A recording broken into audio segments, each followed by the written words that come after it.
2087 Methuselah, son of Chanuk, was born.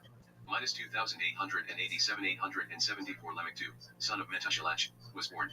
Minus 2831 930 Adam died. Minus 2705 1056 Noah, son of Lamech 2, was born. Minus 2225 1536 Noah began the construction of the ark. Minus 2205 1556 Yafet, son of Noah, was born. Minus 2204 1557 Cham, son of Noah, was born. Minus 2203 1558 Shem, son of Noah, was born. Minus 2105 1656 Methuselah died. Minus 2105 1656 The Great Flood covered the earth. Minus 2103 1658 Arpachshad, son of Shem, was born. Minus 2068 1693 Shalach, son of Arpachshad, born. Minus 2038 1723 Eber, son of Shalach, was born. Minus 2004 1757 Peleg, son of Eber, was born. Minus 1974 1787 Reu, son of Peleg, was born. Minus 1942 1819 Siri, son of Reu, was born. Minus 1912 1849 Nacharai, son of Siri, was born. Minus 1883 1878 Terah, son of Nacharai, was born. The Forefathers. Secular year Jewish year event in history. Minus 1813 1948 Abraham, son of Terah, was born. Minus 1803 1958 Sarah, daughter of Haran, was born. Minus 1788 1973 Abraham married Sarah. Minus 1765 1996 dispersion from Babel after building the tower. Minus 1761 2000 Terah left Ur Kasdim with his family. Minus 1755 2006 Noah died. Minus 1743 2018 The Covenant, Brit Bain Habitarum, with Abraham. Minus 1738 2023 Abraham settled in Canaan. Minus 1727 2034 Ishmael, son of Abraham, was born. Minus 1713 2048 Abraham circumcised himself in Ishmael. Minus 1713 2048 Sodom and Gomorrah were destroyed. Minus 1713 2048 Isaac, son of Abraham, was born. Minus 1677 2084 The Akba, where Isaac was brought on the altar by Abraham. Minus 1677 2084 Sarah died.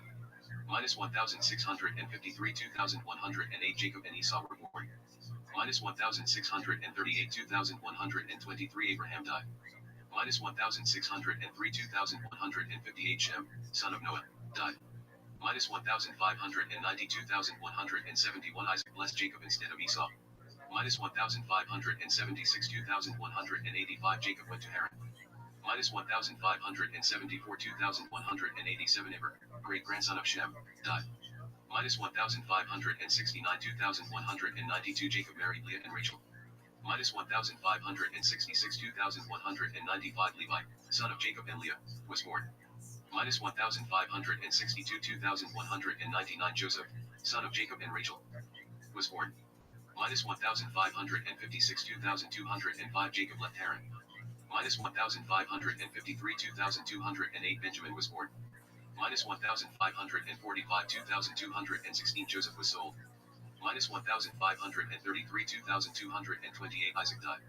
Minus 1532 2229 Joseph became viceroy of Egypt. Minus 1526 2235 Kahat, son of Levi, was born. Minus 1523 2238 Jacob and his family went to Egypt. Living in Egypt. Secular year Jewish year event in history. Minus 1506 2255 Jacob died. Minus 1429 2332 after Levi died. The enslavement in Egypt began. Minus 1393 2368 Moses was born. Minus 1355 2406 Joshua was born. Minus 1314 2447 Moses encountered a burning bush. Minus 1313 2448 The Jewish nation left Egypt. Traveling through the desert. Secular year Jewish year event in history. Minus 1313 2448 The Jewish nation crossed the Red Sea. Minus 1313 2448 The revelation at Mount Sinai and the giving of the Torah. Minus 1313 2448 Moses broke the tablets. Minus 1312 2449 Moshe came down Mount Sinai with the second tablets. Minus 1312 2449 The tabernacle was erected. Minus 1312 2449 The spies returned from Canaan with bad news. Minus 1274 2487 Agaron and Miriam died. Minus 1273 2488 Moses died. Judges and early prophets. Secular year Jewish year event in history. Minus 1273 2488 The Jews crossed the Jordan into Canaan. Minus 1258 2503 The appointment of the land of Israel was completed. Minus 1245 2516 Joshua died. Minus 1228 2533 The rule of judges began with Othniel ben Kenaz. Minus 1188 2573 Ehud ben Gera became leader. Minus 1107 2654 Shamgar ben Anath died. Minus 1107 2654 Deborah became leader. Minus 1067 2694 Gideon became leader. Minus 1027 2734 Abimelech, son of Gideon, became leader. Minus 1024 2737 Tola, son of Pua, became leader. Minus 1003 2758 Jair, the Jalidite, became leader. Minus 982 2779 Jephthah, Hagiladi, became leader. Minus 969 2792 Elon, Hazabilodai, became leader. Minus 959 2802 Abdon ben Hillel became leader. Minus 951 2810 Samson became leader. Minus 931 2830 Eli the Cohen became leader. Minus 907 2854 David was born. Minus 892 2871 Samuel became leader. Kings and the First Holy Temple. Secular year Jewish year event in history. Minus 879 2882 Saul was appointed king. Minus 877 2884 David became king of Judah in Hebron. Minus 869 2892 David became king of Israel in Jerusalem. Minus 837 2924 Solomon became king. Minus 833 2928 The building of the first Beit Hamikdash commenced. Minus 827 2935 The first Beit Hamikdash was completed. Minus 797 2964 Solomon died and his kingdom was divided. Minus 797 2964 Rehoboam, son of Solomon, became king of Judah. Minus 797 2964 Jeroboam ben Nebat became king over Israel. Minus 718 3043 Elijah went up in a chariot of fire. Minus 677 3084 Joash renovated the Beit Hamikdash. Minus 619 3142 Isaiah began his prophecies. Minus 574 3187 The first two of the 10 tribes were exiled. Minus 566 3195 Another two of the 10 tribes were exiled. Minus 562 3199 Hezekiah became king of Judah. Minus 556 3205 The last of the 10 tribes were exiled. Minus 548 3213 Sennacherib invaded the land of Judah and retreated. Minus 533 3228 Manasseh, son of Hezekiah, became king of Judah. Minus 463 3298 Jeremiah began his prophecies. Minus 458 3303 Josiah renovated the Beit Hamikdash. Minus 442 3319 Jerusalem was conquered and Jehoiakim, was exiled. Minus 443 321 Jehoiakim burned the Book of Lamentations composed by Jeremiah. Minus 434 3327 Jerusalem was conquered again and Jehoiakim was exiled. Minus 433 331 Jeremiah persisted in prophesying calamity. Minus 429 3332 Ezekiel prophesied in exile. Minus 425 3336 The final Babylonian siege of Jerusalem. Minus 423 3338 The walls of Jerusalem were penetrated. Minus 423 3338 The sacrifices ceased in the Beit Hamikdash. Minus 423 3338 The first Beit Hamikdash was destroyed. Exile in Babylon. Secular year Jewish year event in history. Minus 423 3339 Gedaliah ben Achikam was killed. Minus 421 3340 Daniel interpreted Nebuchadnezzar's dream. Minus 410 3352 Ezekiel prophesied about the future Beit Hamikdash.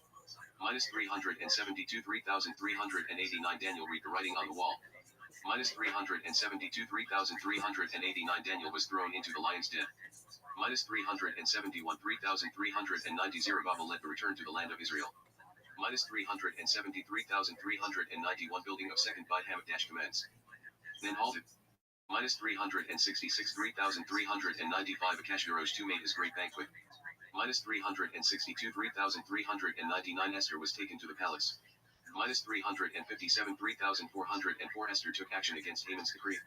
Minus 355 3,406 Mordecai proclaimed the celebration of Purim.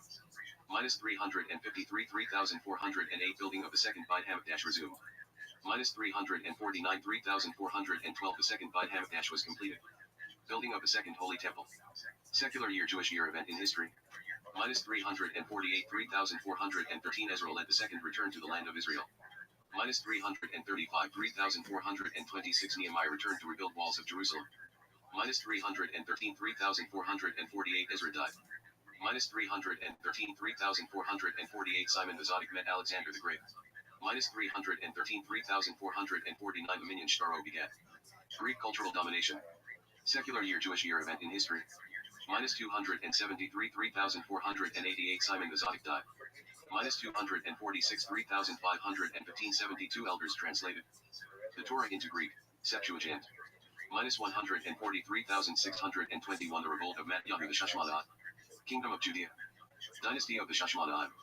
Secular year Jewish year event in history. Minus 139 3,622 Judah the Maccabee rule. Minus 139 3,622 the second Beit Hamikdash was rededicated. Minus 138 3,623 Hanukkah was declared a festival. Minus 133 3,628 Judah the Maccabee was killed in battle. Minus 133 3,628 Yonatan, son of Matyahu, ruled. Minus 127 3,634 Shimon, son of Matyahu, ruled. Minus 119 3,642 Yohanan Harkanos, son of Shimon, ruled. Minus 93 3,668 Judah Aristobulus, son of Yochanan Harkanos, ruled. Minus 91 3,670 Alexander Yanai, son of Yochanan Harkanos, ruled. Minus 73 3,688 Queen Shalom Zion, Salome Alexandra, wife of Alexander Yanai, ruled. Minus 65 3,696 Aristobulus II, son of Alexander Yanai, ruled/TD. Minus 61 3,700 the Romans gained control of Judea. Minus 61 3,700 Harkanos II, son of Alexander Yanai, ruled. Minus 43,721 Antigonus, son of Aristobulus II, ruled. Roman client kings and rulers, the Herodian dynasty. Secular year Jewish year event in history. Minus 36 3,725 Herod I ruled. Killing all the Shashmanaim. Minus 33 3,728 Hillel became the leader of the Torah scholars. Minus 19 3,742 Herod I began rebuilding the second Beit Hamikdash. Minus 11 3,750 renovation of the second Beit Hamikdash was completed. 1 3,761 Archelaus, son of Herod I, ruled. 8 3,768 Hillel died. 10 3,770 Archelaus was deposed by the Roman emperor. 21 3,781 Agrippa I, grandson of Herod I, ruled. 28 3,788 the Sanhedrin moved from the second Beit Hamikdash. 44 3,804 Agrippa II, son of Agrippa I, ruled. 53,810 Rabban Gamliel I, son of Shimon, grandson of Hillel, died. 66 3,826 Vespasian arrived in Judea to reassert Roman authority. 69 3,829 the second Beit Hamikdash was destroyed. The Talmudic era. The Mishnah. Secular year Jewish year event in history. 74 3,834 Ar Yohanan ben Zakkai died. 86 3,846 the Sanhedrin moved from place to place, under Ar Gamliel II. 133 3,893 Baker fell, and the Bar Kokhba revolt ended in tragedy. 134 3,894 Judaism was banned, and Bar Akiva was imprisoned. 189 3,949 Ar Judah Hanasi completed the Mishnah around this time. The Talmudic era. The Gemara. Secular year Jewish year event in history. 219 3,979 Rav left the land of Israel and settled in Babylonia. 247 4007 Shmuel was the Talmudic authority in Babylonia. 254 4014 Ar Yohanan was the leading Talmudic authority. 294,050 Ar Huna was the leading Talmudic authority. 298 4058 Bar Yehuda was the leading Talmudic authority. 304,060 Arkistan was the leading Talmudic authority. 309 4069 Rabbi was the leading Talmudic authority. 321 4081 Ar Yosef was the leading Talmudic authority. 325 4085 Abedi was the leading Talmudic authority. 338 4098 Rabbi was the leading Talmudic authority. 359 4119 Hillel II, who established the calendar, became Nasi. 392 4152 Ar Ashi was the leading Talmudic authority. 427 4187 Ar Ashi died after the compilation of the Gemara. 475 4235 The Talmud was complete when Ravina II died. The Rabbinah. Secular year Jewish year event in history. 551 4311 Mar Zitra proclaimed Jewish self-rule in Babylonia. The Janine. Secular year Jewish year event in history. 589 4349 The Talmudic Academy of Pumbedita was reconstituted. 609 4369 The Talmudic Academy of Sura was reconstituted. 614 4374 The Persians conquered the land of Israel. 614 4374 The Jews were allowed to return to Jerusalem. 629 4389 The Byzantine Empire reconcaved the land of Israel. 636 4396 Ar Yitzhak was the last Jayon of Neharde, virus sugar. 637 4397 The Arabs conquered the land of Israel. 645 4405 One of the Takanat Hajanim was enacted at this time. 755 4515 RKJ left Iraq for the land of Israel. 759 4519 Ar Yehuda became Jayon of Surah. 759 4519 Halachak B.A. Hag was written at this time. 788 4548 Another of the Takanat Hajanim was enacted at this time. 858 4618 Aramrum, who wrote the Siddur, became Jayon of Surah. 928 4688 Rabbi Nustayah was appointed Jayon of Surah. 955 4715 Four captives were ransomed at around this time. 968 4728 Ar Sherer became Jayon of Pumbedita. 997 4757 Ar Hai became the last Jayon of Pumbedita.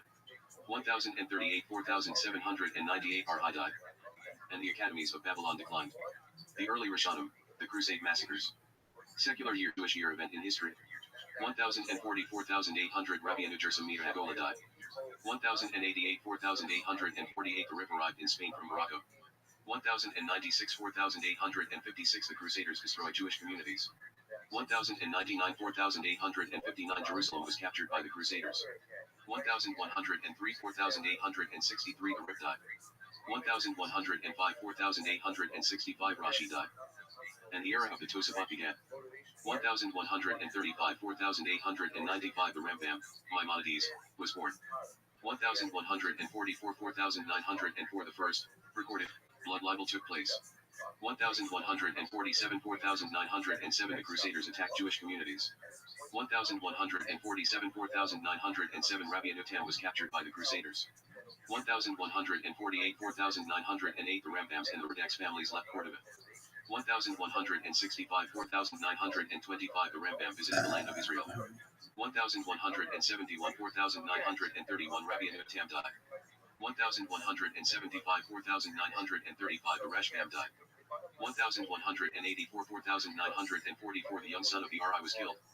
1187 4948 Jews were allowed to return to Jerusalem. 1189 4949 Ar Yaakov d'Orleans was killed in London. 1194 950 Jews were massacred in England in the Third Crusade. 1191 4951 Rabbi David Kimchi, known as the Radak, wrote his commentary. 1194 4954 The Ramban, Nachmanides, was born. 1198 4959 The Ariabit died. 1204 4965 The Rambam died. 1236 4996 Rampaging mobs massacred Jews in France. 1242 5002 A massive burning of the Talmud took place in Paris. 1244 5004 Jerusalem was sacked by Egyptians and Turks.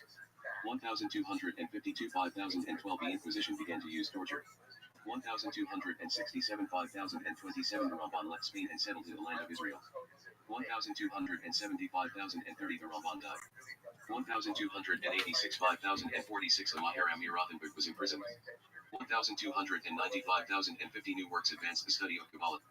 1295,050 The era of the Tosafot concluded at around this time. Later Rishonim.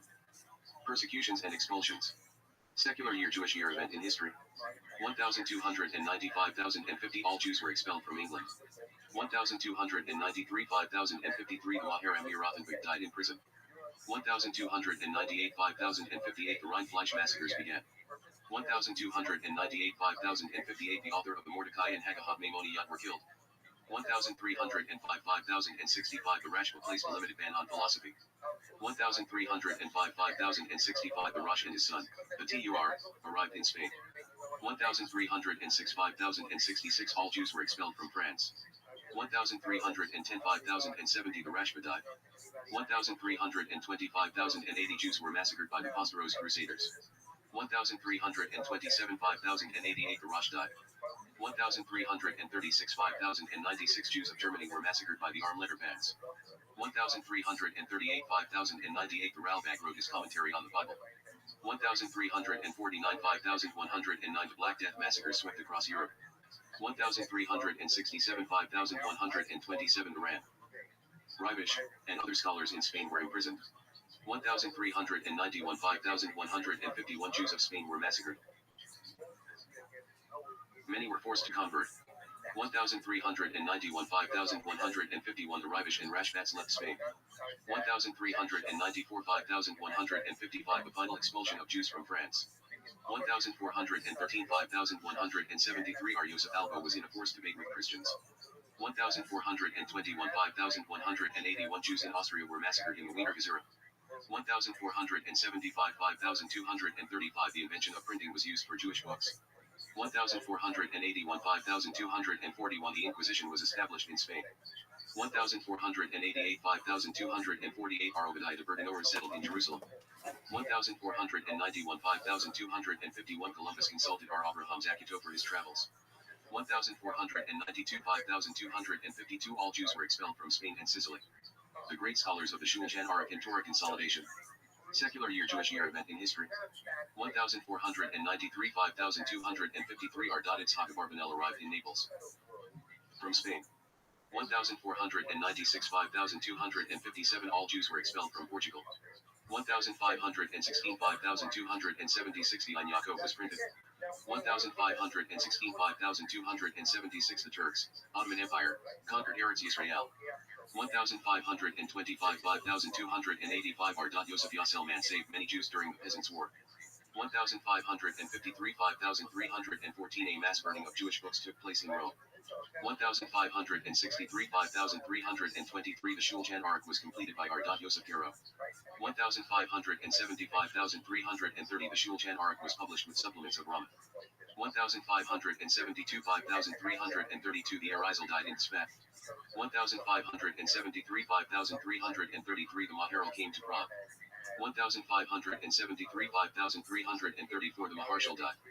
1575 5335 R. Yosef Karo died in Tzfat. 1599 5359 The Maharal returned to Prague again. 1614 5374 The Maharsha became Rabbi in Lublin. 1616 5377 The Tosafot Yom Tov commentary was concluded. 1621 5382 The Shiloh arrived in the land of Israel.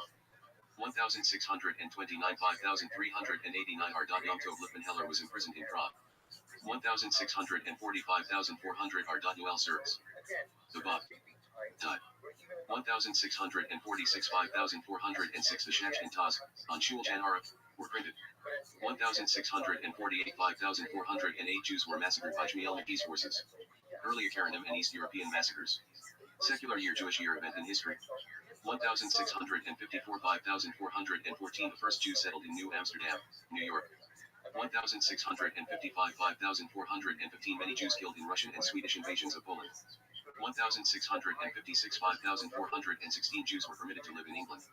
1656 5416 Baruch Spinoza was excommunicated. 1673 5433 The Maggid Abraham, on Shulchan Aruch, was completed. 1676 5437 Shabtai Tzvi died as a Muslim. 1689 5449 Abid Shmuel, on the Shulchan Aruch, was printed. 1698 5458 The Baal Shem Tov was born. 1702 5463 The Nidai Yahushua's family was killed in an explosion. 1712 5472 The Siptei Chachamin was arrested. 1724 5484 Ardad Yaakov Kulat, Miam Loizi, arrived in Constantinople. 1727 5487 The Mishnah Elimelech died. 1734 5494 Jews were massacred by the Haidamach bands. Akaranim and early Hasidim. Secular year Jewish year event in history. 1741 5501 Or Hashayim arrived in the land of Israel. 1747 5507 Ar Moshe Chaim Luzzatto, Rothschild, died in Akko, Acre.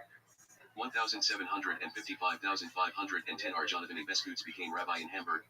1754 5515 Ar Yechezkel Landau, known as the Noda by Yehuda, became rabbi in Prague. 1757 5518 The Frankists instigated mass burnings of the Talmud. 1759 5519 Frankists supported blood libel charges in public debate. 1765 5520 The Baal Shem Tov died. 1764 5524 The Council of Four Lands, known as the Bayat Arba Herzog, was discontinued. 1768 5528 Despite resistance, the Haidamachs massacred thousands. 1772 5532 The Maggid of Mazuritz died. 1782 5542 R. N. Adler and Chatham Sofer visited the Noda by Yehuda. 1786 5546 R. Elimelech of Lizins died. 1791 5551 The Pale of Settlement was established in Russia. 1793 5553 Jews suffered in reign of terror of French Revolution. 1797 5558 The Vilna Gaon died. 1798 5559 The Baal HaAnya was released from first imprisonment. 1799 5559 Napoleon led an army expedition through the land of Israel. 1806 5566 The Judah, Arham Yosef David Echelon, died. 1806 5566 The Chatham Sofer became rabbi in Presby. 1809 5570 Ar Levi Yitzhak of Berdijek died. 1810 5571 Ar Nachman of Breslov died. 1814 5574 Ar Akiva Eger became rabbi in Posen. 1814 5575 Koznitzer Maggid and Yehudi of Peshizka, both died. 1815 5575 Joseph of Lublin and Ar Mendel of Rumino both died. 1819 5579 Anti-Jewish riots spread throughout Germany. 1827 5587 Russia began conscripting Jewish children to the army. 1840 5600 Ardad Yisrael of Ruzin was released from imprisonment. Later Karanim and the Changing Society. Secular year Jewish year event in history. 1843 5603 The Tzemach Tzedek of Lubavitch was repeatedly arrested in Russia. 1846 5606 Sir Moshe Montefiore visited Russia to help local Jews. 1848 5609 Ar Yisrael Salander left Vilna. 1851 5611 Ar Shimshon Raphael Hirsch became rabbi in Frankfurt am Main. 1859 5619 Ar Menachem Mendel of Kotz died. 1864 5624 The Malvin was imprisoned, and then expelled from Romania. 1866 5626 Judashe Haram, Tigeret Shlomo, and Tzemach Tzedek died. 1873 5633 The Chafetz Chaim was published. 1874 5634 The Minchat Chinuch died. 1878 5638 Petah agricultural settlement was established. 1881 5641 Many Jews began leaving Russia after a wave of pilgrims.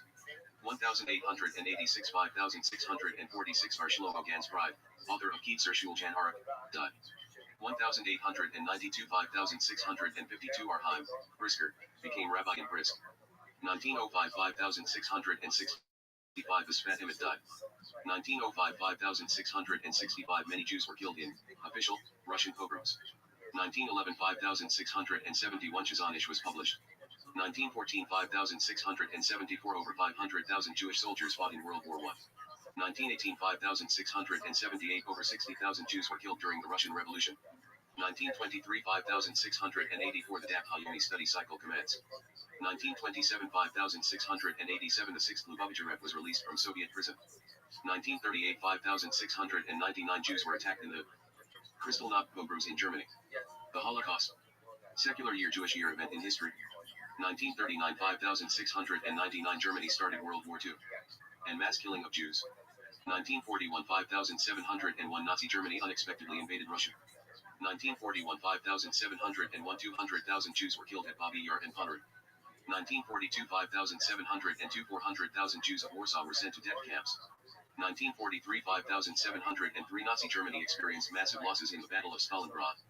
1943 5,703 the remaining Jews in Warsaw staged a massive uprising. 1943 5,703 Jewish uprisings at Treblinka, Sobibor, and Bialystok. 1943 5,703 the Danish people quietly rescued 93% of their Jews to safety.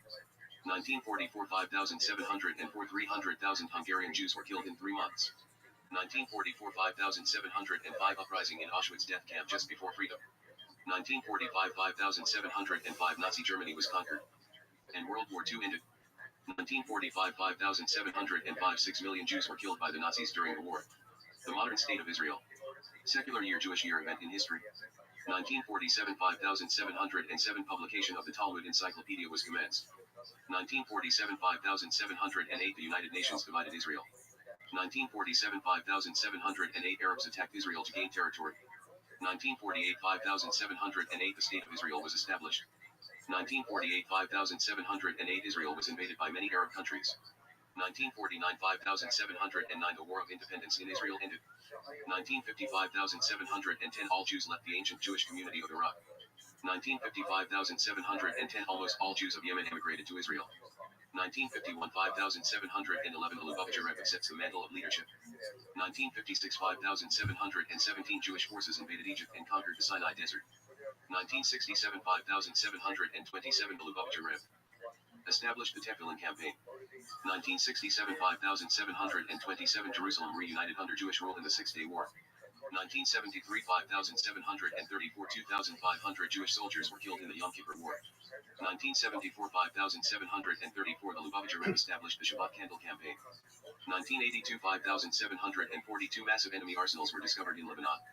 1987 5,746 the first international conference of Chabad Lubavitch emissaries. 1993 5,753 a secret agreement signed in Oslo. 1994 5,754 the Lubavitcher Rebbe passed away. 2008 5,767 deadly terrorist attack at the Chabad house in Mumbai, India, kill 6. 2020 5,780 Israel signed Abraham Accords, normalizing relations with UAE and Bahrain, soon followed by Sudan and Morocco.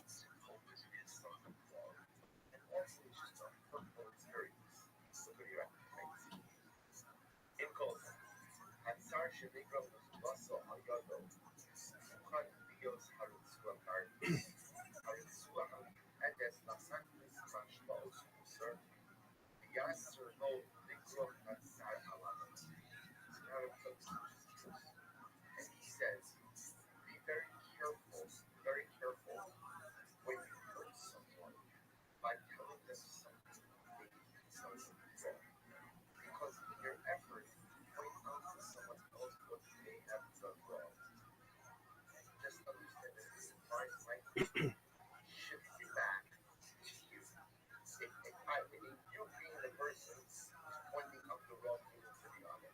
So, okay, so I'm going to tell you this thing of you, which is the material, where you've really done something wrong. Whether my intention, again, is to be hurtful, whether my intention is to be helpful, or whether my intention is to be harsh. If something says the moment you go ahead and point out the wrong thing in someone else, it's the moment that you find my scope shifts back to you, to the Moshiach, to the rebuker, and the Baruch who says, okay, you're on such a level to go ahead and call someone else's name, whether again, purposeful, helpful, unintentional,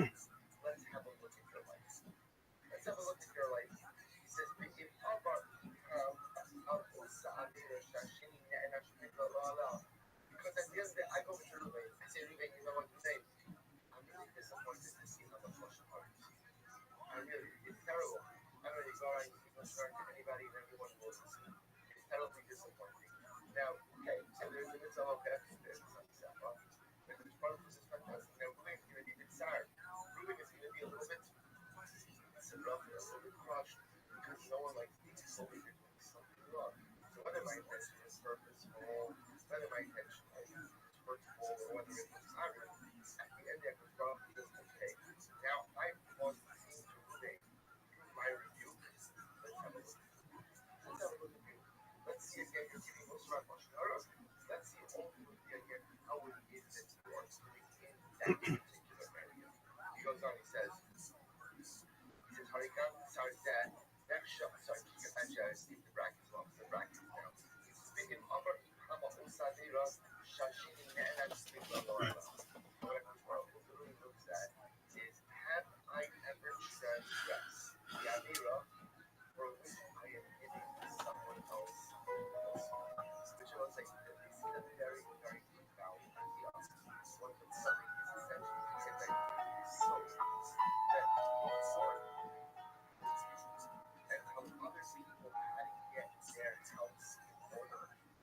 Make sure your personal home. I'm Dr. Justin Sledge, and welcome to Esoterica, where we explore the arcane in history, philosophy, and religion. One of the most difficult aspects in starting to study Jewish mysticism and Kabbalah is getting a handle on just how those ideas developed over time. It's tempting to think that, for instance, Kabbalah has just always existed in the form that we have it, or that Kabbalah is just one thing at all. Of course, neither of these positions is really tenable. Such notions developed greatly through the ages and are still developing. And there are now, and there have always been, numerous mutually exclusive schools of Jewish mysticism and Kabbalah. This class is meant to serve as an introduction to Jewish mysticism and Kabbalah from the point of view of its incredibly complex development from the prophets of ancient Israel and to the rise of modern Hasidism in the 18th century.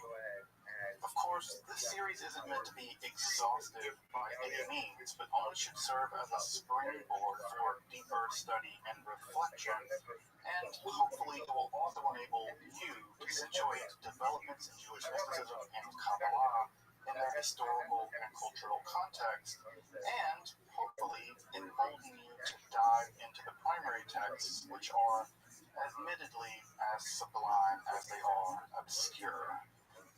Let me express my gratitude to Congregation Tchia for allowing me to use these lectures to reach a larger audience here on Esoterica.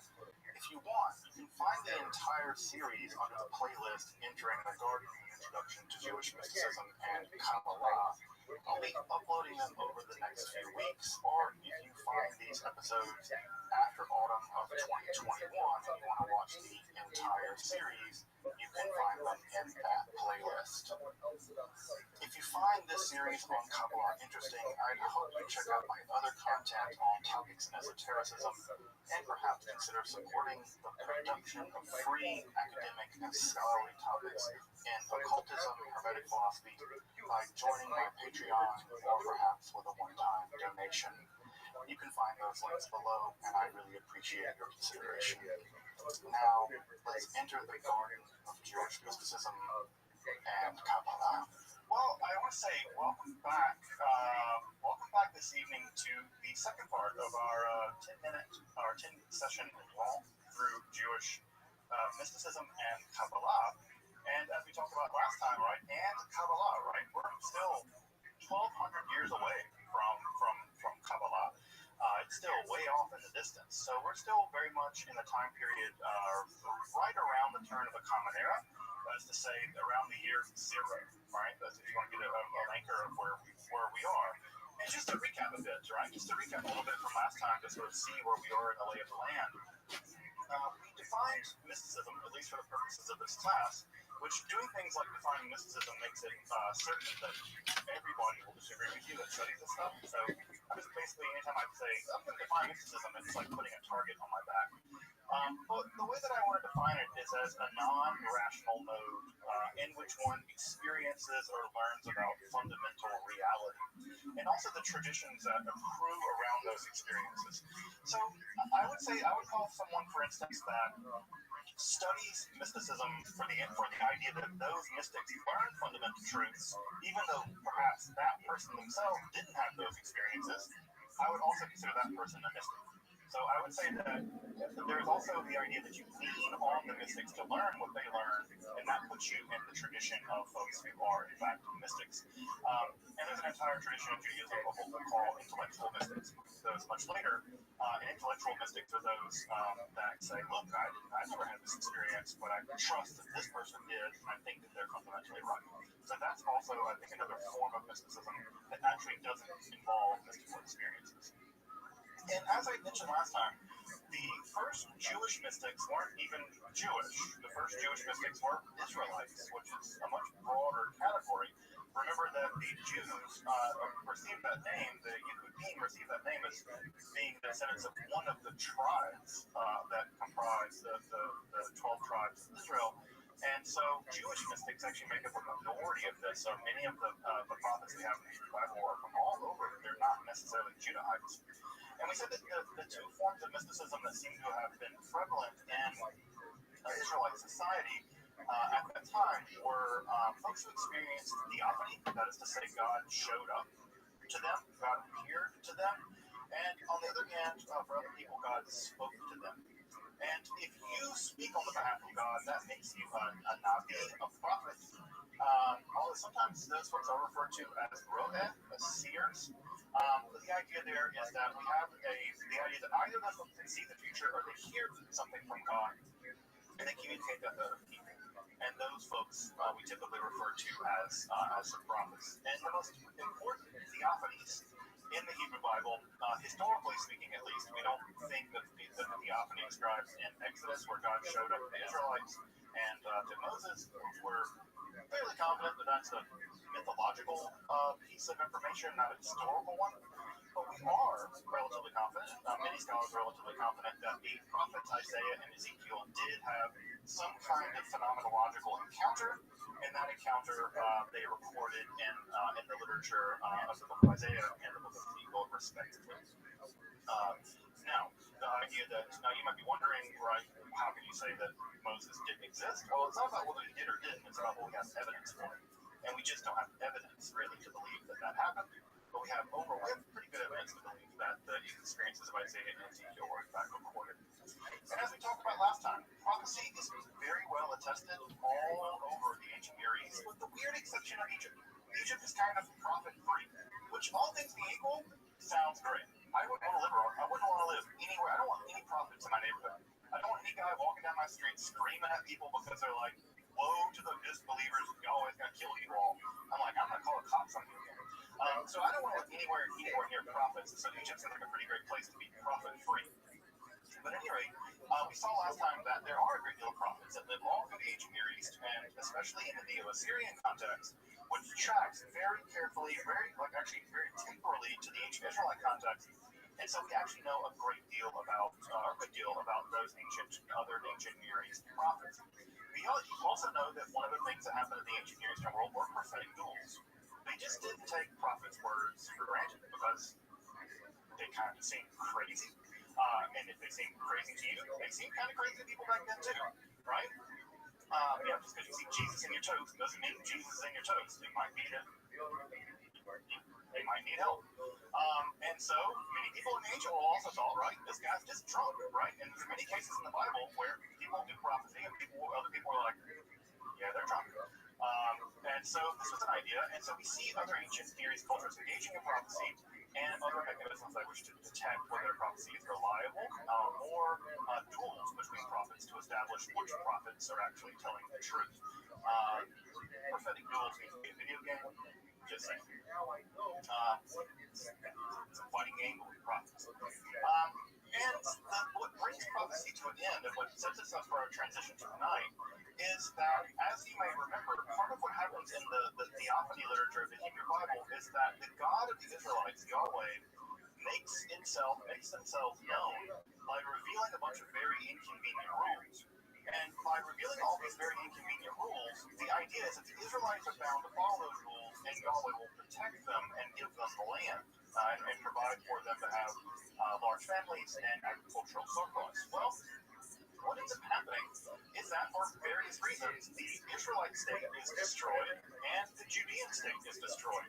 And as you might imagine, when your entire theology is founded on a vassal contract, right, and your vassal, the person who justifies your vassal relationship, gets defeated, well, that's the end of that. And so, again, it's like you're living in a house and your landlord gets bought out by, some sketchy investment firm. Well, you got a new landlord.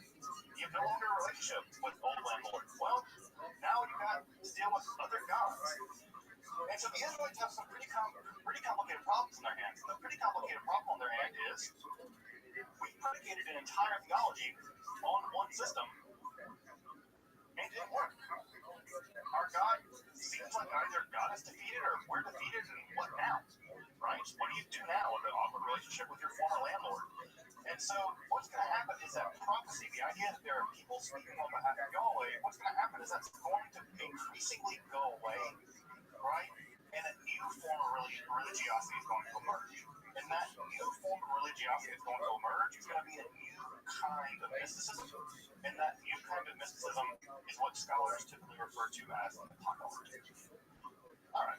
Tanakh pop quiz. I bet you know this is coming. So, Tanakh pop quiz. This is a trick question because, of course, it is. You're in a class about mysticism. Does anyone here know, and feel free to put it in the chat, where in the Tanakh are the events surrounding the Hanukkah story recorded?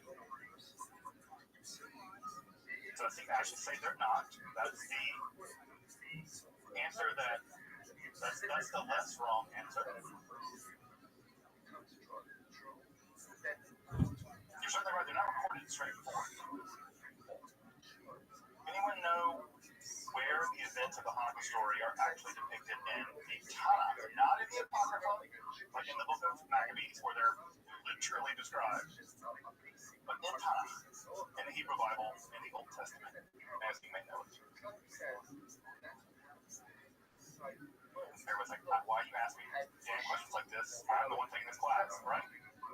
So actually, you are right. It is not described transparently in Tanakh. It is, however, described encodedly in the book of Daniel. It is actually encoded in the book of Daniel. Now, the book of Daniel is probably the least read Jewish book in the Hebrew Bible. It's in some ways one of the most confusing. But historical scholars of the Hebrew Bible, scholars of the book of Daniel, are fairly confident that encoded in a very elaborate system of symbols, the story of the conquest of Syria and Judea by Alexander the Great, the civil wars between his generals that led to the various empires of the Ptolemies and the Seleucids, also with the rise of the Romans and the period of the Maccabean Rebellion, are in fact described using coded language in the book of Daniel in chapters 7 through 12. If you've never read the book of Daniel, it's a very weird book, and by the way, it's one of the few books in the Hebrew Bible that actually has extensive sections actually written in Aramaic. In chapters 7 through 12, there is a section that is encoded using a very elaborate system of symbols that describe all the things I just put out. Now, what's very interesting about this section of the book of Daniel is that the writer, whoever's writing it, is describing the very beginning of the Maccabean Rebellion, right? But they never describe the end of it. Now, that leaves an open question. Why don't they describe the eventual success of the Maccabeans? And they're very pro-Maccabean, at least they're kind of tempered on the Maccabeans, actually. Which a lot of people were because they were terrifying anyone that wasn't a religious zealot. Everybody in this class would be killed by the Maccabees, just FYI. Everybody. They would gladly kill all of us for being like, not them. Which is always weird about Hanukkah. Hanukkah's a complicated idea if you're a progressive, liberal-minded Jewish person. You're like, yeah, that's celebrating the very people that would have literally the Taliban. That was the Taliban of Judaism. At any rate, we don't know why they don't finish. We don't know. They may have just died. You know, it was a war, and the Maccabees didn't like people who could, breathe. And so they may have just got killed. It may have just gotten killed. And so we don't see the end of it. But what's interesting about it is we now have a really good idea about when the book was written, at least those sections. They were written sometimes after the Maccabean revolt began, but before it ended. So we know it began around 160 and it concluded around 167 BCE. So we have a good idea about where that section of Daniel, when it was written down. Now, why would people encode things in strange language? Why would people encode things in weird symbols? Well, because it's a new kind of literature emerging, a new kind of religiosity emerging in the aftermath of the demise of the prophetic period. And that new kind of religiosity is what we call apocalypticism. Also, by the way, describing current events as if they're taking place far in the future is what we call in the literature ex eventu prophecy. The vast majority of historical prophets did not predict the future. We'll talk more about the ones that tried and failed in a minute.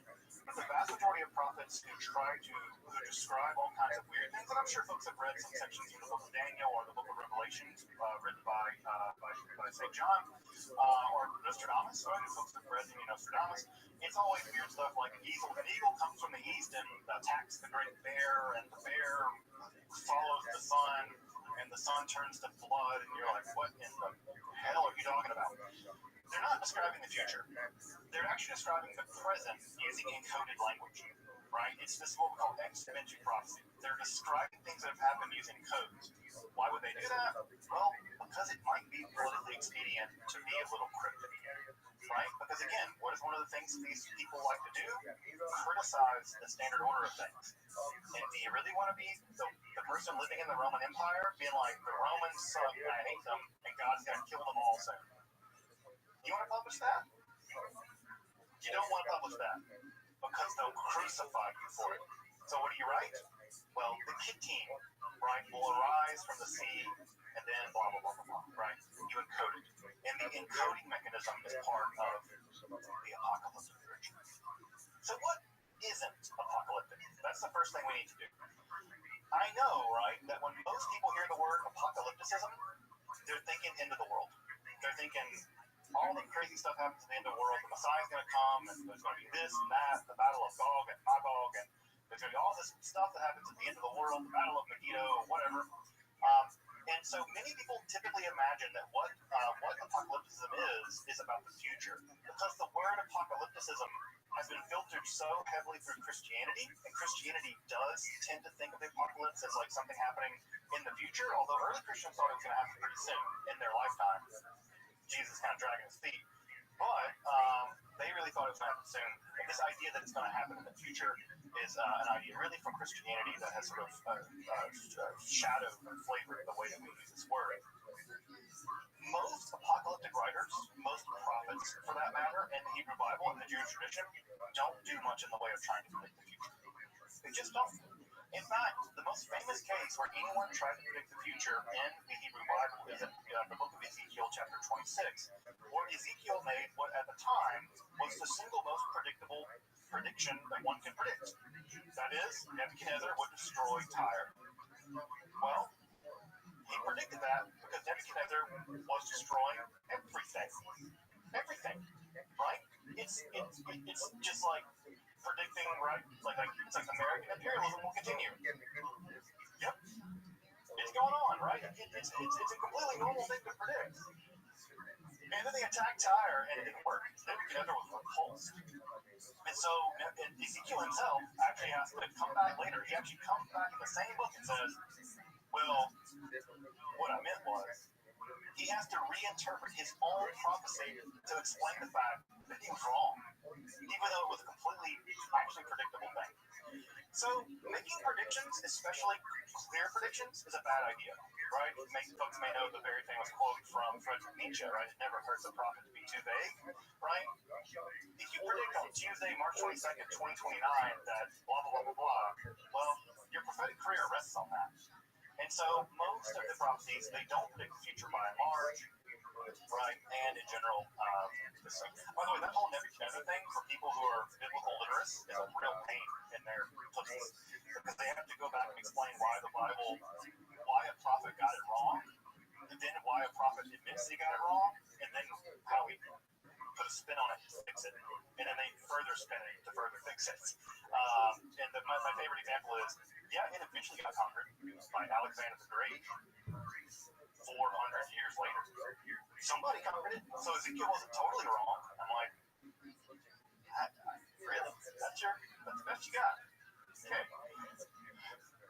Most Jewish apocalyptic texts just don't have much interest in the end of the world. In fact, when they do describe the end of the world, they almost always lean on Hellenistic ideas. And those Hellenistic ideas, specifically the Stoic idea, was that basically God was going to trash everything at the end.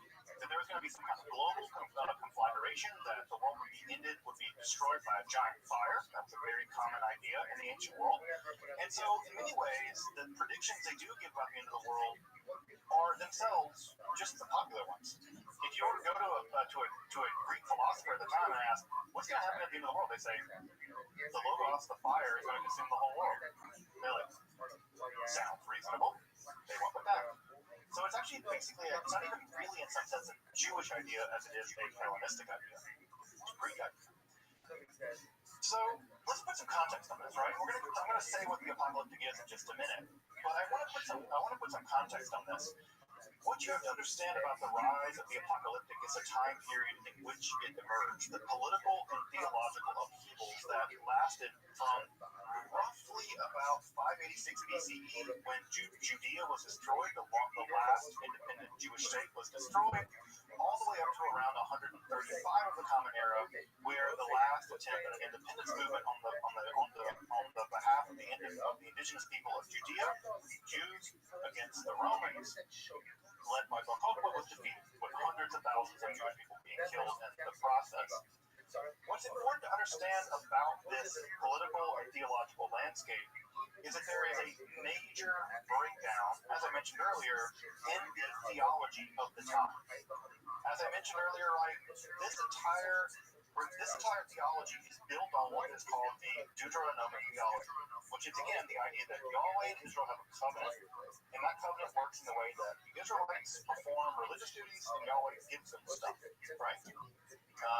So that is the way it's supposed to work. The prophets, the way that they understood themselves was as sort of a voice for God telling the Israelites, you're doing wrong, you're breaking the contract, and if you persist in this, God's going to punish you. God's going to break the contract. Well, after everything comes completely apart, beginning in the 8th century BCE, by the 6th century BCE, the entire Judaic state is completely destroyed. There's just a serious problem. The serious problem is, if the prophets were right, and if every single Judahite was massacred, well, that would have brought the prophecy to conclusion, right? You broke the treaty, and everyone's dead. Darn. Right? And that would have been a very neat, when I say neat, I mean not untidy, except for all the gore of everybody massacred, but it would have been a very tidy story theologically. Well, what happened? The Babylonians didn't kill everybody. They took the entire Judean aristocratic section into exile in Judea. And they kept on keeping on. Not in the land, right? Not in their own land, but in Babylon. And not only that, they had a good time. We have extensive records of the Jewish population living in ancient Babylon. And we know they were living relatively well. They owned slaves. They had land. They had businesses, right? In fact, their life was so good in Babylon, in exile, that when the Jewish people were allowed to return to Israel, to Judea, by the Persians, many didn't want to go. They're like, why do I want to return to, like, a rock that has no inhabitable land? I can live here by these rivers, and we can, like, live in good. This is a great empire. They didn't want to go home. And so, home, right? Because they weren't born there. They were diaspora Jews living in Babylon in comfort and security. Why go back to a wasteland to rebuild something, right, that isn't that great after all? It's like a rock in the middle of the Judean desert. And this was a big problem. In fact, there had to be Jewish people actually pressuring them to go back. So again, when we talk about the Babylonian exile and weeping by the rivers of the Euphrates or whatever, a lot of those Jews were not weeping by those rivers. They were very happy to be in exile in Babylon. And we know that because we have records of them living there. The problem, again, is a theological problem. They're still there. They still believe in Yahweh. What do you do when the prophecy meant that you were supposed to be destroyed and you weren't destroyed? So, does God make a new deal with us? Should we still believe in Yahweh? Like, the temple's been destroyed. What's going on with, what do we do with this Yahweh thing? The covenant doesn't make sense anymore. The covenantal theology doesn't make sense because there's a remainder that contradicts it. So, what do you do? What do you do? Well, there's a couple different options. You could try to maintain the old covenantal theology, and some people did try to do that. Some people did try to do that. But you can see the logical problem of trying to maintain it. The covenant's been broken, the Judahite state's been destroyed, and its aristocracy moved to Babylon. They're still alive. What to do with that? That's a real problem.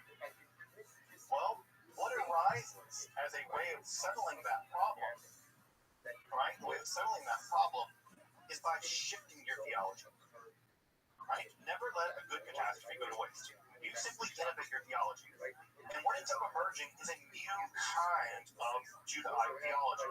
In fact, I might even argue that Israelite religion went into exile, but Judaism came back. The religion that the ancient Israelites practiced would be unrecognizable to anyone here. Like killing animals and burning beer and grain from a piece, a sky god. No one here recognizes a religion like that. But what comes out of exile is a theologically innovated, renovated religion that is much more like the Judaism that we might recognize now. So what happens is that they innovate. They theologically innovate. They develop a new theology that maintains the trappings of the old covenantal theology, but radically philosophically changes what it all means. And so one of those kinds of changes, the first big change is that Yahweh can't just be the God of Israel anymore. To make this work, Yahweh has to be a God of everything. Not just God of Israel, but the other gods being existing out there in the world, like this little monotheism, right? Your God exists, my God exists, but my God can beat up your God. That's what the Israelites basically believe. Now, the new shift is, not only can my God beat up your God's not real. There's just one God. Monotheism can't take the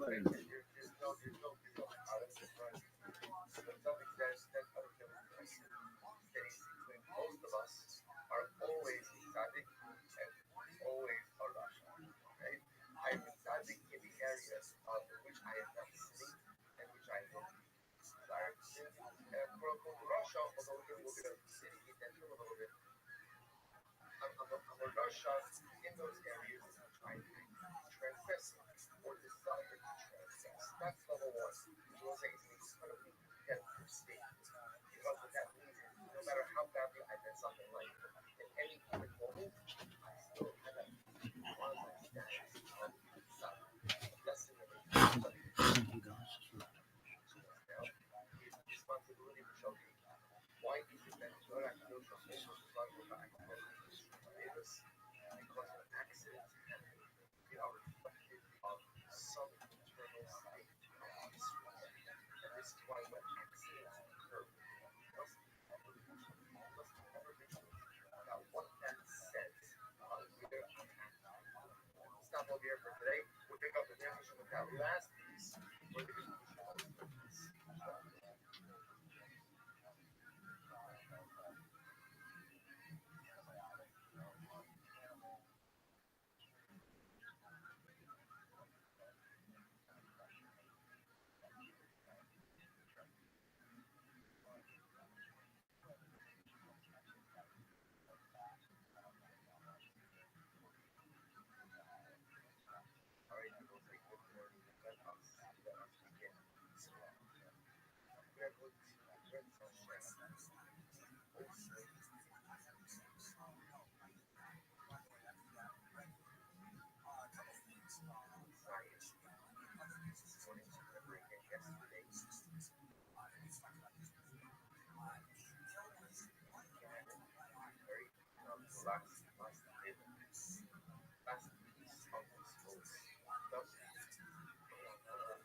that was sort of something. The idea that the gates of this actually represent kind of incredibly dramatic idea. Right from the beginning. And Governor saying, even though when they go to Gehenna, he's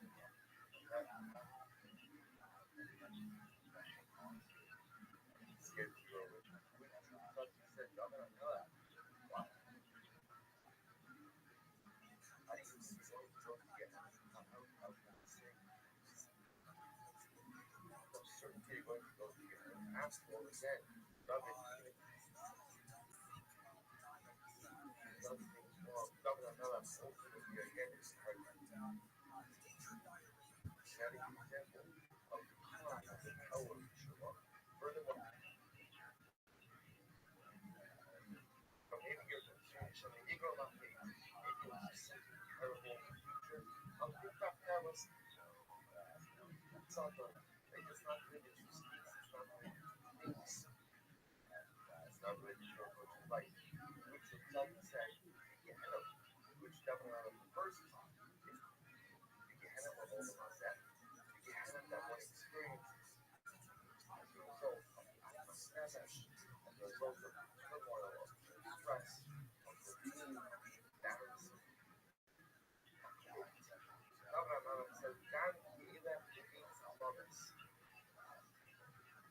I had experienced in my Gehenna the Gemara says,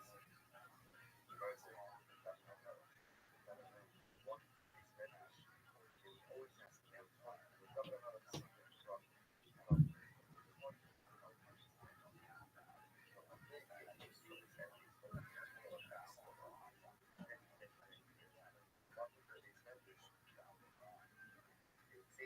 David, what's the punishment for adultery? Let's first for adultery. So Governor would say, this punishment is some, but it doesn't show you as well as Abba. But emerges in the aftermath of this catastrophe. So the God of the Israelites is now said to be the only God, and that God is responsible for everything. And not just responsible for everything, but responsible for everything forever. God has a plan for the entire cosmos. Right? This is going to be decisively important. God is planning everything. And everything that happens is according to that plan, no matter how bad it is, no matter how confusing it is. In fact, the worse it is evidence of the fact that God is preparing something amazing. Right? So this kind of theology is going to be decisively important in this matter. So what also has to happen here, right, is that the Israelites, right, are going to have to begin to change the way they think about their relationship to this God. And the problem is, this God's going to have to tell them what in the world all this means. We just have this covenant, and it's supposed to do like this, and this is supposed to happen if we keep it, and this is supposed to happen if we don't. Well, we didn't, and we're still here. What's happened? Well, what ends up happening, what ends up emerging, is that new kinds of prophets emerge in which God shows them the plan. Right? Again, hear the language here, right?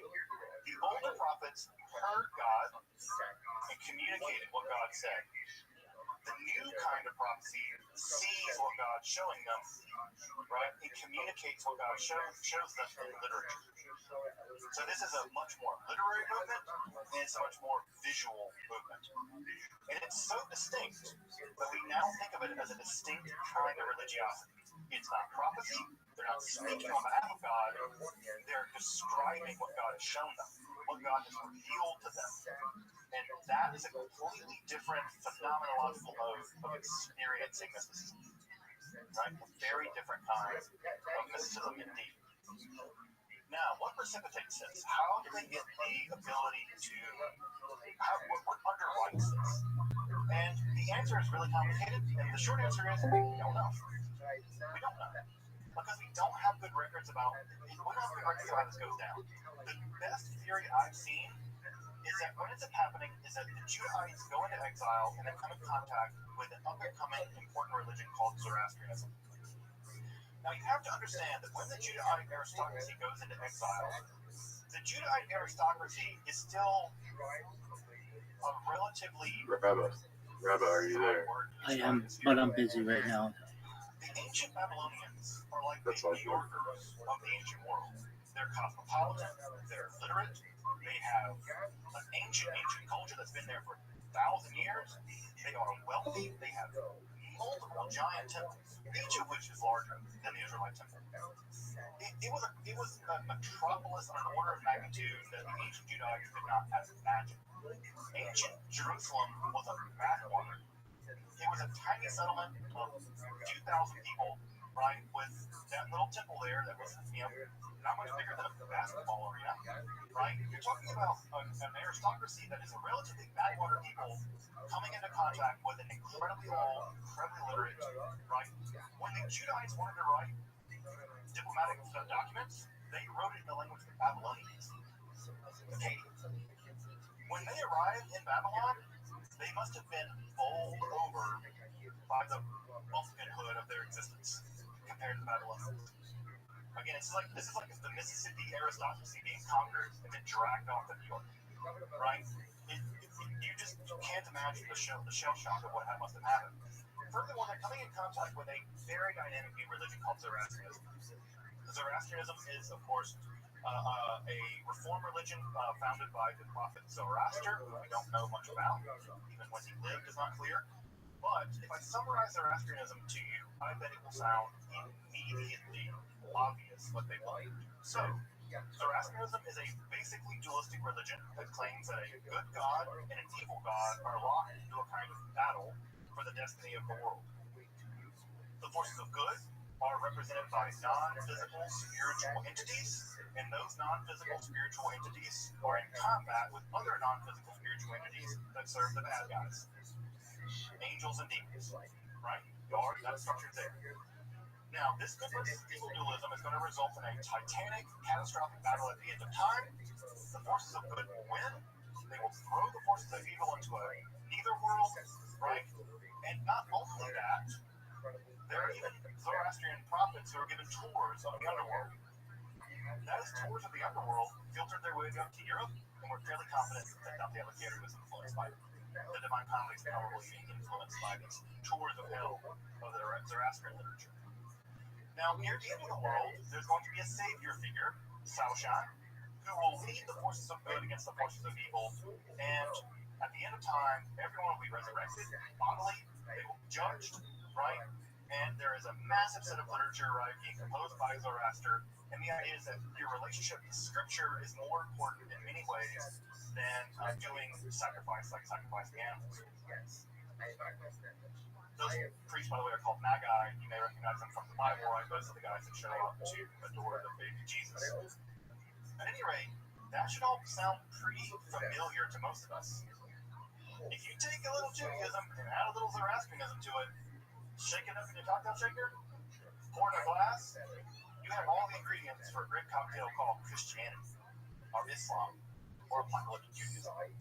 Now again, many people detest the idea that Judaism could be influenced, informed, changed by non-Jewish, pagan people.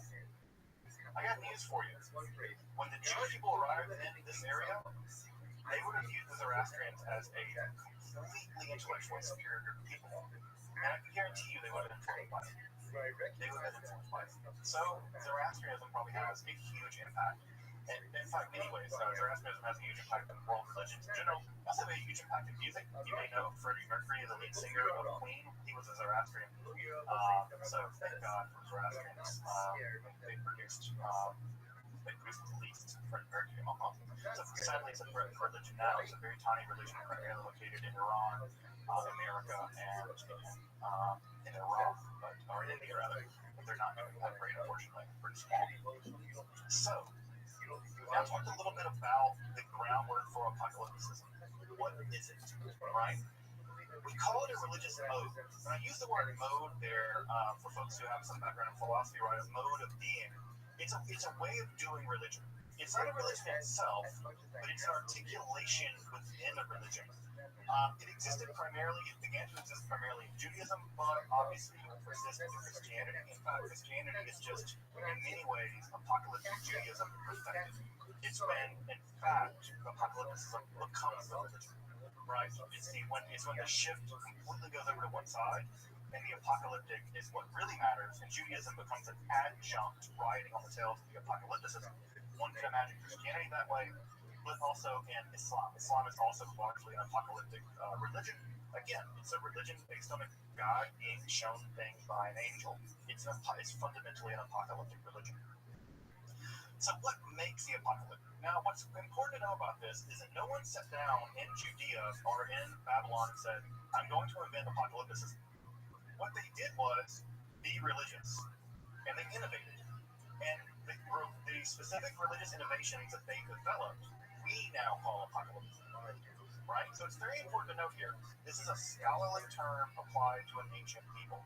It's always important to note that when you do that, when you apply a schema to ancient people, it never fits perfectly. Right? Some things are left out, some things are left in, but it's such a stable kind of scheme that we do think that this is an important and decisive break with the prophetic religion of ancient Israel. So what makes apocalypticism? The first thing is what I mentioned here at the last, but I'll mention it first, because the last will be first. Is the name apocalypticism, right? It comes from the word apokalypsis in Greek, which means to reveal or to uncover. And what's important about this literature is that what tends to group it all together is the idea that God is revealing something fundamental to the person, to the apocalyptic prophet. God's not speaking to the apocalyptic prophet, telling them, go condemn,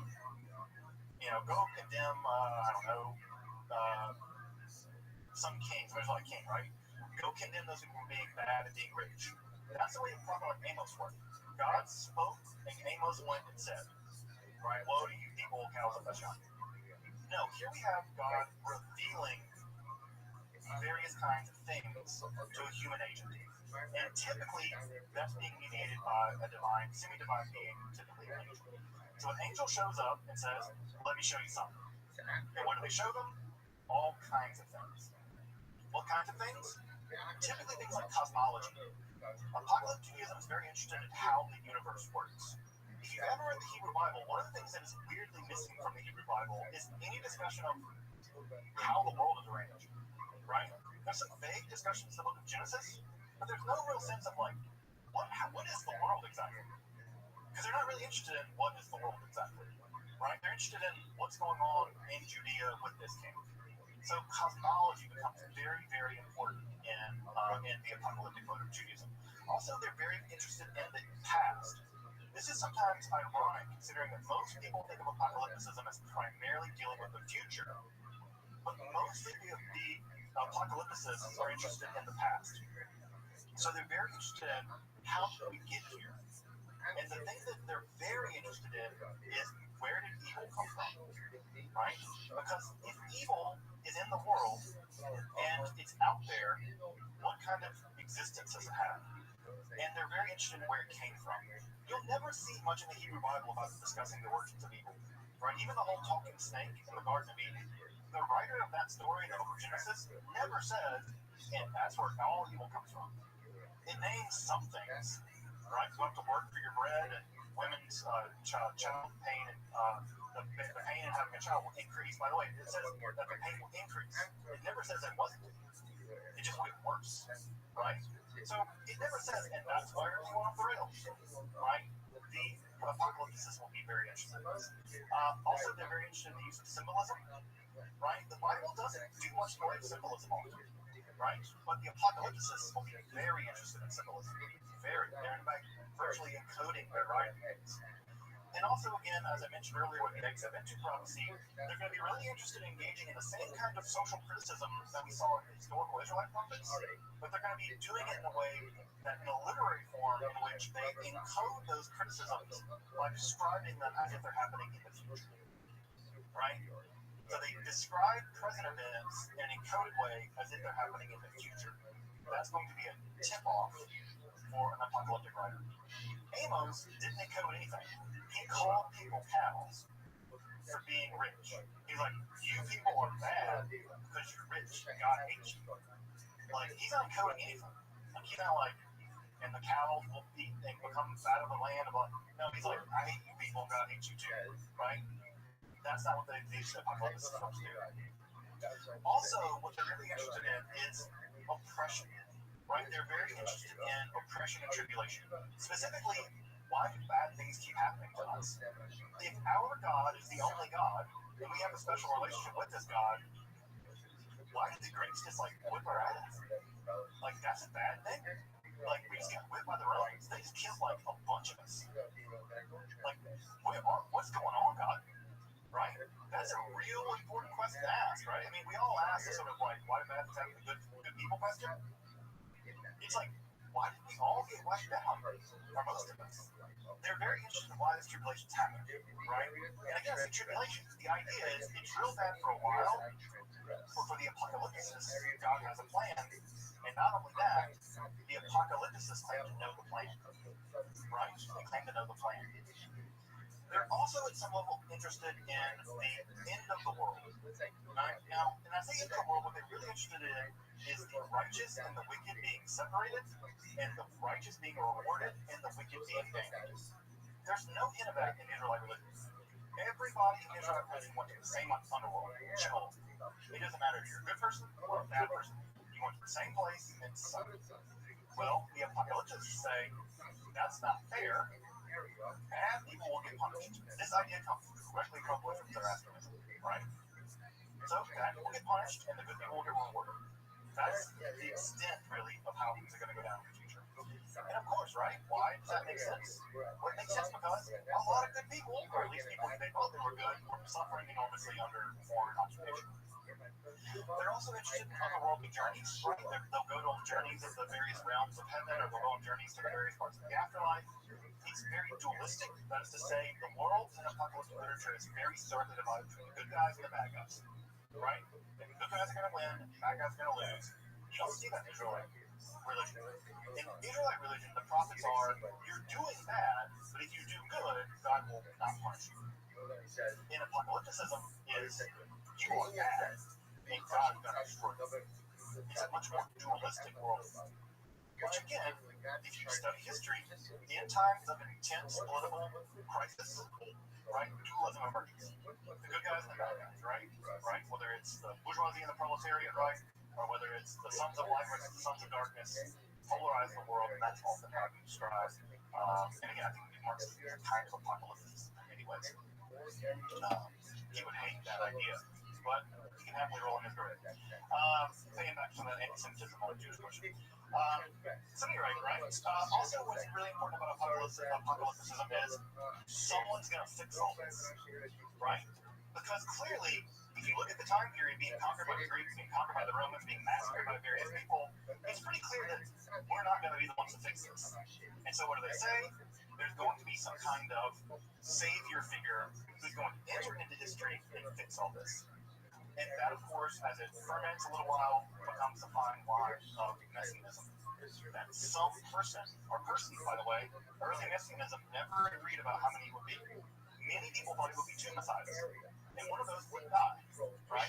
And another one would become a military general and win. So ancient Judaism was never clear about there being just one messiah. Many sections of Judaism actually believe there would be at least two. So, right? Now, the Christians fix that by like having him die and come back later. So just from that last one. So they can roll it for one dude, which is pretty smart. Also, there's all kind of anti-messiah characters, right? You have a good guy fighting for the good guys. You're going to have a bad guy fighting for the bad guys. That's anti-Christ. And there are lots of different stories about bad guys, right? Christianity really likes bad guys too. And they create this. The structure of heaven and hell is going to be a big part of the apocalyptic world. If they're going to describe to you where you're going to go when you die or where you get resurrected, they want you to know about it. And if there's really vivid depictions of the hellish worlds and the afterlife, it's pretty motivating. Like, I don't want to go there where they like boil you in excrement forever. That sounds bad. I don't want to go there. I'm going to be a good guy. right? So they're very interested in the structures of the various heavens and the hells, and they're also interested in the idea that behind the scenes of what's apparent to us, the world is actually being dominated by a vast majority of spiritual creatures. Typically, we now know them as angels and demons. And so, again, if you look at the Hebrew Bible, there are basically very little in terms of angels and demons. They kind of show up from time to time, right? But in the apocalyptic, they are everywhere. Angels and demons are literally all around you, engaging in titanic spiritual warfare for the destiny of the world. Right? And every country has its own angel. Right? Michael's the angel of this country, Gabriel's the angel of this country, and every country has their own demon, etc. So the scale of things is also bigger. In Israelite literature, they kind of don't like the Egyptians, and they kind of don't like the Assyrians. But you never have a global analysis of the world, because they're kind of a parochial people. The apocalyptic writers are not parochial. They imagine the entire world divided into countries, and they explain political science in terms of this spiritual battles that are going on behind the scenes that we don't see. Their literature, which we'll talk about more in just a moment, is typically pseudo-anonymous, although they like to claim that very ancient people wrote them. So Enoch wrote this, or Abraham wrote this, or Shem wrote this. So they like to allege ancient authorship, because, it's just like nothing to do down the street wrote this, who cares, right? Like, Manny wrote a book about angels? Yeah, Manny, the guy that, like, fixed some shoes. Like, the hell does he know? Right? So, yeah, Manny the shoe guy, Manny Conrad's like, Enoch wrote this. Right? And so he puts Enoch's name on it, right? The patriarch who never died, and looks like, Noah's grandfather, whatever. Noah's father's like, yeah, Enoch. Right, dude, yeah, he was real. Let's read his book. Right? So you throw a name on Abraham on there, and people are willing to read your book. You're not going to read Manny's book about the end of the world. No one cares about what Manny did. So let's talk about this literature, right? Let's get into what makes this work, right? Why would anyone write all this stuff down? Well, the first is historical and psychological. You're living as Judahites in a world of theological and political turmoil, right? Now, I don't know about you. I don't like turmoil. And when my life is in turmoil, one of the things I try to figure out is, why is this happening to me? Right? Because we think, because we're stupid, that if we understand something, we get power over it. You don't. Right? You can be real smart, and they basically just, like, throw you into a jail or whatever, right? But, again, if bad things are happening to you, you want to understand why. There's no person, I don't think that, right? You can be as existentialist as the day is long, right? And you're still going to want to know what's going on. Why is it happening? Right? Why is it happening? Very few people are going to suffer through immense, like, physical and psychological turmoil and think to themselves, okay, guess that just happened. Right? Most people don't do that. So what do? They try to explain why it's happening. Further, right? Not only do they want to explain why it's happening, they want to feel like it's not for no reason. No one likes the idea that you just went through a traumatic experience and it's meaningless. You're on a rock, free from the sun, in the middle of a void, and in 4 billion years, the sun's going to swallow this planet, and every bad thing that's ever happened to you is not only not going to be a memory, this Earth won't even exist. We don't want to, that doesn't make sense from a human perspective. We want to understand why our traumas are happening, and we want our traumas to mean something. And so, what do they mean? Well, the overwhelming data we get from the apocalyptic literature is that God has planned every single thing that's happening in the world. So this is a very deterministic literature. And that your suffering is not random. It's part of a plan. And what's that plan? The end of the world. Right? The world is going in a very specific direction, and God is going to make things right. Punishing the wicked, rewarding the righteous. This is all part of the plan. I think also Nietzsche a lot tonight. What's wrong with me? Right? I think Nietzsche said, right, that the person who has a why can endure any how. Right? The person that has a why can endure any how. People can get through anything as long as they have a reason why it's happening to them. Right? I think I may have it backwards. Right? And so the idea here, right, is that basically what you get is you get a reason why it's happening to you. And what's the reason? It's all part of a plan. And the apocalypticist has been revealed that plan. Lastly, a big part of this entire whole drama is that no one likes being colonized. No one likes being oppressed. No one likes having their country destroyed by foreigners. No one likes foreigners moving into their country and taking all their stuff and enslaving them. No one's really about that. That's bad. And so you want to protest against it, right? You want to protest against it, right? The Algerian, when the French come into Algeria and destroy their country, the Algerians are like, we ain't having it, right? And they protest against it. Now, there are a lot of different ways you can protest. One way of protesting is militarily trying to fight the Romans. You can try that. And people did. And they had very limited success. You can also write books about how they're bad. And God hates them, and God's going to judge them, and God's going to kill them eventually. Now, again, as I said earlier, you can't come out and just write that way. Right? Boo the Romans. Tiberius sucks. God's going to kill him. And the Romans going to be like, that's interesting. How would you like to be crucified? Right? So they're not going to do that. They're going to encode it. And if you know, you know. Right? I mean. Right? If you know, you know. And anyone who knows how to read this literature could read the code. They're like, yeah, the Romans, they're going to get their ass. God, whoop their ass. Yeah. And the Romans are like, what are you reading? Nothing. Right? So that was a way of encoding it. Now, how does all this work? God has to tell you. God has to reveal the plan. Use the apocalyptic prophecy. And that's what this literature is. It's the plan. It's the way the world is structured. God built the world. God structured the world. History itself is unfolding according to very set rules set down by God. And everything is part of the plan. Everything's part of the plan. And the apocalyptic literature is marked by that revealing, that uncovering. As you might imagine, in a world of turmoil, which I know Jewish people go through turmoil, right? Every once in a while, a little turmoil here and there, right? A little turmoil. You can imagine this is an incredibly persuasive form of religiosity. It explained why the world was the way it was, right? It described why bad things were happening. It told you where it all came from. It tells you how it's going to all end. And it tells you that the things that you're going through as people, as individuals, are not random. And they're not punishment from God. Also, but the only theology, every bad thing that happens to you is punishment from God. Right? No. You're suffering, that's part of the plan, in which you're always secretly collaborating and saying, what's this mean? That idea, I don't know about you, right, is one of the most seductive ideas imaginable. And again, when I track this onto things like, again, folks may know, I wrote my dissertation on Marx. It's difficult to read Marxist propaganda as anything other than repackaged apocalypse, right? It reads very much like an apocalyptic literature, right? Evil emerged with various modes of production, right? It's being driven forward by history, and eventually it's going to come to a cataclysmic battle, and after that, everything's going to be great, right? Dictatorship, proletariat, or whatever. You're like, didn't we heard this already, right? But Marx is like, it's material now, son. It's not God doing it. It's history. So you can see how the influence you can see it.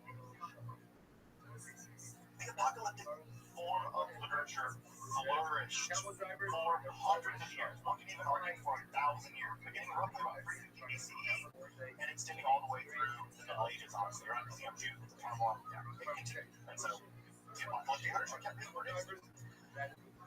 Christianity is in many ways an apocalyptic religion. It's a religion that more forcefully accepts the apocalyptic paradigm than any other form of Judaism, with the exception of the Essenes, those folks living from Rome that wrote the Dead Sea Scrolls. They believed it so much, by the way, that when the Jews revolted against the Romans, the folks that lived at that site, if Josephus can be trusted to do anything other than make Josephus look good, they fought. They thought the world was about to come to its final end. They tried to organize a resistance to the Romans. They were massacred in 2 battles. And guess what? They stored all their skulls in the caves near their buildings. And they never came back to them. Why? Because they were dead. Because they thought this was all part of the plan. Lucky for us, scrolls sat there more or less for a couple thousand years, and now we have them. And we can even see in the literature where they're planning for this battle, even describing the banners and the horns they will be blowing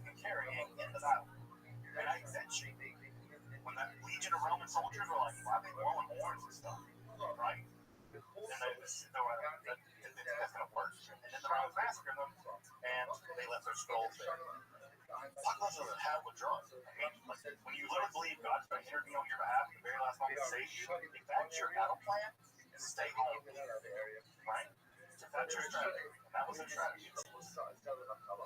Many of the big books of the Hebrew Bible, like the book of Daniel, is imbued with apocalypticism. The War Scroll and the Dead Sea Scrolls is a very apocalyptic text. Perhaps the most famous apocalyptic text of all time is the book of Enoch, the book not included in either Christian or Jewish literature, but preserved, thank God, by the heroic people of Ethiopia, who have never been colonized, FYI, because they fought like the devil to have it not happen, and they're brilliant tacticians. But they preserve all these writings that are so important in Judaism. So anytime I think about the one thing the Ethiopian people have done to preserve Jewish writings, I have enormous thanks for what they've done. So what's going to also happen, and we'll get to this next time, is that apocalypticism is also going to give rise to a new form of mysticism called the Merkaba mysticism, which we'll be discussing next time. How do you get this vision? How do you go see what God has to show you, or what angels have to show you? Well, spiritual techniques were developed for this, and a new form of mysticism arose as a subset of apocalypticism in which mystics describe going into God's palaces and being shown this stuff. We'll get to that next week. It's scary. As you might imagine, that's what teenagers. Apocalyptic Judaism, right, and rabbinical Judaism, however, never quite saw eye to eye.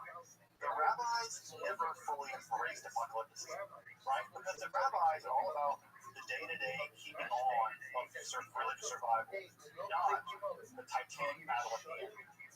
Right? The rabbis are more like, how do we do Judaism now the temple's destroyed? How do we move the temple into our home? And the apocalyptic people out there being like, God's going to judge the people tomorrow, right? So, in many ways, apocalyptic Judaism was never quite meshed with rabbinical Judaism. And again, one famous quote from the Talmud, right? It says that for every time you try to calculate when the Messiah will come, God delays the coming of the Messiah the years that you calculated in the future. The rabbis don't like this, right? When Rabbi Akiva said, right, that Shimon Bar Kokhba, the Messiah, will save us all, the other rabbis make fun of him. They're like, grass will grow in your cheeks before the Messiah comes. Like, that's not going to happen. Unfortunately, grass didn't grow in his cheeks because he didn't get buried because he was burned alive. So, sometimes it's true to me, right? The apocalyptic is very, very dangerous. But it was incredibly popular. On the screen right now is a short list of all the apocalyptic literature from this time period. If I were to grab my collection of apocalyptic literature off the shelf, it would be longer than the Hebrew Bible.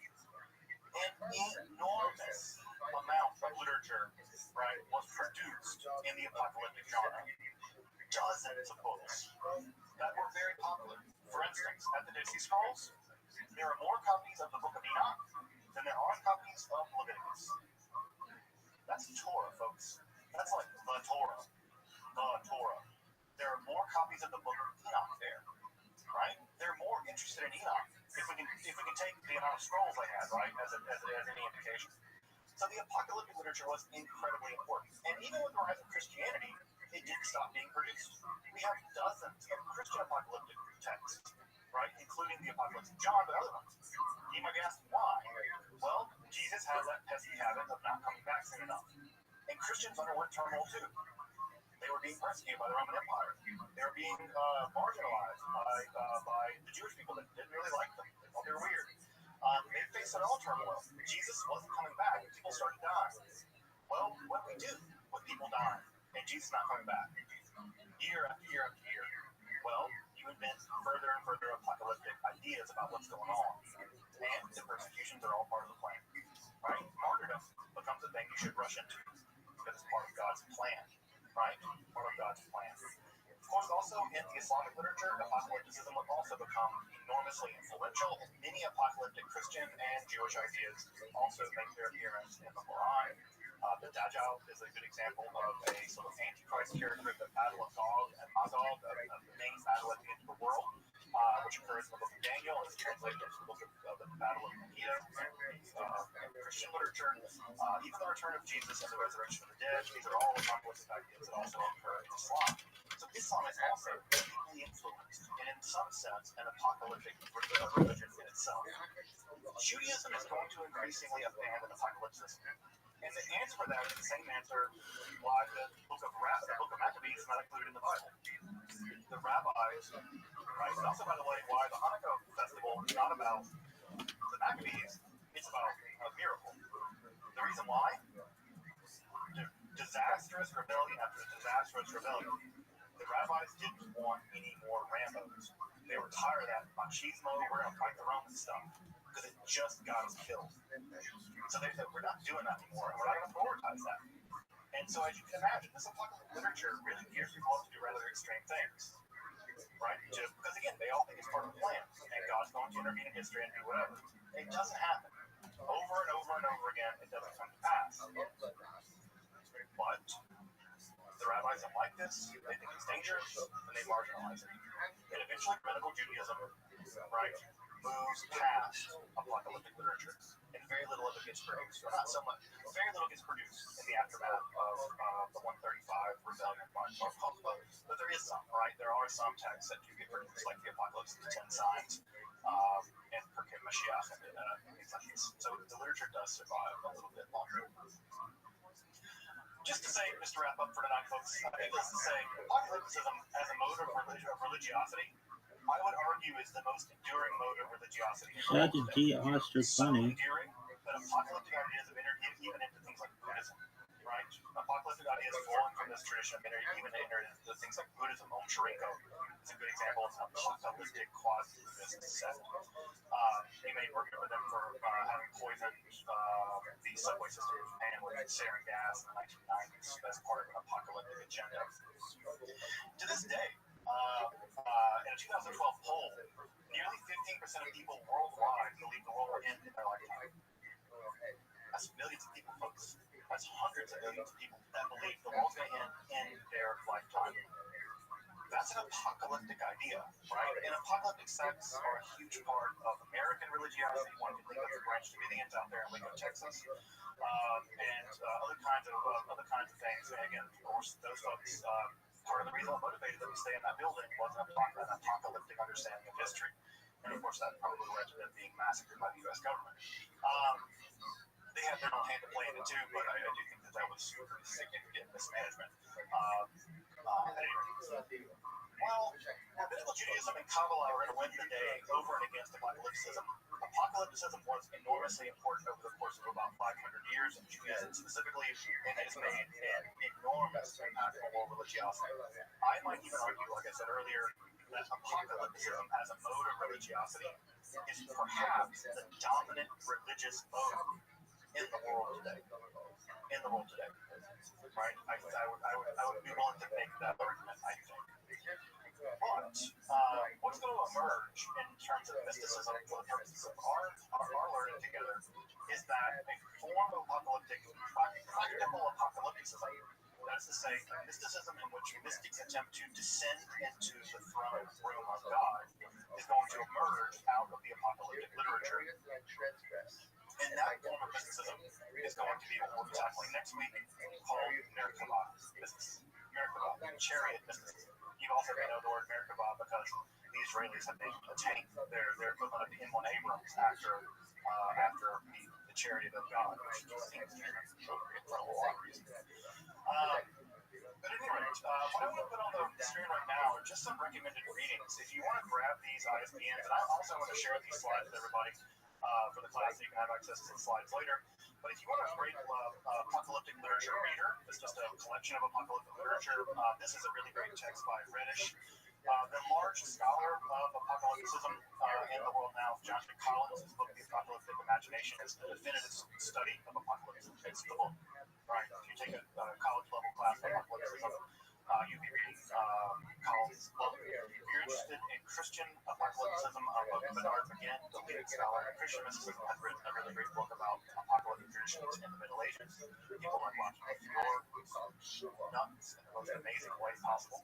And of course, also John Reeves has published another text on trajectories in Near Eastern apocalypticism, and this actually covers Jewish apocalypticism during the Middle Ages, which doesn't get much play, mostly because a lot of us haven't translated, but Reeves provides a great introduction to that literature, which is also forms of apocalypticism that survive into Jewish apocalypse that survive the Middle Ages.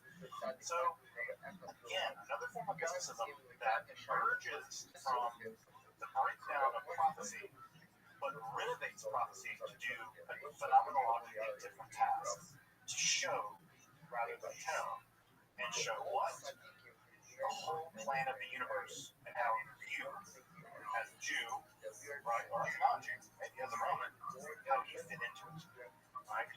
And that form of mysticism, I think, is just incredibly important. Christianity, I mean, we all have seen these Christian books, or the world, or whatever. None of this is imaginable without the proper turn in Judaism during the beginning of the 4th century. Welcome back, and thank you for joining me as I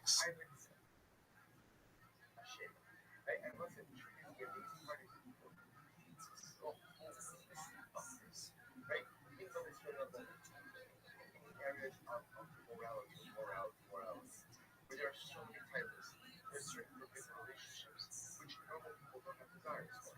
So which means even in the same area, even the same prohibitions, I can be a tzaddik in certain areas. So when tzaddik says it, it'll say, what this means is any given moment in life, this is how this is. In any given moment in life, I am tzaddik, and I may also be a Russia. I may also be a Russia. Simultaneously, a tzaddik and a Russia is, and the tzaddik says, this idea, making it that, Rothschild, the tzaddik, Rakman, Dover, Echatulman, God gave me Rabbi Shari Yom Nefshat Russia, and this idea that in one area I can be treated as tzaddik, right? Even though in many other areas I am like a Rasha, that Rashi Hasam Harash, but you should think of. Once over here, let's say it's very close over here. There was actually we're gonna stop over here today. We'll stop with this if you wanna get start with that one.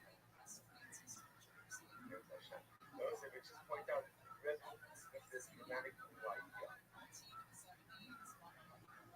that a person can simultaneously be tzaddik and be Russia at the same time. It's a new definition. And tzaddik, when you think about it, it's a very absolute term. So tzaddik refers to tzaddik is not as much my definition of my entire persona as much as it defines my relationship to certain averas. So the certain averas I'm a tzaddik, the certain averas I'm a Rasha. Certain averas I'm a tzaddik, no type of work, no desire for it, no shyness to it. I don't do it. I don't struggle with it. I don't stumble with it. I don't desire it. I'm a tzaddik in those areas. Other areas I transgress. Active state of transgression, but again, if I do tshuva, then I'm about tshuva. Also thinking about this, that's all about this stuff. According to the Rothschild, I will say that a person after faith is almost like a person in recovery. You ever speak to a person in recovery, face to face. Because of who a person in recovery is, he's never one. Recovery, no one has, people don't usually say, I'm recovered. It's that they say, I'm 365 months, whatever. I'm so pissed off with time. It's incredible you sort of so this now. Because once recovery from addiction is really imperative to say, here, this is my reality. This is something I will contend with the rest of my life. This is my reality. My goal is just to go ahead and stretch sobriety for as long as I can. It's something that is the same thing in faith. It's the same exact thing in faith. I'm in recovery. Why? Because my struggles are my struggles. That's it. The areas in which I struggle No, see, if you are disciplined, it's not usually you shout that you struggle in one area, and then that struggle goes totally away, and Panim Kadoshos all the time, right? New struggle, nothing to do with the old struggle. That's not usually what happens. If we're honest with ourselves, the things we struggle with internally, very often are very good things we struggle with externally. All the same stuff. It's all the same. It manifests itself differently in how we life, but it's all the same thing. So therefore, it's not good. In your areas of struggle, you never really become satisfied with those shapes to this particular stage. I feel no joy. And that's okay. Also, that's incredible. That's all I don't have to become tzaddik in the areas of my struggle. All I have to do is go ahead and struggle along. I'm putting together a prolonged amount of sobriety. That's my goal. I know it's not my favorite today. Because I'm going to tell you, this piece is like all favorite. The way we look at ourselves, we look at our struggles, and we look at our areas of weakness and strength.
Go for it yourself.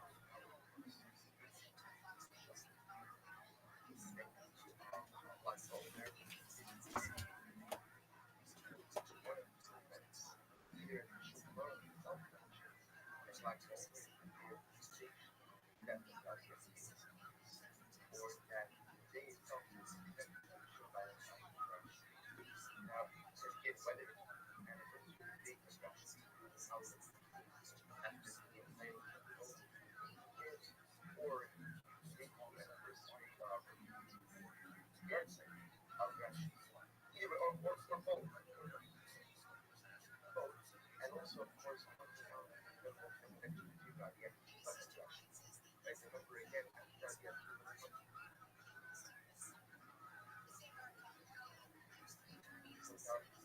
died, March 7th,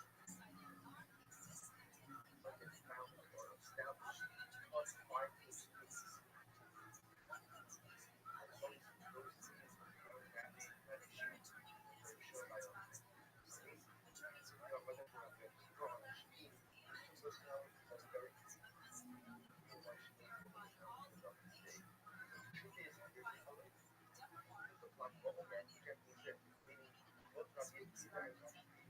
Talking about endless sacrifice, like endless sacrifice. The truth is, understood that the power of God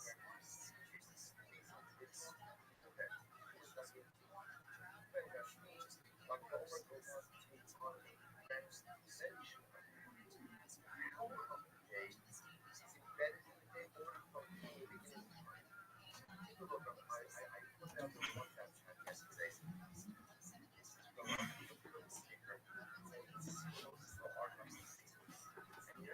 all section on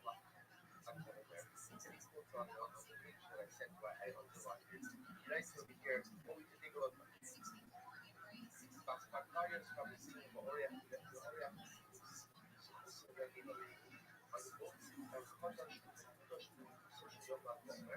the narrow capital, Kedusha dwells in the Kisher the great heaven inspired, Vayom Hazeh Maskil Notes Zman Shamat Torah Senu Abba Avinu. So let's see, because that's a interesting. Comes over here that everyone look at this book and the lady so it says Hadina Hazot Shayya Ira Atlam Bom. Never posits that the Sphira itself, right, this is partial. Starting from Makarak of Shabbos, Sheva Shabbos, we have an teaching from 7 weeks, 49 days, and Shabbos. The Rebbe said, divided into two parts. The first part says, Hamakia Zoshla Yitzhak Mitzrayim, Ira Bak. For the first 33 days, or up until the 33rd day, the essence of Sira is rooted in Yitzhak Mitzrayim. It's almost as if afterglow of Yitzhak Mitzrayim. Like that, we left Egypt, being experienced an incredible salvation, and up until the 33rd day, focus on the Kedusha of the days emanates from Yitzhak Mitzrayim. U'Gilad ha'omer Masiyot ha'ara shaman ha'sinai she'ha'ara satan. The Yitzhak that there's a switch in the first of life. What's the switch? The switch is that in the point that we have the over and on, the focus is no longer Yitzhak Mitzrayim, but the focus is ha'ara satan. The focus is Shabbos. And in fact, the focus is, it's bringing the Kedusha of the things themselves emanate. Up until that moment, the Kedusha of the Sira emanates from Yitzhak Mitzrayim. From lack of over and on, the Kedusha of the Sira is pulled from Shabbos. He goes on, he says, this is so beautiful. Rabbi is in the Pasuk, Yaakov Kara Lo Galvi. What's the Pasuk? Iterations. The Pasuk in Parashat Vayishlach and Parashat Vayishlach. Then remember again, this is when Yaakov was in the first place for Lavan. Remember again, Yaakov spills away from Lavan. He sneaks in the middle of the night. Lavan catches up with him, and Lavan catches up with him, and they make a tree. Right after a little bit of anxiety at first, or a little bit of tension, they make a tree. Essentially, they set up a line of demarcation. And then you party three, no one crosses the line. That's what this book says. So you don't come back, start out tonight, love it, and be one. And they draw one. So it says, Yaakov, and one of the things, how they're living a highly exposed. They wanted to go and demarcate the area. So us says, Yaakov comes a little gully. Yaakov pulled this gully down to the pile. Testimony. The Rebbe says something so beautiful. Cultivate the romance. Even Shemaitia Gal. With the Gal, right? Also, Gabriel, right? Gabriel, open my eyes and I will see Gal blood. When Gal comes, when Lag comes, Lag overcomes, Shumuruman, and Lag over, as Nasirinin, Ha'ir, the Kunos, Ha'ara Kabbalah. So it says, the moment that Gal comes, energy of Kabbalah that you begin to feel ultimately again the energy of Shabbos, that you begin to feel energy of what's going to happen in just a few days from now. Milas ad, see that's very beautiful. It says the word ad goes from us in Haskell, the Milashon Ade Adai, which again you are naturally to refer to Kabbalah and Torah. Everybody can get that in massive metaphor for the Kalbi still as a children of the Shalom is unlike this. So once it just incredibly beautiful and overwhelming idea, this notion that the Sira itself is divided up into parts. And up until Lag Ba'omer, the Kedusha issue of the days is where they are steps from what was. And then for the rest of the Sira, the inspiration is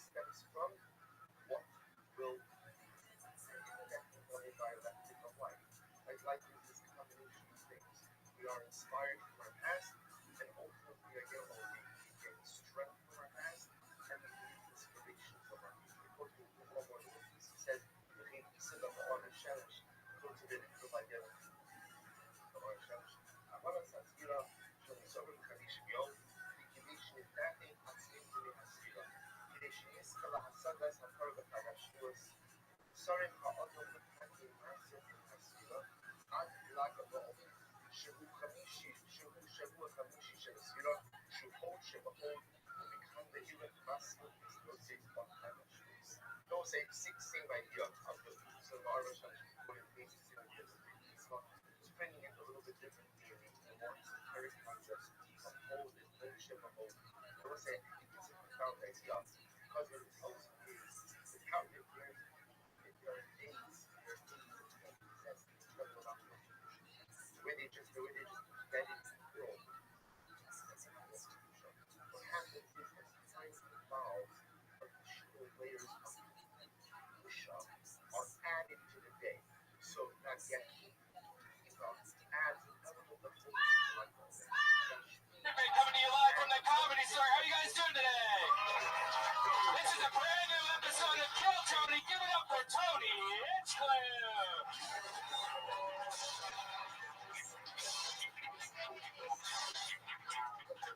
It takes me so long to get to my seat the way that this setup is. We never really made that any easier. We never made any adjustments to the big entrance where I have to walk around 3 chairs. How you guys doing out there? This is so exciting. This is 21 Mondays in a row that we've been having this fun little get-together, and yet we're still at the very beginning of something that I think is very fun and exciting. Yeah, so here we are. 21. 21. Yeah. Iron Patriot is here, our head of security. Put your hands together.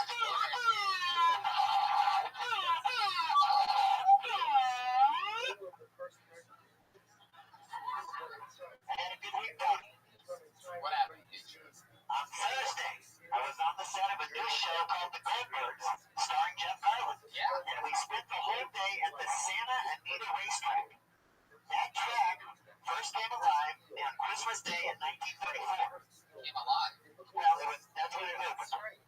But it was a great day. And, Seabiscuit would run its final race there in 1940. Do you like horse racing? Enough horse racing fun facts. Did you get to talk to Jeff Garland when you were? No, I didn't. He wasn't there. There was an actor, George Siegel, and a young white actor.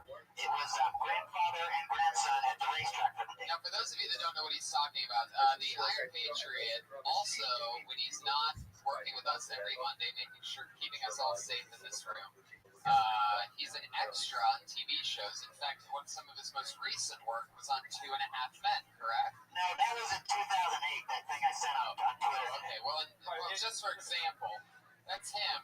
Creepily in the background. So if you see this, get a screenshot if you ever see him in a show, because this is the new Easter egg. And he gets a lot of extra work. If you listen to the show, you'll find out that almost every week he books something. Now, you got the Goldbergs. So you think you're going to be in a frame on this racetrack? How many people were at the racetrack? How many thousands of people were in the stand? Well, This thing they had a bunch of extras. We went down at another part of the track, but the people that were we watched a few races, and we were waiting every 30 minutes to film. But we were in another section filming the rest of the people, but the whole place doesn't fill up anymore. It's not like it was back in the glory days, but there was still a lot of people there. It was fun. Oh, so they were filming during actual races? Yeah.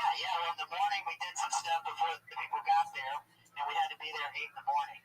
And I was getting real sleepy. They kept telling me, you got to wake up. But, it's really beautiful out there with the mountains. Have you been to that?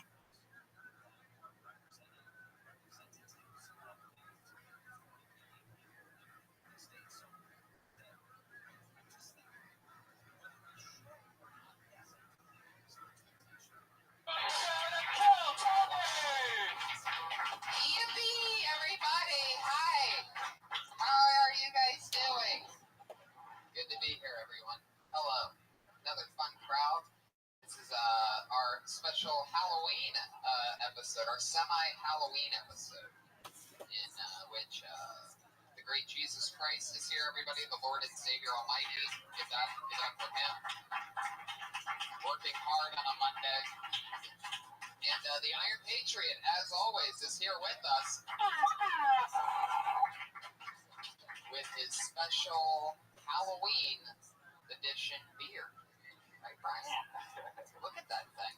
I feel like one of the Oak Ridge boys, Tony. Oh, there you go. Elvira. Super topical reference you got there. People love Oak Ridge Boys jokes, and you're just firing them out already, straight out of the gates. I mean, first impressions. First impressions of Comic Patriot would be a great part just to start off. I want to talk to you something, Tony. I bet. I was looking on Twitter, and there have been some people making some art designs with Kill Tony. Yeah. It's been pretty neat, but there was one that caught my particular interest. It was an artist named Michael did the cover of the Kill Bill movie, but he put your face instead of Uma's. Yeah. And she was wearing that yellow jumpsuit, an iconic photo. Yeah, you got it. Yes, and I wanted to say, It was an amazing Photoshop yeah, job. I wanted to say to you, if things don't work out in comedy, you maybe could be an Uma Thurman impersonator. There you go. 0 for 2. Patriot is 0 for 2 for those of you keeping count during the World Series. But another thing I read about that is, do you know that Bruce Lee also wore that yellow jumpsuit in his last film in 1973, The Game of Death? There you go. Absolutely. That is a great fact. And they have those for sale on the internet. I think you should do that for your costume this Thursday. Get a blonde wig and get that yellow jumpsuit. What are you doing on Thursday? You already got the shoes. What are you doing on And you Thursday? got the body, man. You got like that vegan body from all the comic stuff like that. All right, that's not what a vegan is. You're really rushing into it this week. I don't know why you have to make these vegan jokes about me sucking cum, because that doesn't go with that. It's not the same thing. Yeah, It's not the same because thing. you have like that body, that AIDS cancer body. I don't know why you do this. I don't know why you do this, Brian. I don't know what it is about this part of rubbing me the wrong way that gets you excited. Well, that Bruce Lee was very, thin. And you would, if you had that, I think he's right. Yeah, if you had like a Yeah, wig on, thin and dangerous, Yeah. just like Bruce Lee. very sickly looking like a vegan. All right, that's enough. You're the one that gets sick every 2 weeks. Yeah, because I have to be around you so much. All right, that didn't even make any sense. What are we doing here? Have you Googled Elvira, speaking of Elvira, on lately to see if you would fuck her? Because I would still do it. Ira. Have you, anyone? Sort of remember her. What is she up to She nowadays? still has the big milky boobs, more makeup. Still doable. She was creepy then. Patriot, what are you going to be for Halloween on Thursday? I'm going to do the same thing. What? I go on the boulevard and I go out, Jesus knows it. He knows how I go out there. I probably go out there from 4 to 7 or something when the trick-or-treating's happening. The kids they'll like seeing me and I'll do some pictures and I'll go home. Fuck yeah. All in a day's work. Take some pictures, go home. Yeah. No different with Halloween with you. Were you doing anything at nighttime? Any plans? Maybe I'll go to Disneyland. I've been thinking I might want to check that out. Think you might want to go to Disneyland on Yeah. Thursday night. Yeah, no, I'm real spontaneous. There's no telling where I might be going. I don't know if you're that spontaneous. I think under the costume you're a pedophile. So you telling me that you want to go to Disneyland on Thursday night makes a lot of sense. Yeah, I do. I love it. Because let's face it, where you live, there's probably no kids trick-or-treating coming right to that door where you can just pull a bit. No, I gotta go. You got all those fresh feet, those little feetsies. Those fresh feetsies. Oh, that's so disgusting. I'm the Patriot. I don't mind where I'm. Do you think that it's harder for us to take you seriously with the beard on at all? I don't know. I can't really see how I look. Do I look sexy? Interesting thing about that beard, it's the exact same beard of the guy that had that when I got robbed by gunpoint. He had the exact same model beard on a little white Really? strand. Yeah. It's beards for wizards. Black wizards. Did he really? He had a wizard beard? Yeah, Oh, that that's exact so same creepy. color, everything. That is so creepy. Yeah, because when I see it at Halloween stores, it brings back like a flashback. Well, the one thing that obviously our production value here on this show, and Robert has in common is that they both only want to spend $7 for a fake beer. And so there you go.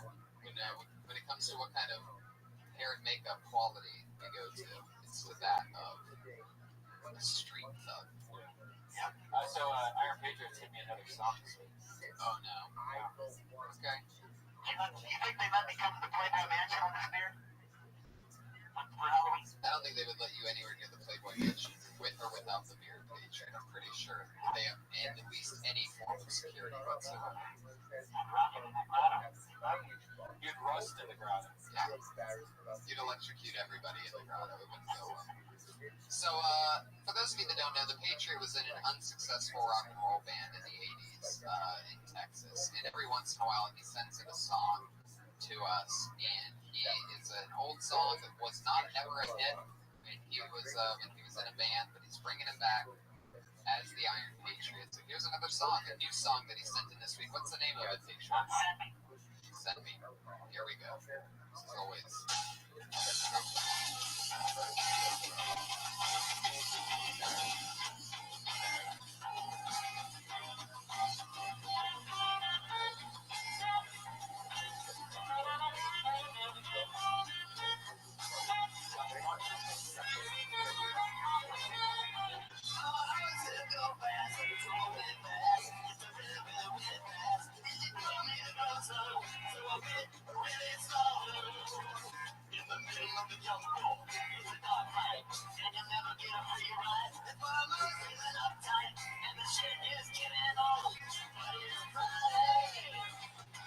I like this one.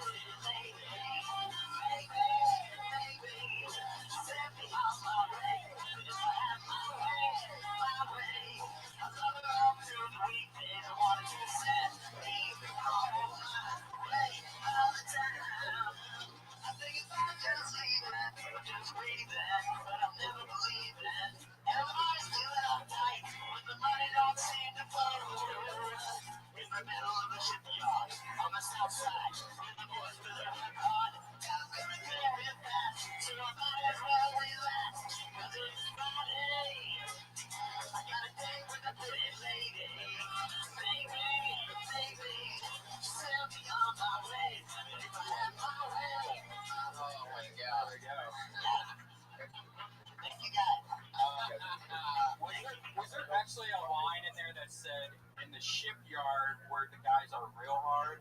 No, the shipyard where the guys really work hard, where the boys really work hard. I've heard like three or four of these songs now from you, Patriot. I gotta say, you guys really would have killed if you ever played the Mos Eisley Cantina. I mean, you sound like those fucking...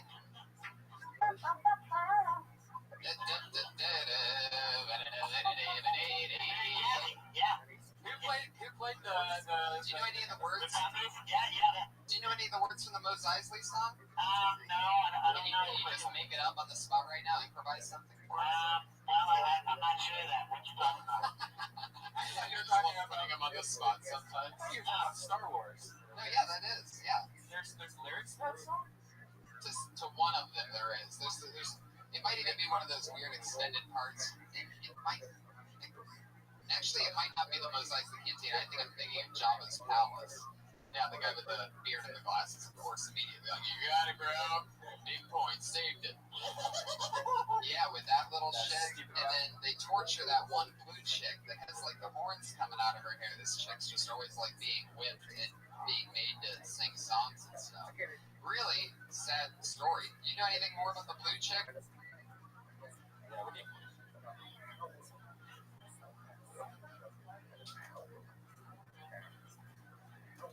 I've gotten so good at knowing like who to ask facts to. Asking. Yeah, I would have gone with the guy with the Star Wars shirt in the very back row. I think there's a guy that's... he just likes the shirt. Exactly. Real Star Wars fans wear fucking collared shirts with nice jackets and stuff. So they're successful. You decide whether you're going to be a Jedi or the dark side. You make a commitment. What side did you pick? There's no such thing as double Jedi. Oh, total Jedi. Alright. Patriot. If you had to say whether you're Sith or Jedi, what would you pick? Neither. You're a droid. Of course. The only one that can't pick. I love it.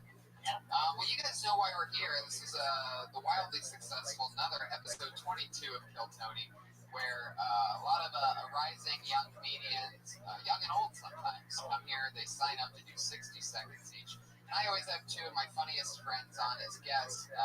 This week will be no different. In no particular order, your guests tonight. You guys ready to get this thing kick-started or what?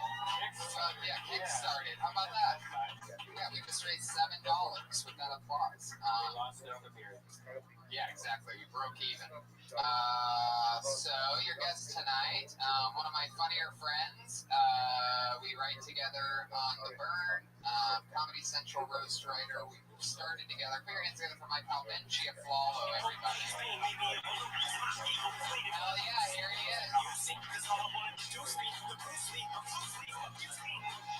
And also the opener for Russell Peters, Steve Trevino. I mean, this guy's on the road. He's booked some huge college tour. One of my best friends. Put your hands together for Jesus Trejo, everybody. Also here. You know, from Sullivan and Son on CBS. Welcome.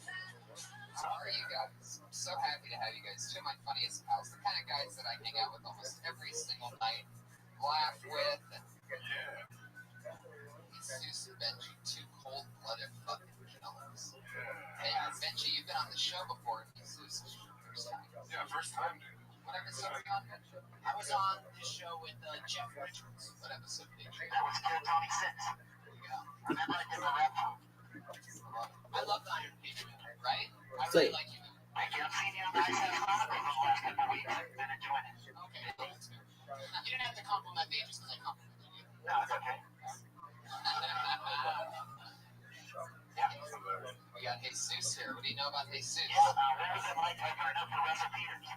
Fucking crazy. Yeah, I was like, oh shit, this Was is the real. biggest venue you did with? No Kid Theater here in Los Angeles. How many people is that? 7,500. Yeah, man, I was like, holy shit, my mom, 10th row, just clapping it up the whole time. Oh, that's cool. Did you see her? Yeah, oh, I could see her. Was she like one of your focal points during your set? Yeah, and then my dad's sleeping. I mean, Oh, really? Isn't that amazing how that works out? it's crazy. Like, we were there, like, I was so excited. My dad, like, after the show's all said and done, we're backstage, and my dad just kind of, like, you know, hitting with his knuckles up against the beat. He's like, oh, this is a nice place. Like, oh, Why do you think? I guess they got a pretty decent foundation over at the oh, the seats are amazing. What about these jokes? Fuck your jokes. Great.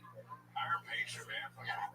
What's up with the lights, man? You look like when you look at those lights, and you feel like he's gonna wipe somebody's teeth at the mall. Just going toward the Yeah, the costume came from Norway, but the lights came from Belgium. Wow. all right. Fuck yeah. You tag that shit, huh? Absolutely. Now, when I got the light on, I actually had to wire up the battery packs. I had to make several trips to Radio Shack. And I thought I was just coming ready to go, but it was just the light. And then I had to twist the wires together and put those little plastic things twisted in there. That's very Johnny Five of you. Yeah, I'm just like Robert Downey. I do a lot of work at home on my costume getting ready. Down he's soft, son. Yeah. Fuck yeah, man. Another thing that I love that's happening right now with this introduction of the beard and the ventilation system here, the story is this like powerful wizard box of the beard you have going on right now. It's like floating in the wind. Pretty fucking hilarious. Do you have any wizardly thoughts for us? Like, have you smoked pot lately and gotten had any of your dick thoughts? Yes, nothing is outside you. What is within is without. Okay, that's it? That's the end of it? Yes, It sounded like you were really getting something. listen, you're in a battle against your own mind, and that's the good news and the bad news. I don't like these. Alright. Yeah, alright. You're not smoking the right pot, Patriot. I don't know. I feel like he's just reading his memes. Yeah. Let's go. Oh, yeah, we have a new soundboard, by the way. Yeah, thanks to horrorblasters.com for updating us to an HD soundboard. Heck yeah. So we have a new, of course, but you guys know comedians all sign up to do 60 seconds to be able to perform, maybe get some of that punched up, maybe just get some direction of any kind, or just be talked to and get their stuff out there. We always have them do 60 seconds, and they know that they've hit that 60-second mark when they're doing stand-up at the Meow of the Kitty, but when it used to just be this little innocent meow. But with our new upgrade, oh my god, that's unbearable. Was that Donald Duck in that motherfucker? I sure would have loved to have had an audio rehearsal before this. Guess I just took your word for it that the updated cab was great. Alright, we can go with this. That's much better. That's much better. I don't need an angry look. That sounded like a skinny, angry cat. Alright, well, how about after they go over the minute, they keep on going. Oh, yeah, well, normally we have the West Hollywood Bear. What's the big, Well, it's just a gayer bear.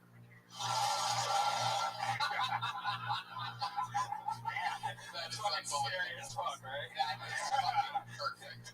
That's amazing. The other room and shit like that. That is so That'll make the person shit off stage. What's the magic wand? I just want to see what the magic wand is. Oh, that's out of curiosity. just in case if a really hot girl comes up on stage. It's adorable. Fuck yeah, man. So, Is that what you hear in your head when you have a boner? Because I would automatically associate that sound with hot chicks.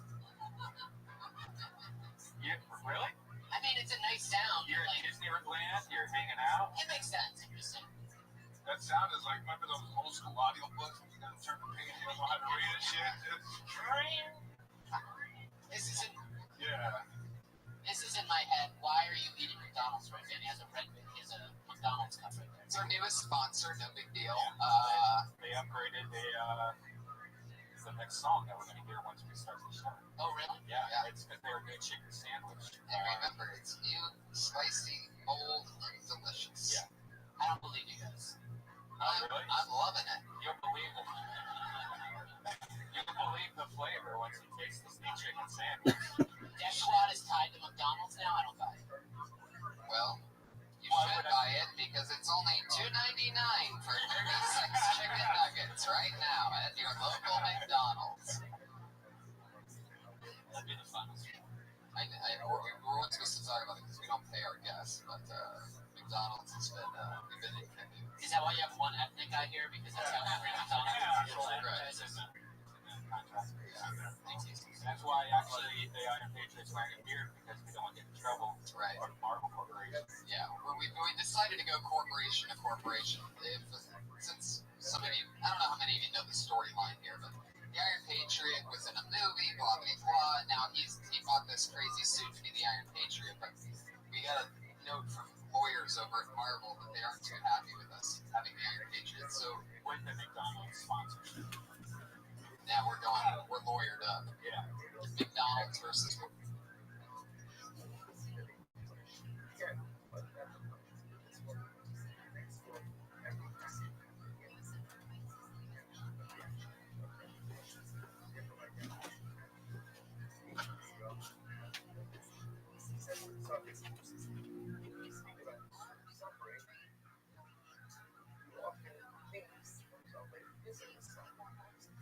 However, on account of Henry and Sarah had transactions with hereditary, that she shall أطلقه وأضع بين الشخصات يجب فضلها that shouldn't be managed.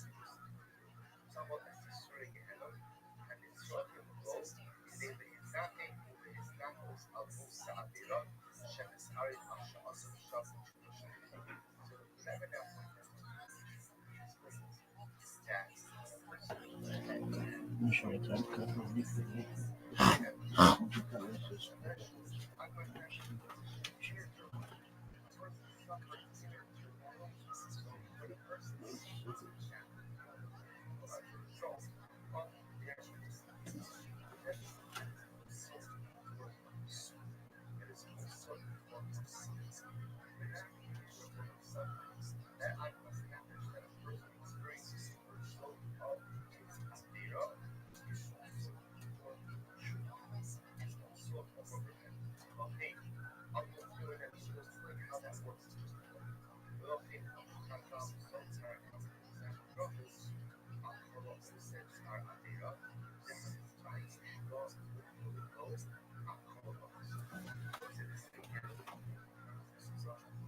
battle of the Titans. Yeah. But then again, McDonald's might drop us after they hear this. Anyway, fuck yeah. You guys ready to get this thing started? We have over 30 comedians that signed up for tonight's show to get the chance to do 60 seconds. So let's have some fun, shall we? It's always exciting and fun. Hey, Sarah Wineshank, everybody, starting it off. Lovely young lady. Exactly what we need. I follow Sarah on What's up? Yeah, everyone's like, yeah. Got a flu shot, guys. Got my flu shot Friday. Went to Rite Aid to get Q-tips and a Twix. Just Q-tips and a Twix. All I wanted. Left with the fucking flu shot. Waiting to see if I'm gonna develop latent autism. Not quite sure yet. You guys should have seen the dude that gave me this flu shot. This fool is like father time. He rang me up for the Twix and the Q-tips. And then, like, I freaked out. I was like, there's no way you're the same dude that's going to inject me. He's like, oh, no, I am. But I got a lollipop afterwards. That was tight. Knickknacks. I have a lot of things. Like, I'm afraid I'm going to be a crazy old knickknack lady with a lot of shit. Like, magnets on my fridge from places I've never been. I'm afraid of being that bitch. Like the one that likes fuchsia and makes hummingbird feeders. That's like my nightmare. I have a lot of cats. Really big scratch posts. They can play on them. But no front. Wow. There you go, 1 minute. The cat noise cut out her cat joke. You notice that? Sure, we got cats on cats on cats. Cat City. Cat City, bro. Fuck yeah.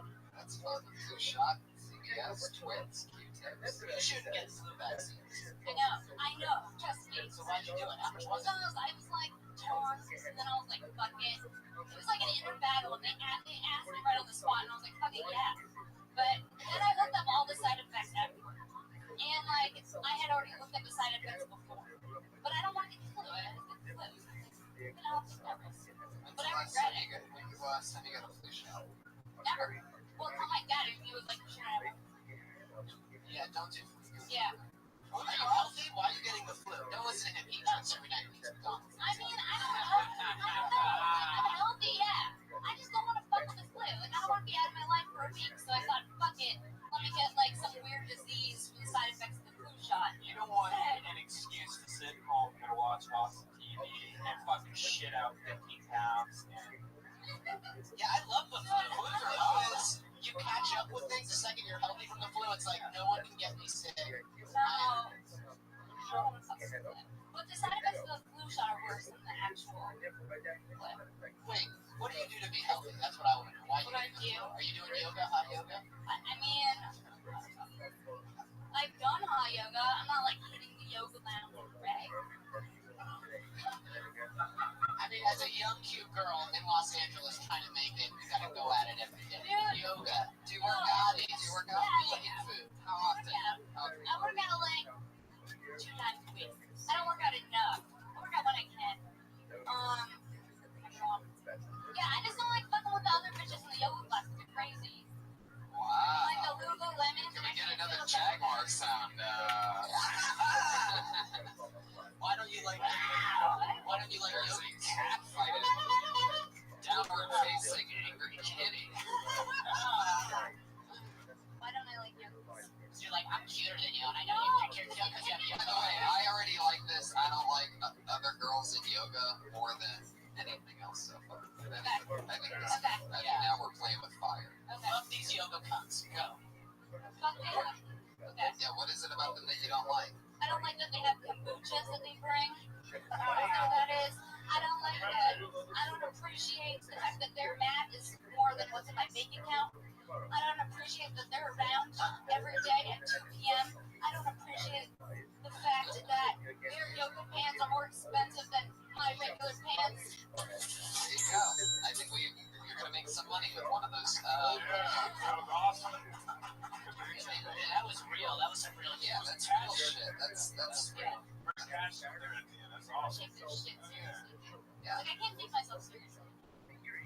on the class. It's like the deep breathing. It's like, this is so embarrassing. What is it embarrassing about deep breathing? Because there's like one class, okay, I won't even fuck with it because it's like extra deep. It's like called Kundalini. Not even close, not level deep. You know what I mean? Yeah. Yeah, that deep right there, where you snort when you laugh. Right there. It's quiet in there, right? So what are you dressing in? What are you wearing to yoga that you're feeling, you don't have your Lululemon? I mean, I have nice pants, but they're not Lululemon. Like, I don't fuck with Lululemon. It's like, played out, you know? Like, I'll look the part, but not fully. I won't go full yoga. So you go into like dark alleys to buy your yoga pants. No, not dark alleys. Yeah. If you have an extended labia, you'd be more scared to go to yoga. Yeah. I mean, there's plenty of hot girls in yoga, but there's some meaty women too. Actually, I have a yoga nightmare. It was at a goddess workshop that I got suckered into signing up for, and ever since then I stopped going to yoga. What's a goddess workshop? Oh, trust me, you don't want to know. It sounds like something that I could say could make another interesting premise. What is that? What's a goddess It's like workshop? all these crazy, like, older women, I would say, late 40s, early 50s, that are having, like, freakouts in their Lululemons, and it's like a Friday night at 10 o'clock, and I got guilt tripped into going to this, and I can't say no, and, it was $40, and I signed up, and I had to... What is it? What are they doing to you? What's So it? I thought that we were going to do yoga at the yoga class goddess workshop, but when I arrived there, no one was doing any type of stretching at all, and I had to stare into another woman's eyes who was anorexic for like 5 minutes, and then hug her, and then she cried. So ever since then, I'm like, fuck yoga. When do you become a goddess? I don't get the goddess. Oh no, it's just like these women, they're like hate their lives and their husbands, or like whatever. They're like bitter about life, so they're like going to like, I didn't realize it was like this, you know? I'll tell you this, if you work the I hate bitches angle, you'll get all the men on your side and some of the women. It's true. They'll stand by your passion and your honesty. Because it sounds like you really are coming from that place. So fucking rock it. It's the yoga things. The yoga things. How do they? How are they always there too? That what's their? What are they doing? If you're doing this and you're coming to yoga, what are they doing? Why are they always? How do they do that? If they have rich husbands, they Yeah. just do yoga during the day. Yeah, She's a fucking artist trying to grind during the day, and then she sees all these rich bitches at fucking yoga at 2 p.m. Right. It's like, fuck this. Exactly. There you go. Princess Shank on Twitter. Sarah Wine Shank, everybody. Talking about the flu shot. Hashtag diamonds. /diamonds. That's fun. That's exciting. Flu shot. Yeah, I'm not into that. I got a physical a couple months ago. They just started giving me shots. It's too late by the time it happened. But give me some shots. They're full of mercury and shit. That's why everyone's autistic. What kind of shots did they give you at a physical? Like, they put you Well, for like 12 vitamins. yeah, they gave me the fucking premium package. They B12 you up, they shoot up some B12 to get your finger in there. I think so. I think I got some good stuff. Got whatever the writer's guild package is. Ball grab. You know what? It wasn't actually a grab. I really like my new Dongo, by the way. Did it have a beginning, middle, and an end? I'll tell you this. One time, I got a physical from a doctor, and he went for the ball grab, the turn your head and cough, and I didn't realize it until right afterwards. He didn't have a glove on when he did it. He didn't have a glove on. His hands are clean. Yeah, they're clean, but put a glove on it, bro. Because if he doesn't have it's fine that he doesn't have a glove on. Like all of a sudden, I started thinking like probably like a girl would that doesn't use a condom with the guy or something. Like I'm like, it's all right this one time with me, but wait a second, that means he does that with all the guys. So like he has this bally hand, this hand of balls. Was it in the morning or the afternoon? I think I got a late shift on the ball grab. Ain't no telling how many pairs you got. I had one where like when I knew the ball grab was coming, because my dad told me about it, so I got a female doctor to do my physical. You're so full of But then shit. she had a teacher's assistant, like somebody shadowing her, that did it for her. So I had a younger guy that was like my age grab my balls in front of her. It was worse. I prefer that. That's so great. This kid was like my age. Like I was like 22. This was a while ago. So you're like, yo, bro, nice balls. Yeah. I prefer a male touching my balls because I don't want it to be a girl and then I like boner in the doctor's office. Oh, that's Right. awesome. And I don't want it to be a girl because I don't want a dumb girl doctor to misdiagnose my testicular cancer. You know what I'm saying? I need a fucking man Argument with the with a big boyfriend. brain. Ew, what's these names? Ew, you got something. I once had a female doctor, but she was very dykey, but she did inject my asshole. I had a hemorrhoid. Oh, you had a hemorrhoid? What kind of lifestyle are you living, man? I gotta, if I booze too much or if I don't take care, I get a hemorrhoid. And she lied to me. She was like, all right, you're gonna feel a little pinch, like, because they're not gonna be like, I'm about to jam this syringe in your asshole because you can't see what's going on. Did she put the rubber band on it, or what did I can't see, it's all happening behind Sounds you. like a And then nightmare. once it's done, she's like, this is what I just did. And you're like, whoa. What do you mean that's what I just did? Did she like suck it out and then show you something? Or No, she just tells you afterwards what she did, but she doesn't want to be like, I'm about to stick a needle inside of your asshole. you put a rubber? you guys, I think this is its own podcast called Hemorrhoid Express with Red Man and Benji. You'll get there, bro. You're stressed out. It ain't happening. Yeah, I had to put a rubber band on the hemorrhoid and cut it off. Hey, Shade, have you ever had a hemorrhoid? I did, but I changed my diet and I I never said had on my dick. I'm like, what the fuck? That's what I heard. Get it out there. Eat lots of fiber. Eat some bananas, some fiber. Try to change it up so you don't have to have those. I didn't have to do that rubber band thing. That was terrible. I used some preparation H for a few days. Got rid of it. Changed my diet. It was cool. There you go. All right, your next comedian, everybody. Put your hands together for Mario Ramone, everyone. Here he is. Mario, we lost you. Oh, yeah. Coming from deep in the gullet. Oh, yeah, this is going to take a while. He dropped his jacket. Still coming. The music's loud. He's still coming. Here he is, everybody. Mario Ramone. Yo, what's up, y'all? How are you? I just moved to LA about 6 weeks ago, and my mom just actually came to visit me, and I had to take her out dancing. I hate taking my mother out dancing. She loves to do line dances. She never wants to go to her age bracket of clubs. She always wants to go to my club. And what do you call that line dance? Not the electric slide, but the wobble. But the only thing is, she's in an electric wheelchair. She's fucking people's toes up. Like my mom, she loves to drink and do line dances and things. And like if she does it, like she makes her wheelchair go really fast. Moves her head, like she's like fucking people's toes. Like seriously.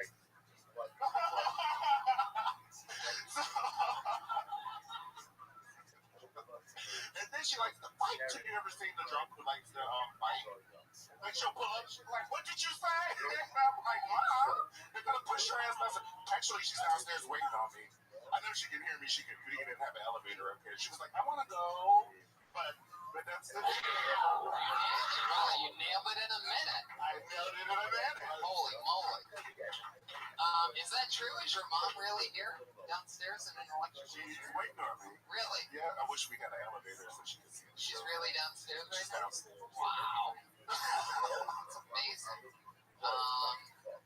That's hilarious. First of all, okay. Okay. You have so many things you want to talk about. Did she really want to go dancing with you? Was that a Oh, yeah, she goes there. In a wheelchair. In an electric wheelchair. Right. So, Don't call okay. Yale. All right. What did I say? You are a happy guy. Yeah. Where are you from? I'm from Atlanta. Atlanta. That's you. Yeah. Well, it's really cool to call it Hollywood. What happened? It's all happening, man. I know. Well, that's cool. Was it tough picking up your mom from the airport seeing that she was in a wheelchair? No, I mean, they have assistants at the airport. Right. You tip the guy who will. Of course, I always do. Nice. What'd you tip him? A couple $1 bills. Well, yeah. You give them like 4 or 5 things. That's fun. Why did you give us? See, I don't believe you. I'm nervous. Like, I'm not nervous, I'm just hot. Yeah, that was hilarious, man. I'm curious, is that the first time your mom approached you about going dancing? No, she's always gone dancing. What was that first first time, I'm curious, just like that. Well, people were actually concerned because she was in her wheelchair and she had her cortisone shot that time in her knee, so she got up and started like that. Okay. So she can kind of move, but she's okay. Has anyone ever tried to inappropriately grind your mother on the dance floor? And then No, she's like, the grinder. Oh, She'll shit. up on you and grind you. She's like, she makes it bounce. The wheelchair, This is all. She has hydraulics in her wheelchair? Yeah. And we decorated it for her. That's true. It's all great. I think, I love what you're doing with this whole thing. It's absolutely right. That is funny shit. I mean, definitely, I would cross electric slide and electric wheelchair. I would make that connection instead of saying the whole, what they say, Waldo or Waldorf. What was? You talked about a dance earlier on. You got the wobble. Yeah, well, you're saying something there that it doesn't matter. You know what I mean? Like we don't even know what that is. Does anybody know what the wobble is? No. It's the one guy, right? What nationality are you? What nationality? Green and black. Instead of the electric slide, she does the electric. Right, that, and I also love that you talking about how sometimes she'll get cortisone shots, and I would set that up by saying something like, she does one dance movie called The Miracle, where, that she gets her cortisone shots, and then all of a sudden she gets to the middle of the dance floor and just stands up, and everybody goes crazy, you know what I mean? Like, call it The Miracle. There's an awesome weekend at Bernie. Right, yeah. That's really that's great. I think it's cool that you're talking like something real. You know what I mean? I talk a lot about my parents and my ex, and I think that's cool. She's downstairs cursing me out. Every time I get finished, she always says she fucked her. She does. She's like, I love your energy in the way. You have so much fun, Mario.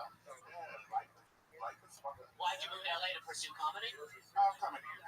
How long have you been here?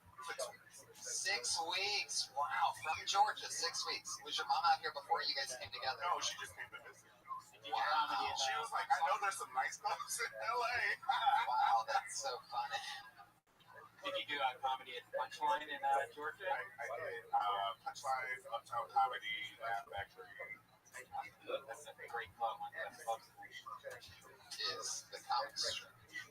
What did you say? Punchline. Right. I just want to make sure that this part you have a laugh factory. Like some innocent virgin animal and they walk over and they let nobody in Punchline. No. Like you have to know something. You have to know him. Jesus,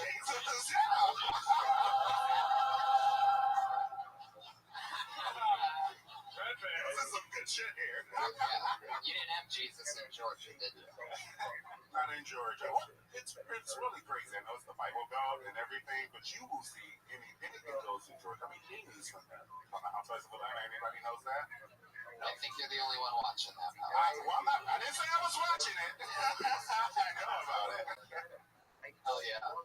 So have you've since you've been here 6 weeks, you've checked out like the West Hollywood area and all that, you know? Yeah. I see a lot of comedy clubs. I did John Levy. That was fine. That's for me. And this for me. This was for me. Oh, yeah. I mean, who else gets to perform literally in front of Jesus and all your guys? Right? Right. Okay. Fantastic. Mario Ramon, everybody. There he goes. Mario's brand new to LA. Be very happy. Don't lose that excitement. Don't let this place steal your soul. We're gonna see him in a few years. He's gonna be so dark. Oh, I know. Don't let it. Remember who you are today. Remember that guy that was giggling at himself was alive, because this city will rip that from your spinal cord. And I remember people telling me that, a few weeks in or whatever, and they're like, yeah, that is it. It's true. You were always kind of dark, though. When I first met you, you were like tough from the get-go. You were even tougher when you first started. It's true. Yeah, Ohio, shit. But I was wide-eyed when I first started. But I had confidence. I knew I wasn't going to quit. I knew I was in it. I knew I was going to learn some shit. Tony was like a week into comedy, treating people like shit. It was pretty funny. It worked out. Thank you. It did work out. It's true. Yeah, hey, Tony, why do they call you the Golden Boy? Actually, it's the Golden Pony. And, a lot of people ask me that question, and here he is, Benji Aflalo, let me tell you. I was one of the original people to call him the Golden Pony. You see, years ago, maybe 5 years ago or so, We used to play Risk in the green room over here, me and all my nerdy comedian friends. But I'm not a nerdy comedian. He's not a nerd, but he'd be here sort of hanging out while we were playing, doing his own little thing, writing, drinking coffee, getting shit done. And if you play Risk, you'll know that there's a piece on the Risk table that's a golden horse that you use as a marker that isn't really relevant to one person. And then we'd say, Tony, do you want to play? And Tony would be like, no, I'm writing jokes. I'm not a nerd loser like you guys. No, thank you. I don't want to play Risk. And then so we would say, Tony's the golden pony, which is really nobody's piece on the Risk table. And that's where it came from. And at first he hated the nickname Golden Pony. And then it eventually stuck. That's how nicknames are. There it is. The official Golden Ponies. Oh, wow. There's a little dirty horse there. Yeah. T-shirts are selling like hotcakes, aren't they? Oh, yeah, they sure are. And by selling like hotcakes, I mean, who's buying those things anymore, right? Who buys hotcakes? Why is that? How did that ever become a thing? Hotcakes. Selling like hot. Well, I think a hotcake needs to be sold quickly, otherwise it's not hot anymore. That would be my guess. Very good. The fattest guy in the room just applauded that. Obese J-Mac.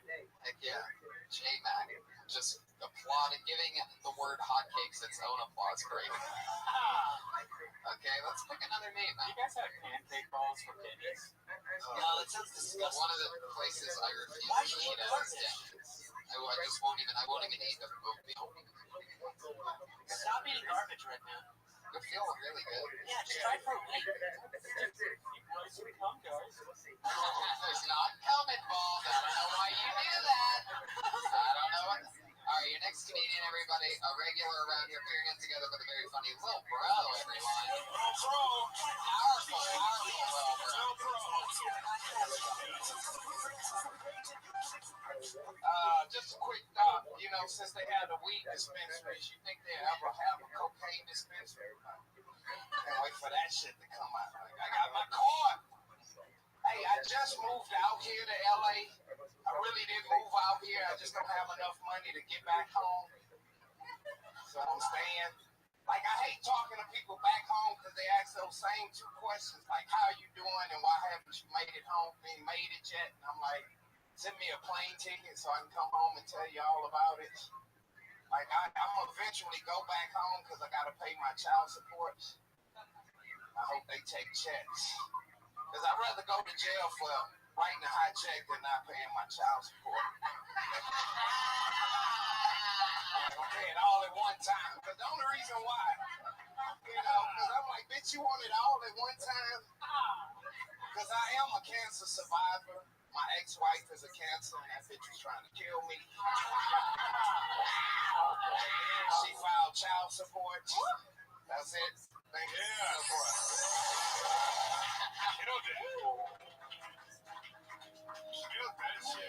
Fuck yeah, man. Lil Bro, one of my good buddies. How long you been out here now, Lil Bro? Since March, so. Since March. Where are we at? 6 months. There you go. Fuck yeah. I make friends with you. I really want to thank you for doing the holiday season, dressing up like a candy corn. First of all, that's adorable. Adorable. The seasonal Lil Bro. Has little Thanksgiving pants on. Yeah, oh my god, yeah. Totally. Did those come with a baster hanging out of the pocket? When they're not squat. Fuck yeah. Oh my god, where do you even find a sweater like that? Do you have to go to the Halloween costume I store actually to got find the that? sweater for Christmas. Whichever relative that was hates you. You can tell the relative that hates you the most by whoever bought you that sweater. Hey, but you know what's so bad? I didn't get anything else. That's why I kept it.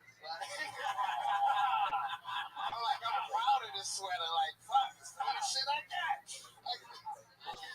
Oh my god, that's so funny.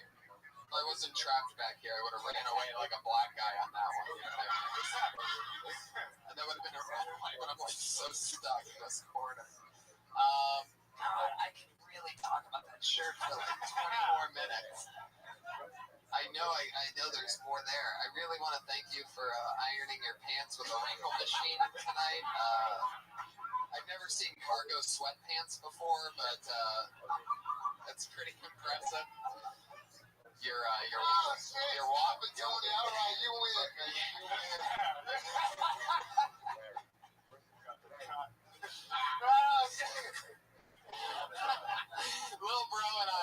Lil Bro is also a participant in many of what we would call a bagging session that just takes place organically around this comedy club in many hours of the night. The back parking lot. Yeah, this place is always crazy. And Jesus, too? oh yeah, Jesus is always in it. Absolutely. Jesus is extra diabolical in when we're all in groups making fun of what we look like in each other, because he's actually a very physical comedian. So his jokes will always end up with him doing like it's hard to describe, but it's always something more powerful than. Sometimes an act out can just crush what only words can do. You notice he also has an orange watch matching the rest of the Oh yeah. It's them. Hey, Gifts, too. Oh yeah. Did you get that orange watch when you did comedy in a construction zone before? Or, all right. Looks like a children's watch. No, it's a gift. It's a gift. You You get the worst gifts ever, by the way. Whoever's buying you these things hates you and is just buying them on Halloween clearance racks. I didn't even know they still made cargo pants. So was that a gift from like 1998? Wow, man. Yeah, like what do you keep in those big pockets? A better pair of pants? God damn. Oh shit, here comes the hat. Yeah! Boom. I'm trying to hide my face, man. You're killing me. Let me say something. You shouldn't hit the outfit. The face is fine. Montel Williams. And you said you This came is how we do it. you came in March, you didn't have the money to get home. So are you on an extended vacation that turned into a comedy cruise? Who's this guy named Mark? Yeah. Heck yeah. I like it. Hey, by the way, Patriot, your beard would go great with that outfit he's wearing. Lil Bro, you are hilarious. You always are. It's always so much fun to have you and chat with you. Thanks for dressing like that. Every time. You really let me shine and do what I do best. Like dressing like an I don't know what. He's at Lil Bro on Twitter. It's very hard to spell, but he's so funny. I'll spell it out for you. At LILBROUGH. He spells bro with 3 silent letters at the end. Lil Bro. Because he loves his fans. And Lil Bro. I suggested to him a few weeks ago that he change his name to No Bro. Because there's already plenty of littles, the Little Wayne, Little John. Do you think there's too many littles? The Little Romeo, Little Lester, Little Troy, all the... The thing is this, he couldn't be Big Bro because he clearly abandons children. There you go. Oh. There you go. No doubt about it. By the way, abandoning children to abandoning mothers in wheelchairs. Mario Ramon LA was Mario Ramon's Twitter handle, by the way. I forgot to get that out earlier. That's at Mario Ramon LA if you want to send him a tweet, you listeners out there that aren't here live with us. Right? There was. Was that what that finger up was about? Is that thing? Original? Oh, okay. Forget it, Mario. Forget it. All right. That's weird. A friendly black guy who goes to church? Never heard of that. Sarcasm. Usually it's just for All friendly black guys go to church. Mario's only been here a few weeks. Do you guys remember what your first comedy sets were like? I ran away. What were you talking about? Anything terrible? Yeah. Oh, man. I fucking bombed hard. I remember making fun of you, didn't I? Yeah, when I first started coming We're around, like best friends now, but I used to really... I left damn near in tears one night because I had this Mexican belt. You said it looked like a WWE belt. Because they had the big Mexican belt buckle. I'm like, I'd say it's like made of Adobe or something. yeah, Adobe or some shit. Like Rey Mysterio. Like, he just went in on me. And I went in the car and I took the fucking belt off before I drove home. I'm like, I don't even want to be wearing this shit.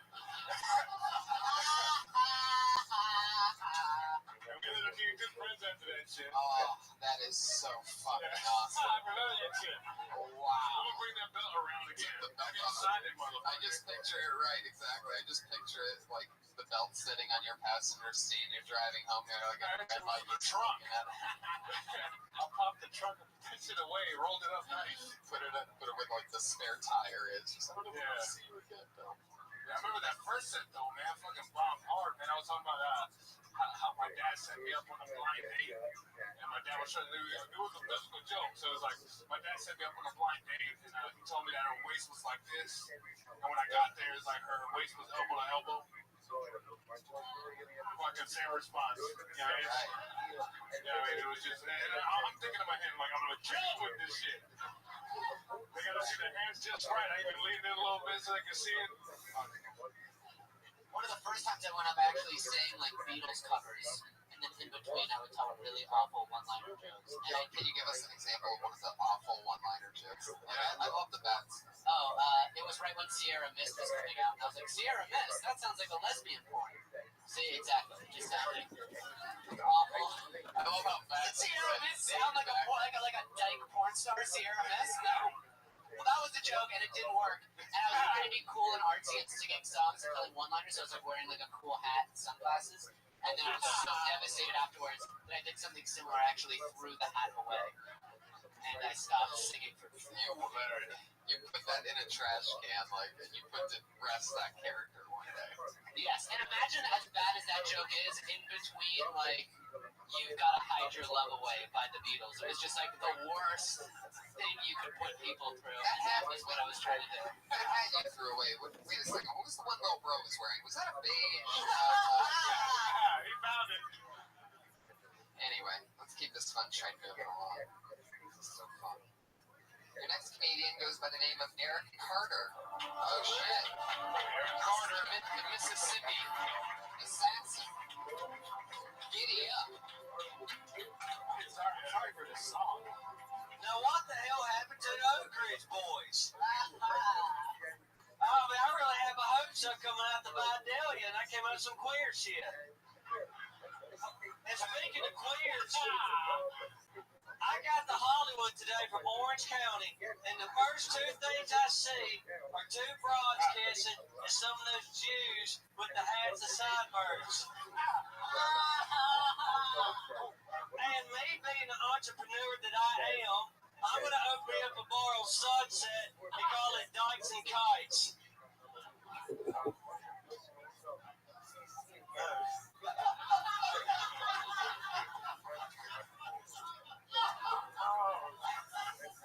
I was feeling jungle fever the other day. I'm dating a lot of black girls, so I went to blackpeoplemeet.com.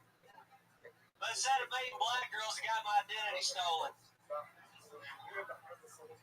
I gave a second shot with J-Date, but I gave up on them because they didn't offer a free trial. Okay. Oh, alright. Give it up for the Ku Klux comedy of Eric Carter, everybody. Fuck yeah. You are one white hood away from being huge. In very small circles in the South. I mean, holy shit. Hold on. I've seen you a couple. Tommy just called you. He said he's passed. Oh, you son of a bitch. It must have been that last joke, my joke. What? The J-Date joke. You put his name up right now, goddamn. God damn. I love what you do, bro. Hey, I talked to you earlier. You're from Alaska, aren't you? Los Angeles. Los Angeles, never mind. Beverly Hills and Alaska are so close, yet so far. That's great, dude. The whole southern accent, the racism, I think it works. That's what we want to see, right? I mean, ask them. I'm just picking. Like, I'm Jewish and I wasn't offended by that. Are there any dykes here? Any dykes? No? What, queers, what else was in that? You said black girls, but then you said identity stolen. That's not even a black girl. You break a sweat. Black girls don't do that. Well, that's like a totally incorrect stereotype, right? black girls steal. They can steal. Yeah, they don't steal identity. Right, I see. Oh, he's right. I mean, like, we're dealing like drinks at a nightclub or something. I don't know. Any black women here? Okay. Now, you made me racist. Your racism is rubbing off on me. It's so powerful. All of a sudden, I'm like fighting my hand. Wait a second. No. Eric, like, are some of those your real thoughts? Like, you don't have any hatred. No, that's just for shits and giggles. I think it's more for shits than giggles. Do you have a burning cross emoji somewhere? He sent the racist stuff to his white southern friends with burning cross emojis and nooses and shit. Little mini nooses, no? Have you ever known anybody that was in the Klan? No, actually, it is actually a true story. How long have you been here from Mississippi? So that I've everybody been else... from 2 months. Have you met Jews? Yes, Jews are the ones that got me into comedy. Of course. What Jews got you into comedy? It was Rich Aronovich, Robert Wiseman, that masturbator from last week. It was at Open. Well, y'all two remember, y'all wasn't here. And some other Jewish guys are in Hermosa Beach. Are you happy doing comedy in LA, or do you find that maybe your southern brand of racism would maybe not? You know, because I've done a lot of racist stuff, and I find people aren't into it here. Like, are you cool with that? No, I mean, I just gave it a shot. I mean, it's for shits and giggles. And to be honest with you, true story, my family's fought the Klan for 2 generations. Oh, really? Fought the Klan? Yeah, my dad and my grandfather have. No, my grandfather's a supervisor, first to hire African Americans on the staff, and one of them now is running the county. Did they fight the Klan by offering them lemonade and banana bread? No. Yeah, how did they fight the Klan? Well, my great-grandfather, I'm a 6th generation Mississippi. All the white sheets in the town or something? No, well, my great-grandfather was raising a black girl. And she's still alive to this day. She lives back in Mississippi.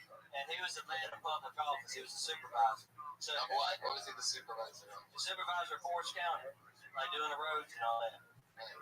County supervisor, thank you. And 6 Klansmen, and I heard this from the black lady herself, a very sweet lady, showed up to my great-grandfather's doorstep and told her, hand over the child. And the reason they didn't kill him, because he was out of public office, came from a big family. And my great-grandfather took the stand, got the gun out, and said, if I catch you on my property, catch you near this girl, you're dead. Why was your family raising a young black girl in Mississippi? I mean, I don't know the full story. I mean, polio was high at the time. What? Okay, let's all be honest. She wasn't a slave, was she? He's like trying to look like a philanthropist, and he's just comes from a long line of slave owners. We took black people, leave people. Nobody hates you. I love you. We did open mic the other day. I praise you. I think we're doing this. Yeah. Oh, that's right. Tonight was an extra racist set, though. I mean, you came right out of the gates with queers. I saw poor Mario Ramon almost curl into a ball up there when you said queers like you did. So disappointed. I heard his mom cussing from the front patio.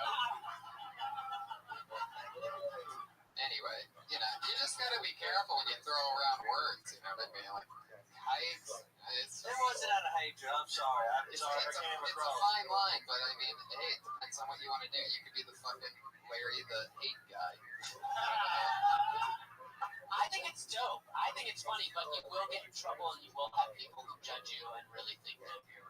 And also, I've done a lot of racist stuff, and I've got to tiptoe around every racist joke to make sure it doesn't come across hateful. Sometimes it does.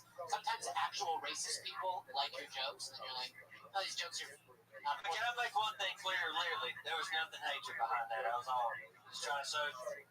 Something, please. Thank you. I needed that. From Georgia. Heck yeah. There you go. You can start, like you're going to have your own little Confederate Union. There you go, Eric Carter. Everybody, I call me. It's like the second or third time he's been on the show. He's always fun. It's exciting. We're meeting some fun, interesting.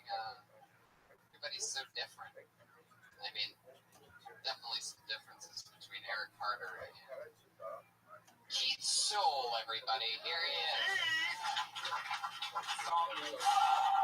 Oh, hey. I feel like this would be the audition of whether or not you make it to heaven or hell or not. Like, he said, Halloween time. A kid came to my house this weekend, and he had the scariest costume of all. He was dressed as an online bank account. I got scared of shit. No one likes checking them. That's the scariest moment. As soon as you flash smoke in, you're like, ah! Overdraft. guys are just rich. That's why it's not funny anymore. Like, I love looking at it. It's my favorite part of the day. I realize, like, we need to get rid of nice people. Nice people are horrible. Like, I don't mean nice people like, oh, someone brought cookies for today's podcast. I mean nice people like, oh, I'm not going to tell you have a booger on your nose. Nice, because I don't want to embarrass you. Like, we need more assholes, right? Like, Jesus Christ was a real life asshole. You know what I mean? Like, who goes in and is like, yo, y'all are going to believe in me. And then I'm going to die and come back, right? Like, who says that? Jesus does. That was for you guys. We started with Jesus, ended with Jesus. It's a resurrection of Jesus jokes at some point during that. Some could say a callback. Fuck yeah. Alright. Hell yeah. So, I dig it. it is sort of like an audition for heaven or hell, right? Yeah, Jesus is in one corner, the Iron Patriot. Yeah, they're gonna end up one way or the other. All right. I really like the main statement. You could even probably say, songs different other ideas like that. Like whatever, cell phone contract. Just shit like that. Maybe you never want to get AIDS tested. You never want to get your bank statements. I actually said that to my dad once. I don't like checking my bank account either. I'm not like poor, but like it still makes me nervous. And he like shamed me for it. He was like, I check my bank account every day. You know what I mean? Wow. But that's because he has expenses and he has to make sure like I'm not getting ripped off by this person or this account adds up with that one. So I told him I'm scared. He was like, you better check your shit every day to make sure. I don't, but I always check it and I look at everything like a crazy person and I make sure everything I get charged for is cool. Like, I don't want to sit with him. How much money do you have in your bank account? Right now, just enough to pay rent. So it's just scary, pure scary. Because I would check my bank account more when I had less money, just because for that very reason where it's like your shit about to get super real. Right. Whereas now I'm just more like, this shit about to get like almost super real. Yeah, I'm always very weird about that. Like sometimes I want to, sometimes you just don't know. It's very, yeah, that is a whole thing. Sometimes I want a receipt, sometimes I don't, like the ATM or whatever. Or even when I'm just making deposits at the bank, like sometimes I want to feel really good about things, or I just don't want to know what I spent, because I remember the last time and I know I didn't buy anything big, so if I look at my account, it's a lot less, that means I'm just daily fucking disgusting, which I am, I eat a lot of sushi. The worst is the statements now have like shit like, oh, you spent last month, you spent $5,000 on just parking. Right, yeah. What the fuck? Yeah. When I make a deposit, I don't even ask for a receipt. I know they can see the balance. I'm like, don't give me the receipt. Like, I don't know if you can see my fucking account on the other hand, but just in case I don't. Because when they rip the receipt, they look at that shit, man. I always wonder what they didn't see. It's embarrassing. I always wonder. Like, yeah, you put in 200, but you only had 100. Right. And then a week from now, you get out of the 100. I go to like a more boutique bank now, and they don't fuck with me as much. I'm serious. Like Bank of America, Wells Fargo, Citibank have all fucked me over with shady fees, and now I just go to like a kind of smaller bank. What's the bank? I go to City National. There's only like I don't know. What's your routing number? Point is like I don't deal with any shady stuff. There's always like at least one person there who actually knows you and you can talk to them when things go wrong. Yeah, that's all Whereas good. Citibank, That's all good until every single ATM in the world you can charge because you know of your bank ATM anyway. that does suck. That does That's suck. how they make up for all these extra charges. Nothing pisses me off more when like those banks take your money and you know it's not fucking fair and there's just nothing you can do about it. These banks, I'd rather spend the $5 here and there to use an ATM than to like one time B of A just closed my account because they saw there was shady activity. And I was like, oh yeah, those weren't my charges. Thank you for cutting my account, like shutting it down. They're like, here, we're giving you your money back. And then 2 months later, they're like, we reviewed everything and actually there's no proof you didn't do this. And then they took the money back again. So I'm like, you guys were the ones who knew that my bank account was compromised and now you're saying it wasn't. And that was like my final. So now I'm in a small business. It's like when they close your account, when like you fly to a different state, you use it and they close you off. Like they can't believe that you're in another state with the amount of money that you have. It's like, well, you shouldn't be in fucking Tennessee with $300. Like we're gonna close this shit down. Stay in California, fucker. Yeah. That's the thing. Thanks. Give the blue ATM card the pictures. What are you doing? Whoa. Get out of there, son. I don't trust that at all. Son, no trust. Spend all your money on bath salts and crocodile. Yeah, dude, that credit card's what's holding you back. You gotta get a fucking California debit card. Go with Chase. It's run out of Chicago. They're powerful. We opened a Chase account the same day. Remember when we got the cards in the mail? We were all excited at fucking Saddle Ranch, quesadillas. That's right. We were. We really did. Yeah, we're excited, man. Jesus and I both went from completely broke as fuck to having a little bit of money at the exact same time. And we bought quesadillas with the fucking first transaction on the card, remember? Right? A steak, yeah. We bought the steak. I like You feel a little guilty and shit like, yeah. God, No, I do. I remember feeling guilty, even though like I had it and everything. Right. It was, God.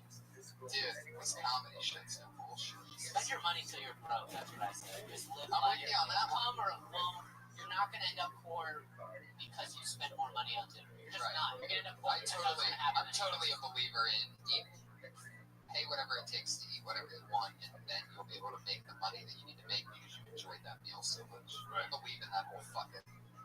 Some people are like, you're a moron. Eat this peanut butter and jelly sandwich and go to your minimum wage job. And it's like, no, that's the backwards theory of it. Yeah, you eat poor people food, you'll be poor. Your body's like, oh, we're poor. Tell the brain we're poor, not to figure it out. There you go. You eat rich people food, your body will be like, oh, we're rich. Cool, let's ride this. Let's ride this out. I totally fucking. Does anybody else believe in that? Yeah. Let's all go out for steaks right now, then. Fuck yeah. All right. Oh, shit. That part of the joke you're talking about the booger on the nose. A couple weeks ago, I was around someone on a job that had severe halitosis. Now, what do you do in that situation? Because that's a hard thing to tell someone. That their future interactions with people are going to be very bad if you don't tell them. What about you, Jesus? Would you tell that guy about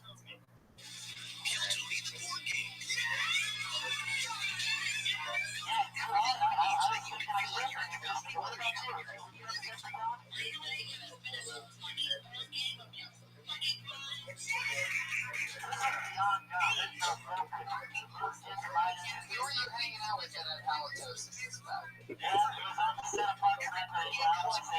You don't say to them, you know they're just that.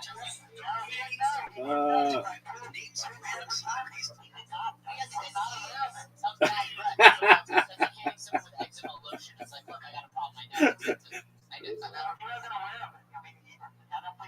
Well, maybe he just ate some good ass last night. Are you sick? Oh, that's so funny.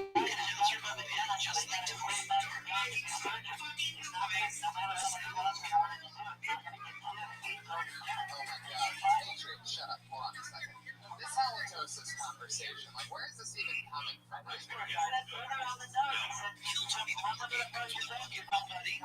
Comedians in your city. These people will do anything for some stage time, including lining up outside of your house. I love it. Keith, thank you so much. You're not on Twitter, Keith? Too good for Twitter? You also worked at the La Jolla Comedy Store, is that right? Oh, that's how I know you. Jesus. Of course. And you've been going back and forth from LA and San Diego doing comedy? You suck. For how long? Oh, this is so funny. That was fun, right? A lot of San Diego comedians. Christine in San Diego. Yeah. After LA, New York, Chicago, I would be surprised if San Diego has the most. Oh, yeah, San Diego. But San Diego's up there surprisingly.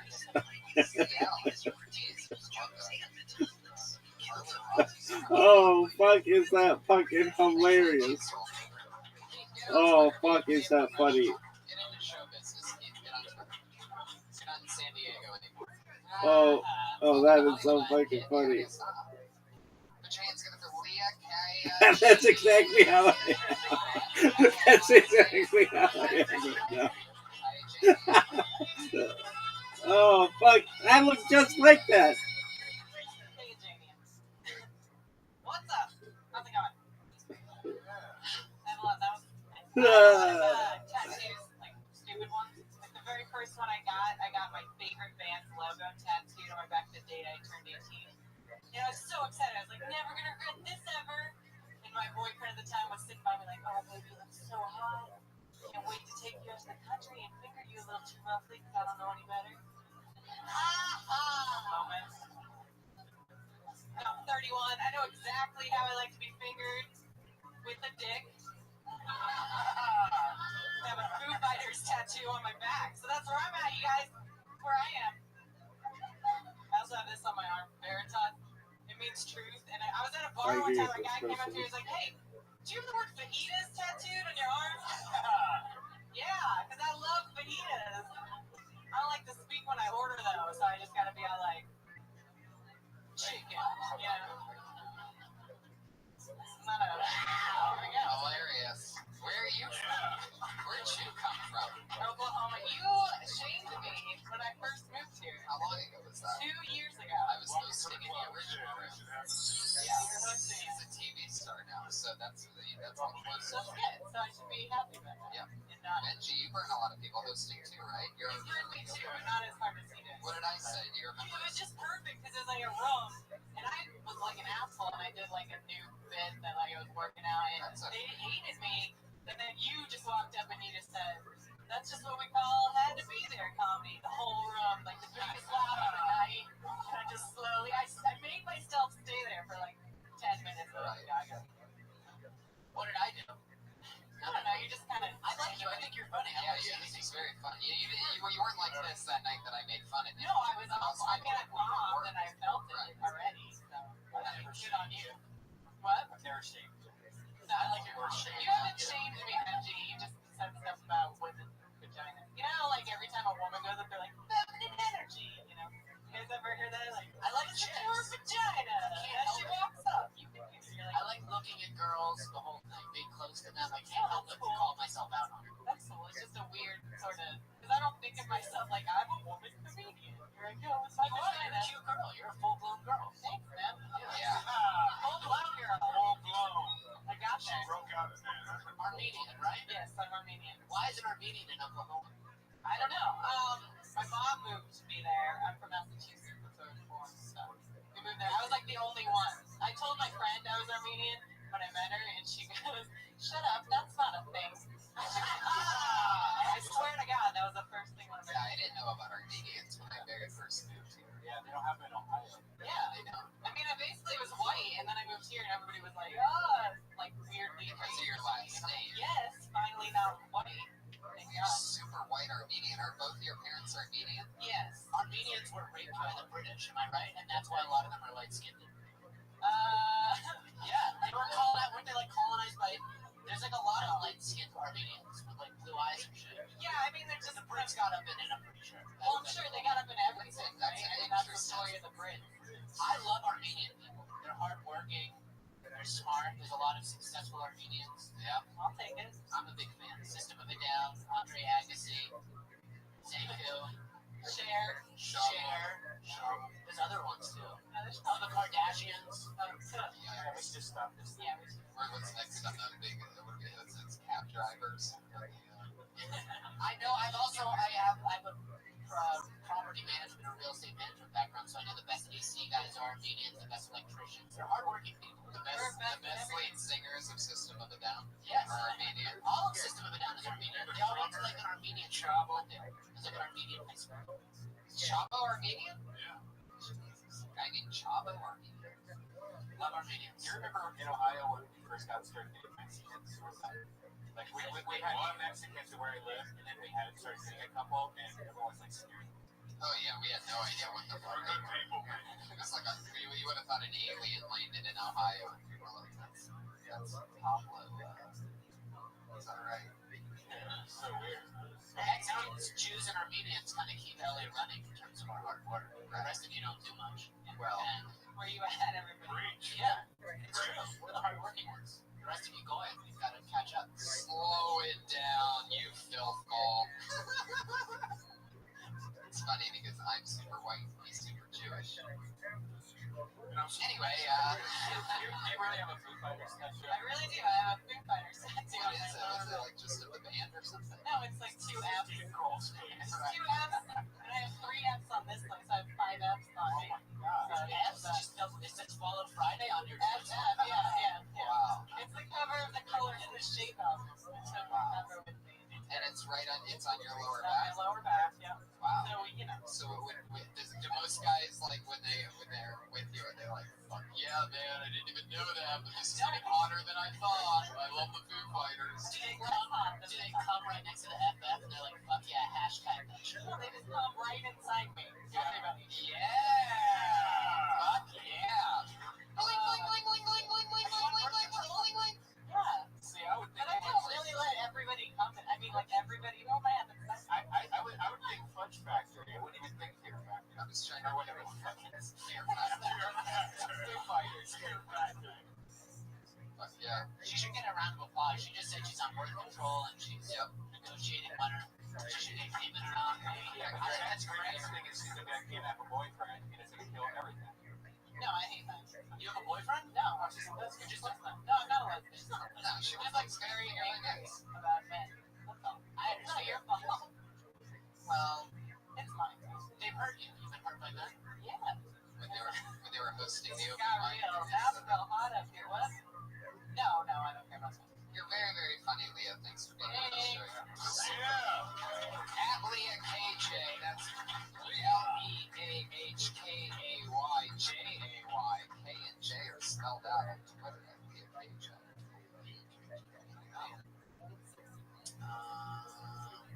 Yeah, it seems that way. Have you been hurt by girls? I've been hurt by girls. Well, I feel like that first big one, you're hurting each other, and you don't even know it.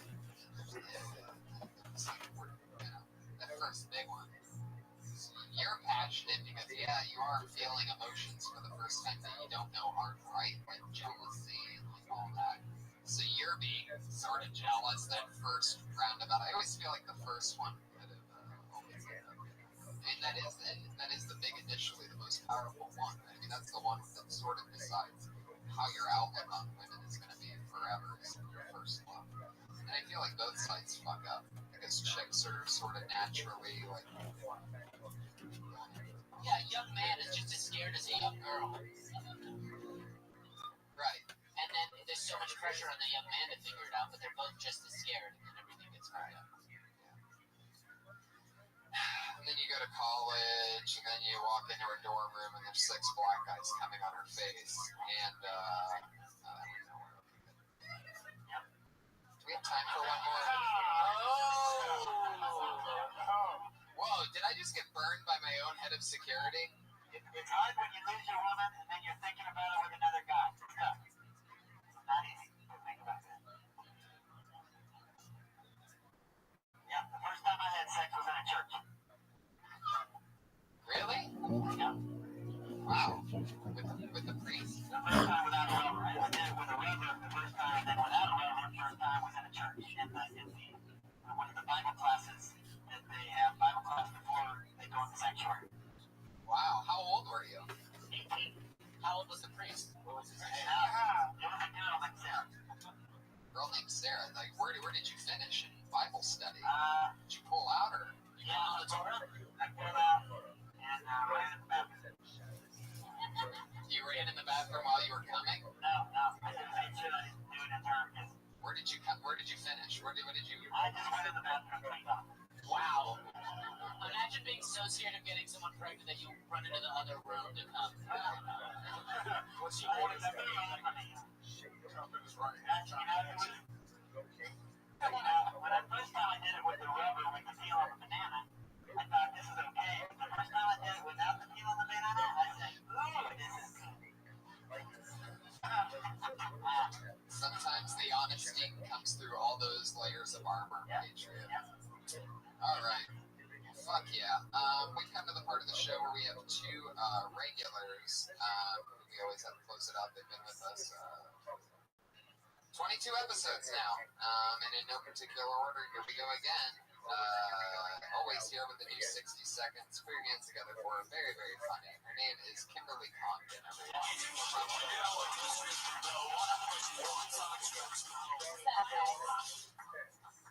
So, I'm still trying to learn. I'm still trying to figure out the kind of guy I want to date because I figured out that I can't date thugs anymore. You know, because it always ends up the same way. It's like I always hear the same words. So, baby, I think we need to take a break. And fuck it, we gonna take the steering wheel and the rims too. Let's go run. Not good. And like, I also have like a small fetish for guys in wheelchairs, and I don't want them to be retarded or anything. I just don't want their legs to work. I want everything else to work, and I think that'd be great for me too. Like the perfect guy would be a thug in a wheelchair, because then I can still get my shit done. I can work during the day, do comedy at night, and still have time for a sex life because we're just rolling around and getting things done at the same time, you know? And then he'll get tired and he's like, baby, I think we need to take a break. My arms is hurting. I love the approach. That's great. Yeah, you have an interesting premise that you're swinging around with there. I think that once you punch that stuff up, that's some fun stuff. What does he steal in the original thug thing? He says, let's take a break, like a car break. Have you ever really dated a thug? Yeah. What's like something real that happened that got to you then? Oh, not. I mean, like not like. Well, it couldn't be nothing. What's the You most must have ghetto? seen something thuggish. I didn't know I was doing it at the time, but I broke like bars. Yeah, that's great. That's what we're talking about here. Yeah. You found it. And I was just like so naive and stupid. I was like, nothing's going on. We didn't really have to dig too deep after. I don't know. I don't think Yeah. I've ever seen anything too like. I was once an accessory to. I actually just said something illegal. That only got on. No, I didn't. Like I just completely naive. What did you find out? Like in the car? Yeah, in the car. And he was like, no. What's going on? That's so much for that. It's good. What did he steal? Hilarious. Drugs? No, he just took, money. Money? Took money. And no, money back from someone. You should think of something other I than shouldn't have been you in. should think of something other than break though, because you don't really steal break. She does that. Yeah, he did. I didn't. You lost me. Gotcha. So maybe on the Porsche. Was he good in the sack? And I think there's also something in the wheelchair thing, but I don't like I don't know about the rolling around getting shit done, but there's definitely something funny about that. Yeah. There's something there about Well, because I really a thug in a wheelchair, like he has like rims on his did wheelchair really or have something. these guys in wheelchairs for a while. Boy, are my arms tired. You got some bad fucking biceps and shit. 2 wheels. Every time he picks you up for dinner, it takes 8 hours. How come we can't eat here? We don't have wheelchairs. You have a ramp on your bed. Well, I was going to say something about like reverse cowgirls just sitting on his lap. Right.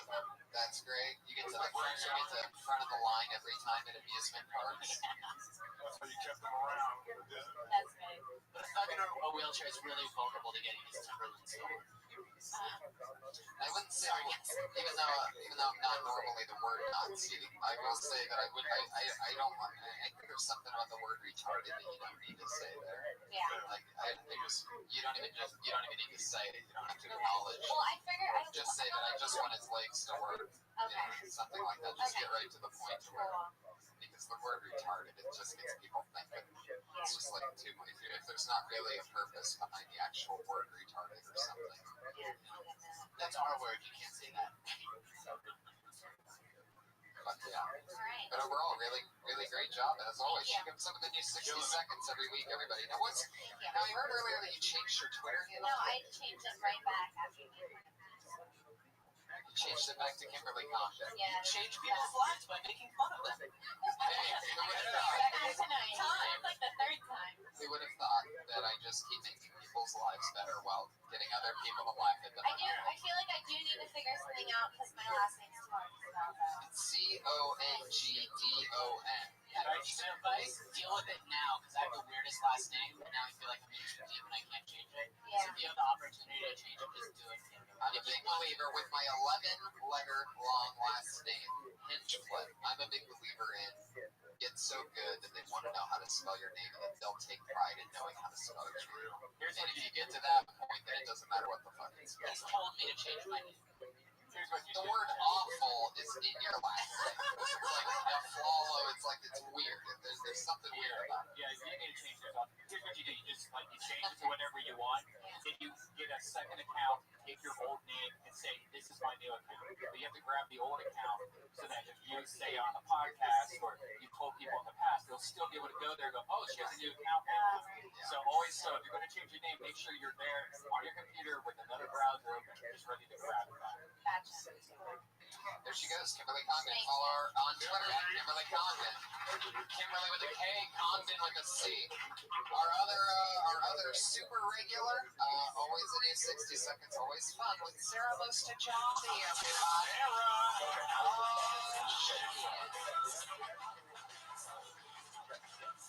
Hey, Jay, make a pop excited or whatever the fuck you're trying to do.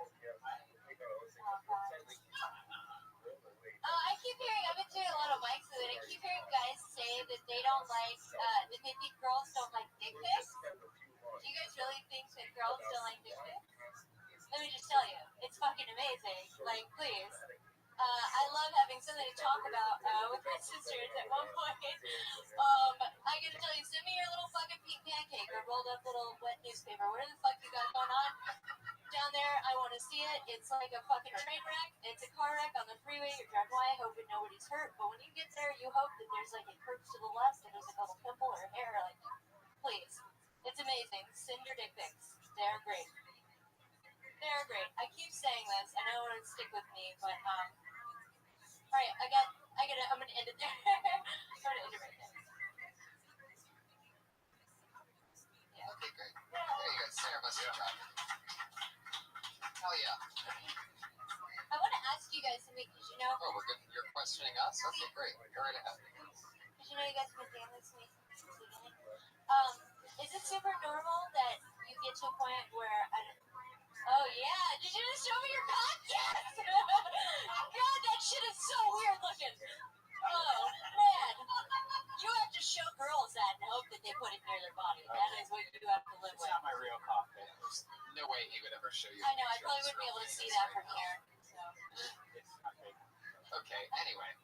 No, I wanted to ask you guys. Okay, so what's your immediate question after? No, I really. Do you guys get to this point where, I don't know, you're kind of like turned down and you have a hard time writing? You just get like super turned down.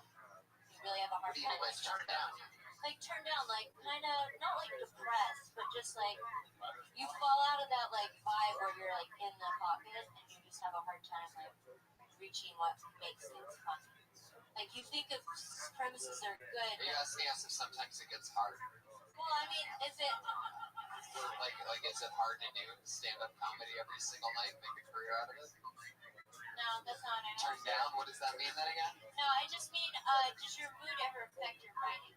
Like really heavily to the point where it's like, Everything affects your writing. it sucks and it just like fucks you. Is that because this is the first time when I've been doing this for a few months. This is like the first like last week I have like some personal shit or whatever, and I just People are sending you dick pics. and they're not. Why don't you talk about your personal shit? Why would you talk about Because it's like every time I talk about personal stuff, you get it's like too depressing. to make it funny? Right. Yeah. Yeah. Write jokes, homie. Yeah.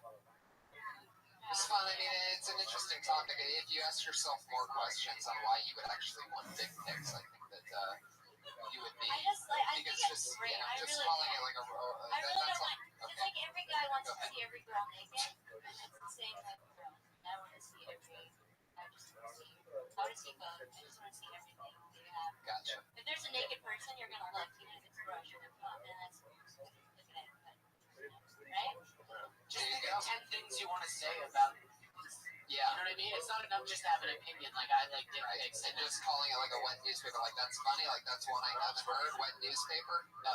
You won't want that to be the centerpiece of the joke. You need real perspective behind why you want dick pics. Whose dick do you want to see? Why do you want to see dick pics? Right.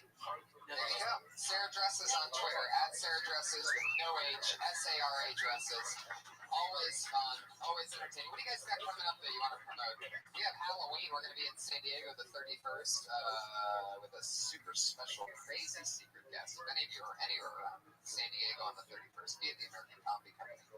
I'm at the Dark Comedy Fest November 5th to the 10th in Toronto with David Tell, Brody Stevens, The Iron Sheep, Gilbert Godfrey.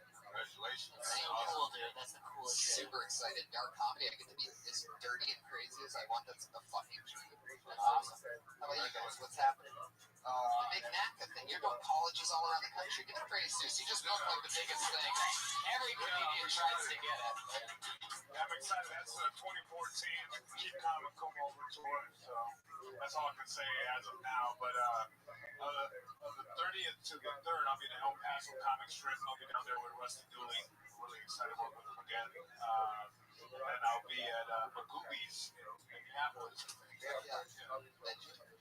I have absolutely nothing going on, guys. I think I'm going to Fun Fest in Austin, which is in a couple weeks. I don't know if I'm going to get on stage. I'm kind of going just to help someone with their web series. Awesome. So hopefully I'll be able to get on stage there. That's all. Awesome. They're at Benji Aflalo and at Jesus Trejo on Twitter. That's Trejo, Trejo.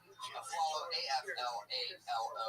Iron Patriot is the Comic Patriot on Twitter at Comic Patriot. Always retweeting and messaging and being basically one of our heads of social media. And he was always Iron Patriot. Brian Redman? I'll be in San Francisco November 20th with D. Del Rey and San Jose December 11th, I believe. Yep, December 11th. I'm bringing Death Squad there. So this is for announcement. Thank you so much for being here, everybody. Stick around. The Ding Dong Show is next at 10 o'clock with Don Barrett.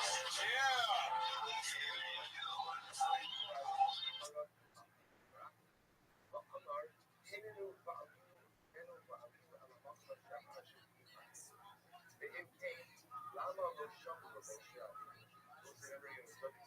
up for Tony Hinchcliffe! Yay! Hi, everybody. Fuck yeah. Good to be here. Jesus Christ is in the house. Put your hands together for that. Hi, everybody. Fuck yeah, Kill Tony 23. Here we are. Here we are. Time's a flying. 23. We're over the Halloween madness, too, that we both had. I barely have any voice or liver or penis left. Yeah, Halloween was fun. San Diego rocked it. Yeah. They bring a hell of a party out now. Yeah, it's nuts. Like, I don't know if you guys ever get down to Comic Con or something like that. That's pretty fucking crazy. Like, when you have all of Comic Con drunk and in costumes, that shit is fucking insane. That was an insane party. It was. Doug Benson. And you hung out with Rogan all weekend. Yeah, unbelievable shows in Irvine all weekend. If anybody's listening from Irvine who's there, you know what the fuck went down. Holy shit. Unbelievable. Saturday night, I did 2.5 hours with Rogan in Irvine, and then I drove here for It flew like Joe Rogan, and so we're going to really test out this vegan diet you have to see if you get this flu. He's pretty sick. I'm sure you shared joints with him. Yeah, I don't have it. I'm not going to push it. I'm on So we'll see what happens. That's still Tony, right? What are you saying? Well, you said that this magical vegan thing, like the calm makes All you right. get sick. All right, I know what you're doing. You're really rushing into it this week. So was that all set up just for that? No, but you do say that a lot, though. Like, you're like, I don't get sick because I'm on Damn right. Damn right I do. I drink, I smoke, I don't get sick. Because I fucking great shit. You guys want to do it too? Don't get sick with me. Would you share the same guy? Like, would you share the same comment? Let's alright, I see what you're doing. And I see how it's so easy to eat meat theory while you guys would turn on me that quickly. With that noise. I get it. Fuck, man. I don't get sick. I've watched you catch like 9 colds since we became hardcore friends. Yeah, but that's not because of what I eat, or Yeah, it because is. I fucking what I drink. I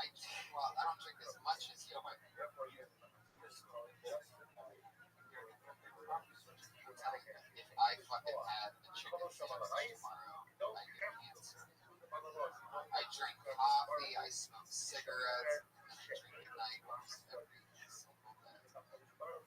It's just one thing I can't do. So, food for life, baby. One person. Yeah. Is that the guy that Turned everybody else against me. is that a sperm bank? Son of a bitch. Unbelievable shows, everyone. I'm leaving for Toronto tomorrow for an entire week, and I'll be back next Monday. That's a long fucking time just to be home away from Dark Comedy Festival. I'm lucky to be part of it. David Talbot, Steve, Big J Overson.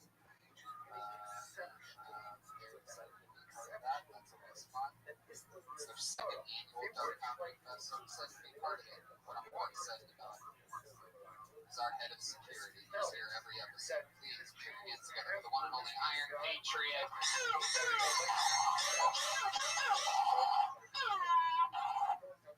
Fuck yeah, Patriot. Really bringing the energy today. How's the week been? I went out on Halloween on the boulevard at about 5, and I got home at 9 before it got too crazy. But right down to something to say. I was noticing on Twitter you had this dolphin outfit that was pretty sexy. Dolphin with pubic hair. Now, yes, it was very interesting looking. Where did you get that? Who made that for you? Pubic hair was from my mom. No.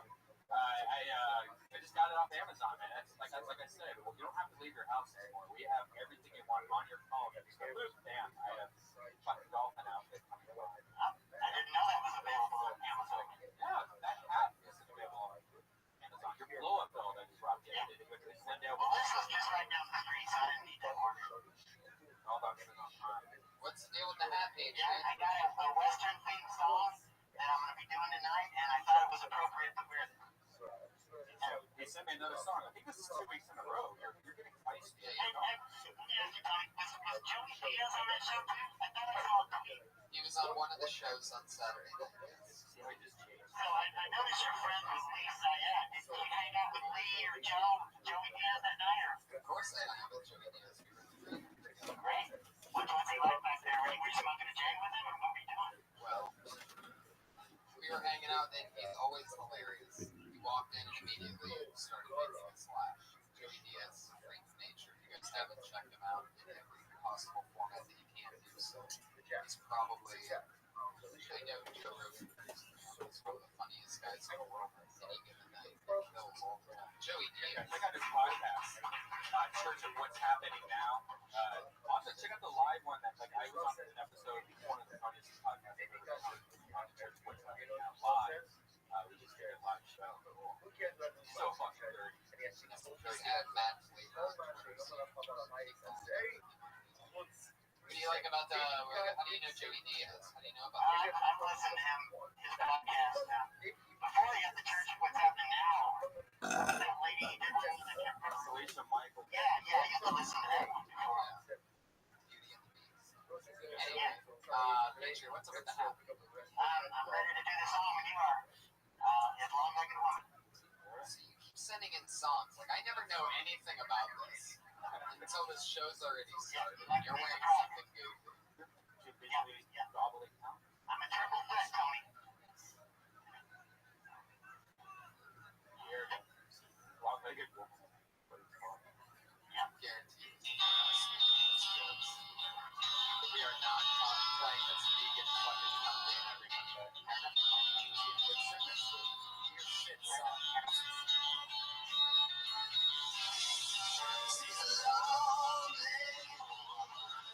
You're lip syncing.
That song was going to be 2 minutes and 11 seconds longer, by the way. And we non-stopped it early. 2 minutes and 11 seconds more, that was about to happen. Were we gonna miss something? Or was there like a nice chorus at the end, or a drum solo, or something? Yeah, he's got a little breakdown where it's just the drums, you know, and it gets the whole crowd singing, you know. Oh, really? And the attention spans as long as these days. That part was coming up with the whole crowd sings along with Yeah, it. yeah. But, you know, we don't want to go on too long to technical. Yeah, plus it makes no sense in the entire concept of the show that you'd be doing these songs in the dead center of the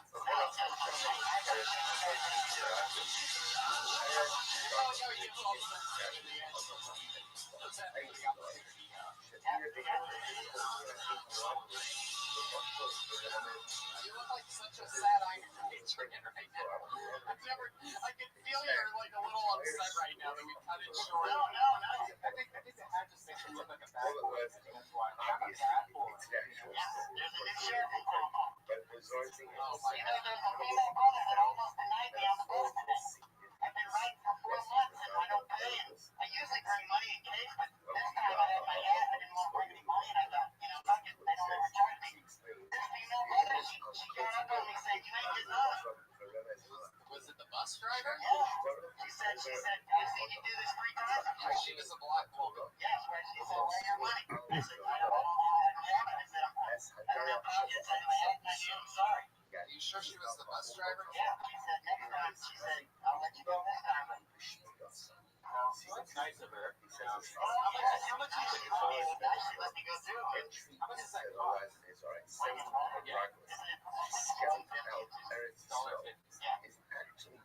Can you just like maybe next time just give her $20? So like this is for like the next year. Have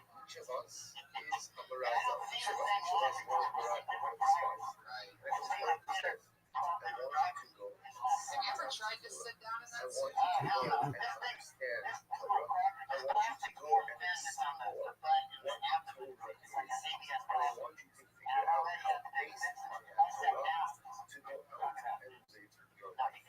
That's what I would like you to be. Well, Patriot, thank you for that. Thank you for that song, "Long-Legged Woman." One more time for the Iron Patriot, everybody. You guys ready to get in the main frame of this show, or what? I have 2 very exciting guests with me, as always. So here they are, everybody.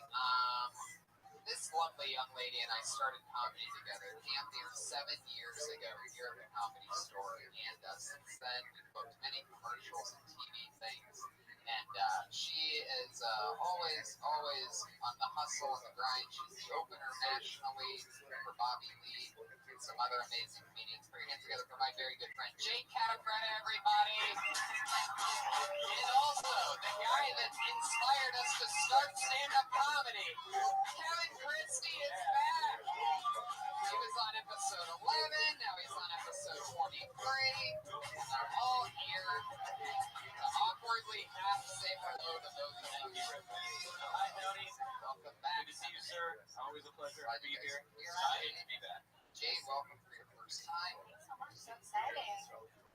What the fuck is that? I have fans. Wow. Iron Patriot, can I ask you a quick question about yourself? If she's a long-legged woman and you get your fix for free, is she a worker? Is she normally charged? She might be. Who wrote the song?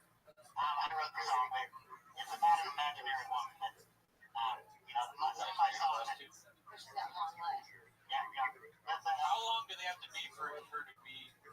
It doesn't really matter because I like the petite ones too, but that one just is talking about the long-legged ones. It's a tiny torso, but really long legs. I noticed Jake had some long legs. You got a good set of stats. Yeah, he's twitching a lot. Yeah, Jake, can I say something to you? I did a little research on you today. I saw that. Always a good sentence to hear. Yeah, always a beginner. Yeah, I read that you were born in Brazil, came to America at the age of 14, had some hippie parents that exposed you to Cheech and Chong at an early age, Oh, did musical theater, and then moved to LA and decided to do comedy. Now, I was watching you in a web series. I need to rewrite my bio bad. Yeah, it's really long. I'm thinking, I am witty. Okay, well, I saw you on a web series today, Daddy Knows That. And this particular episode, they got a really good angle on your feet. And they're really cute. Easy. Now, you got a little tattoo on the right foot. What is it? It's God, you are a scary Can I Jim. say it? I mean, I'm cool with that. It's when my grandmother used to seal her letters, she had like a one that thing that she sewed to her back. Oh, And yeah. it was her seal, so that's what I got tattooed. So, Great. Sweet. how would you guys? You know something other interesting thing I about was yourself? going to know exactly what the picture was coming out. Sucking on your foot. I'll take it. Brian found his long-legged woman. I'll take it. There's something else interesting about her. She gets her pussy waxed. She gets her pussy waxed with the same lady that does Scary Spice. Thank you. That's an old fact, but that's very true. Thank you so much. I now laser. So That seems to be the trend. A lot of women laser now. it's changed my life. I'm like a cold bleeder. I'm like having a center, and then they show up and I'm there. What is about it is better. Well, it's a process, but it just comes in thinner, and it's not messy. Your skin is smooth like a baby. You go to the same place as the Spice Girls, like it's pretty good. Yeah, that's You know that they know what they want. Well, they Scary really Spice. want. You know what I'm saying? But Scary Spice has Eddie Murphy money. She's the better one. Oh yeah. She's doing fine. Yeah. So that's a good laser. That's a good place to get bundled. Yeah, it was a great place. It was a great place. I had a lady, and I loved her. We once found out that the Patriots had crabs. What was that nervous noise you just made? It was a while back. I mean, they don't have crabs anymore, so back in the old days, that was something everybody had to deal with. But there was one more thing I want to say to you. Wait a minute. I feel like that's not true. State false facts out loud. I mean, I was alive when I think it would be considered back in the day, and I don't remember dealing with crabs at all. Hey guys, it is true. It's true because in Sex and the City, and when I was a child, we had a crap. Right, and that show was a documentary. Yeah, So lots of real facts. I'd be pissed if you could. Kevin, I'm very impressed with you. You're a triple threat. You can act, you do comedy. Whoa, you just twitched so hard. Are you alright? You can act, you can do comedy. I just had a stroke. Adrian, Wait, I forgot. The other one is art. He's an artist. He made a whole website with art. That is one of those things. hold on a second. Time the fuck out. Are you okay right now? Why are you I don't want to. You've been standing a long time, and sometimes I think Is that weird? Yeah, are you uncomfortable? No, I'm okay. bend your knees, make sure the whole Bend your thing knees, yeah, bend those knees. If you keep your knees straight, you'll faint. Are you dizzy? No, I'm okay. Okay. You Okay, know, go on with Hey, the Kevin, question. I was reading about the show you're on. You play Lester on the Masters of Sin. I do, that's true. Now, I read that just last week you guys got renewed already. They must believe in the show. Do you think this can still fight that Breaking Bad is like? I mean, they're very different stylistically. There's something I swear to God, he's short-circuited. Did somebody spill a drink on the Iron Patriot? Something's going on. I've never seen you do this. Am I really shaking that? You're making me paranoid. You're making me paranoid. What am I going to get paranoid about? I want to put my jacket I on. know. I feel like, do you want my jacket? Are you cold? I don't feel like I'm shaking. I'm shaking. Isn't it funny that standing in front of people and talking is so nerve-wracking? Not even a metal suit can hide your voice. And the cowboy hat shaking. Wait, maybe it's the wind. Yeah, I think I know. Right there. Cold? Oh, no, the vent's right. It's literally hitting the ground. This is like a wind tunnel testing room for like a sports car. Oh It's just my God, that's what. But up close, it looks even more upsetting, like you're gonna cry. But it's It's the vent. He's totally fine, guys. He's totally fine. Oh my god. No, it's the vent. It's the vent. It's the vent. You're a trooper, man. Yeah. You're a trooper. Awesome. You want to look sad? My god, if that translates to video. I mean, it's weird that we were reading that hat like a quivering chin. Yeah. Oh yeah, Yeah. totally. I met a mermaid in Florida, a girl who thinks she's a mermaid, and you guys would make an adorable couple, I tell you. What was that? Where did the costume start?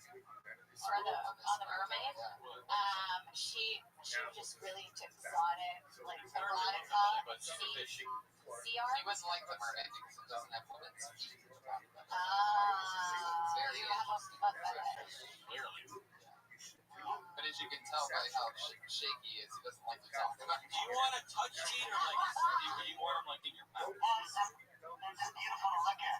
You don't want to touch him. just You wanna just look look at at him. I like the hat on his body. I like breasts. I like soothing. We're just I'm supposed to be. assuming that you like the shoe thing. Is like a nice high heel. Not barefoot. Like Jay was walking barefoot on hardwood floor. And then Oh. Oh, that's what he was doing. If somebody paid me to just come over and they could just look at my feet, I'd do it. Is that prostitution? No.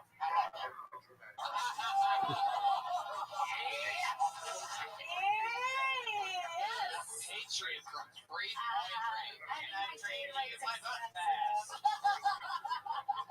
And then I would come marry me and I trade him the suit. Oh yeah. Ridiculous. I don't know, what would you pay? well, Tony doesn't pay me very much, but I do what I do. Hey, wait a second. What the fuck, man? You better be laughing. I got some money put away. Fame is priceless. Yeah. I'll pay you I later. heard there's a podcast. I heard you got a boyfriend in Nebraska. Look out there for everything. Hey, let's talk to this mermaid girl. There's tons of women out there that want to put their feet in your mouth. You'll find them. Speaking of putting feet in mouths, what do you say we get these comedians up here, everybody? Over 30 comedians that signed up for the opportunity to put 60 seconds in on the stage. Josh, what do you fix them? I guess they'll fix them. Everybody does 60 seconds. At the time in which 60 seconds hits the clock, you'll hear a sound effect, and that sound effect is this sound. That means they've done a minute, but if you run the light, you're going to hear a second sound. Don't want to bring out that angry bear. You know what? That cat does not sound. Hey, Red Man, is that the bear from Great Outdoors? Huh? Oh, here, I think this is That's the first one. That's scary. It's so much better. Angry cat and then angry bear. So awesome. Yeah, and they're performing. You don't say anything.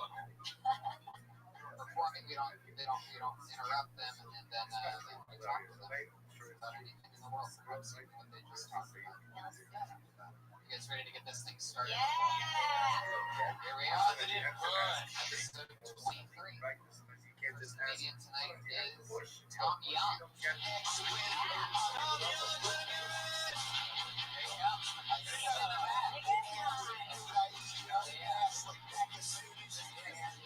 Tom Young, everybody.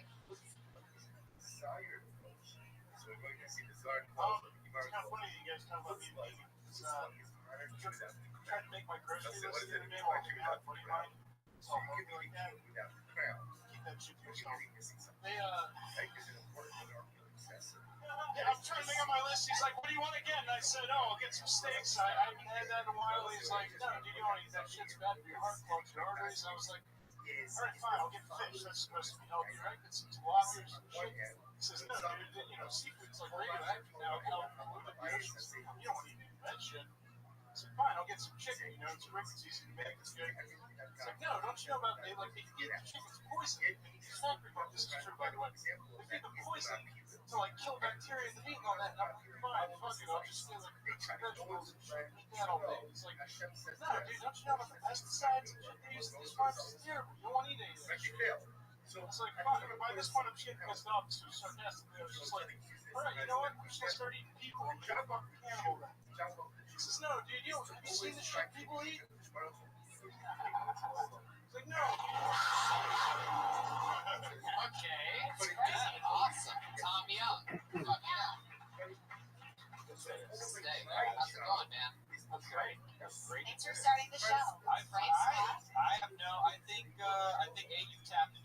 common annoyance that a lot of people have. I'm a vegetarian. I hide it and don't talk about it. I don't talk about it either, but Brian brings it up every Monday. Yeah. I think nobody knew about it until he told everybody. Yeah, it's annoying as shit. Right.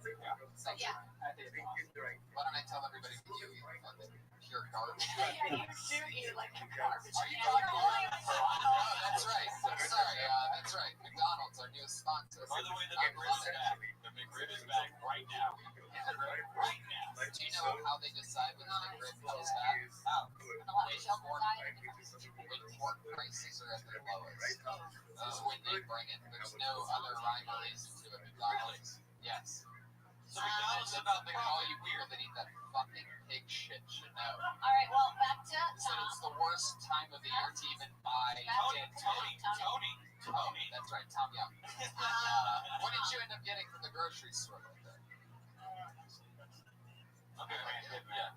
Yeah. The thing where you say that's true, by the way, completely unnecessary. It just slows the flow. Because I thought you had pretty good flow within that joke. You clearly haven't worked out and stuff really working. So when you stop, you're like, that's true, by the way. It just slowed, Yeah, it slowed your list. We don't trust him either because it's a different. I think it's a different point of view. Like he's doing this whole thing where it's like, I know this and know that. Oh, it's too bad. It's like, And I don't give a shit if you're lying. Just tell me. You know, like you could be lying. You could be lying on both sides, so it doesn't matter. You could be lying about it being true. It doesn't. So just take it. It's not necessary. I still think the very beginning, the way you describe it, like I don't give a shit. I think when I hear that, it's like I've heard this premise, so just go straight into like what you bring. You know what I mean? Like it's like we've all, I don't know, just what I mean. It's true. Tags on Just it. go straight into it, yeah. Tags on sides. But I think it's a common annoyance. We're tired of hearing about your guy. Like I don't care what you mean. It's so boring. It's such a great ending. Though. I love it. I love it. You're disgusting. Ew, drink your trough juice.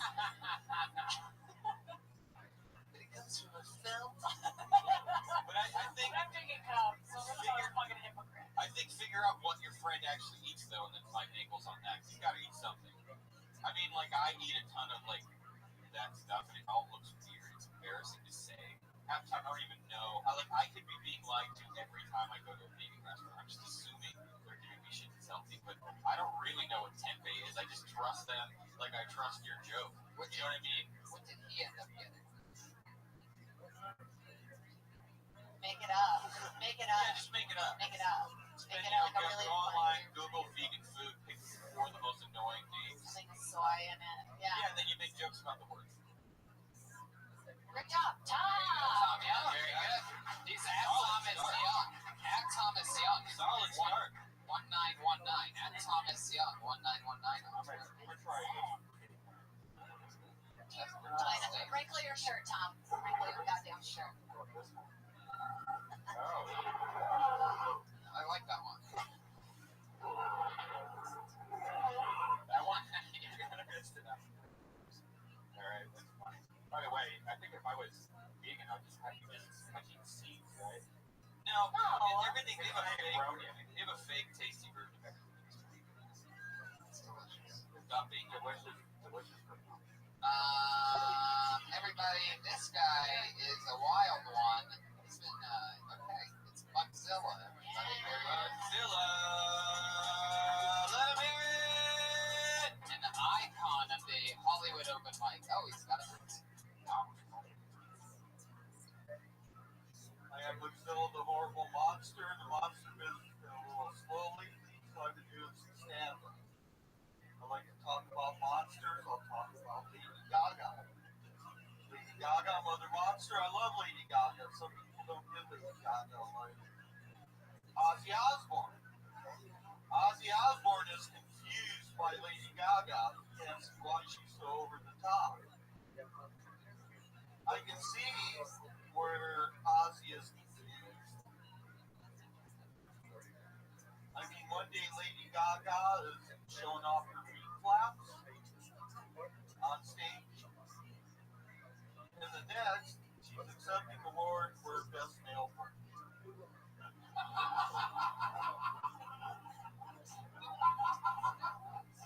Alright, thank you very much. Wow, there you go, Buckzilla. Look, no filler, I'll kill her. Oh boy. How long you been going on stage with the mask on. I started out as Monzilla Monster a long time ago. The mask is How long ago? How long? I haven't seen this. No. Monzilla, but the mask. Yeah, you've been Mugzilla for a long time. You've been here. You were here before I was here. Yeah, 2000.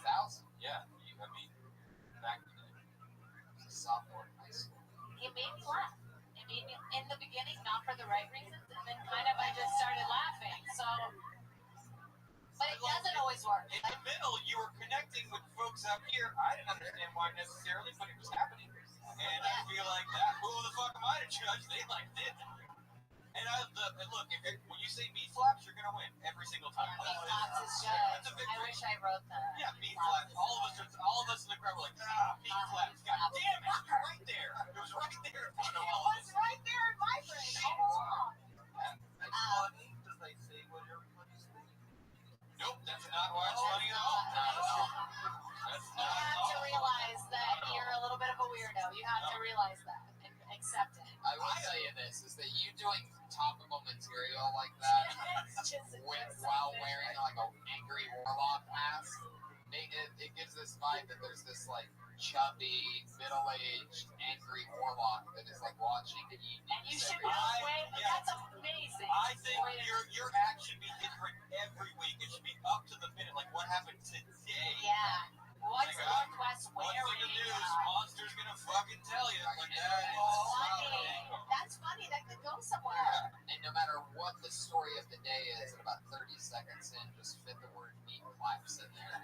Is that what it was? Everyone's got meat flaps. Flaps? Like, because meat flaps to me could mean feet, their legs, their hands, everything flaps, and it's essentially all meat. So everyone's, he's up there with his meat flaps, everyone's like, which meat flaps do you mean? Right. God, I think we just birthed the whole Really, if you really do this, it could really go somewhere. I'm serious. I just liked it. A lot of fun. Yeah. You I get to did this at Please say bar mitzvah. a New Year's masquerade party, Are you sure it was a masquerade party, or you were just or there? you're the only guy with a mask at a dinner party. Was it at a Wendy's? Did you make that, or you bought it, or? this mask is color root. It's a good looking mask. Color root is Alright, I really don't give a shit anymore. Alright, what's color root though? Indonesian. Not African. Whoa, yeah. Okay. Well, they racist there. No big deal. Nobody accused your mask of being African. And I just embellished. I love that. Was it Indonesian? Indonesian mask. Indonesian. It's not African. Oh, God. Oh, shit. Alright, there he goes, everybody. Alright, Mugzilla. thank you very much. Mozilla. Mugzilla, Is this your email? Did you leave your email on here? Is that what that is, your email? What? Oh. At Mugzilla 007. At Mugzilla 007. You wrote your name James Bond of Mugzillas. That's your real name? That name that's in front of that? Wow. What's your name? Mike Sofa. Oh. Don't give up his I remember you more as Mike Sofa. You didn't always go with Mugzilla. You got introduced to Mike Sofa back in the day a little bit, right? Yeah. What made you go full Mugzilla? What made you go with the name change? What year did that happen? Jump back up real quick. Was it for the pussy?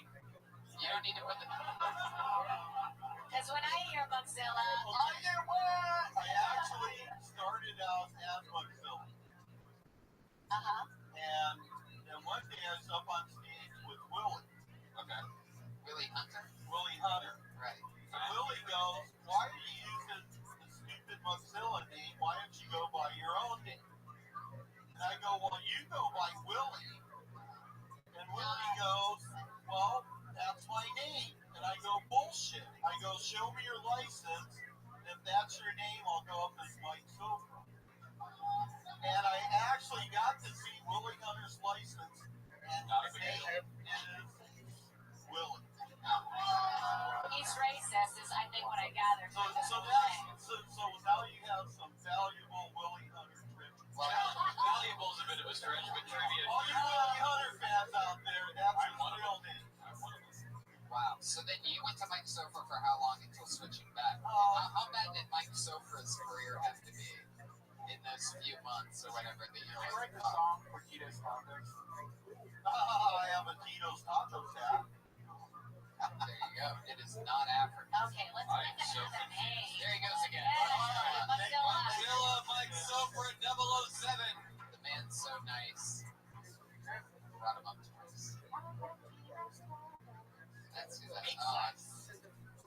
we make songs for?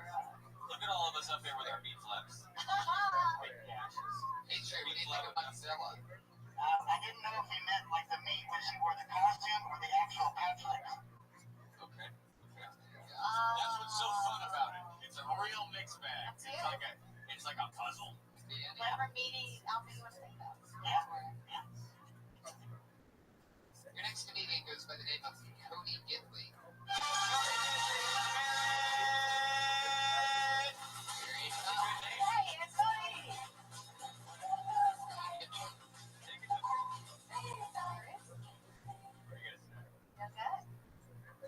Oh gosh. Red Band. Holy shit, Red Band is so fucking cool. I know that was like a cobra head on his neck. No, it's Dolph. Red Band is cool. It's actually the sign of lesbians. Sign of lesbians. So much lesbians.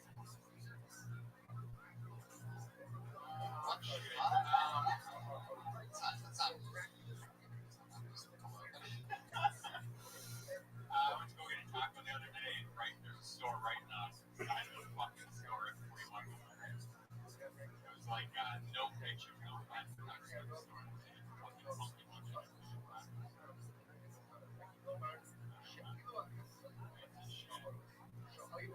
Tension, and then whenever I weird tension before, like you can't order a drink, right? They're on regular. Too fast now, way too fast.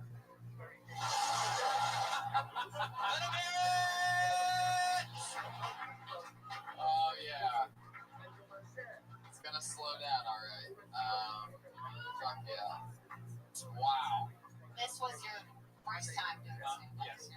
Holy I've fuck. seen you before, though. Where have I seen you at? Probably at the vegan place, sucking his dick. Jesus Christ. Alright, everybody calm down. No one's in. Red Band. Red Band. Look what you've created. Red Band. What?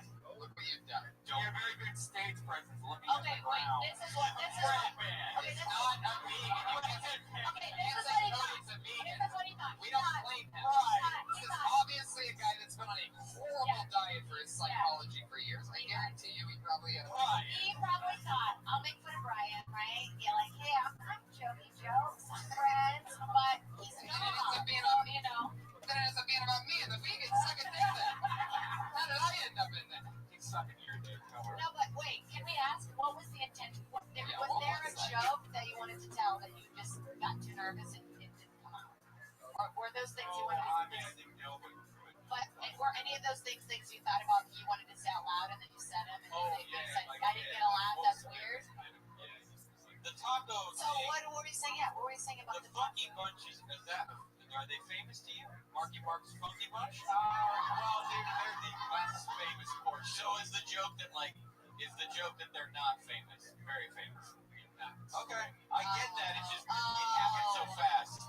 And you kind of swallow it. Like, I had to hear, I was like, Funky Bunch. And then I sat there going, wait a minute, who had a Funky Bunch? And then it took me a minute, I was like, oh, Marky Mark and his Funky Bunch. Which, if I'm doing that, the crowd is like, can I get a drink? Like, it's too far to go. It's too many steps, I think. But I get the premise. No photography in a taco place to me is weird. So I think it's fertile ground for a joke. But I didn't hear that part either. It literally just yeah, the thing was that he went to a taco place, there was no flash photography, and the thing is like, who gives a shit? Like, it's the fun. Right. Yeah, I missed that whole part also. So well, you were also livid with anger, so I think you were planning his death. Yeah. You were sitting there going, how am I going to fucking shit? I'm going to fucking say something in a vegan restaurant? Like, you were planning your attack, looking at his picture. What made you come out and what made you come out and try to insult Redman? Because I banned him on YouTube. Oh, wait a minute. So this is emotional now. That's why you basically. Why did you ban him on YouTube? But you thought calling him gay was an original funny thing? I don't understand. Calling him a gay thing and just seeing him. Actually, I don't know you. Oh. Do I know you? Oh, but you're that guy that makes me cry all the time. So you think that the fact that I have a symbol of a dolphin on my head, I just love the asshole guys out. Yes, that's exactly. Alright. City Deep. I think the gay thing is like, to me, it's pretty good. Yeah, I agree. I feel like if you just got up here and you're confident, I mean, look how you're holding yourself. You're totally closed off. To be fair, it's chilly. It's chilly. No, it's not.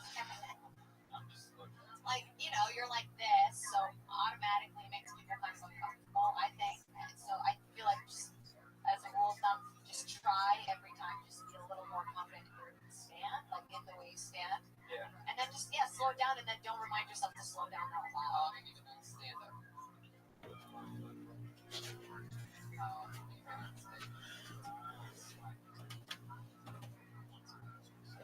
How many times do you look through a window at a comedy club at other people having fun?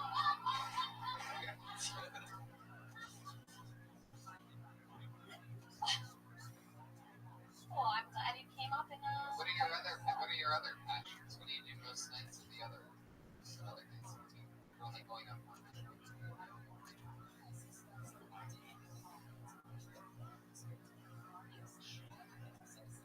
There you go. So listen to podcasts.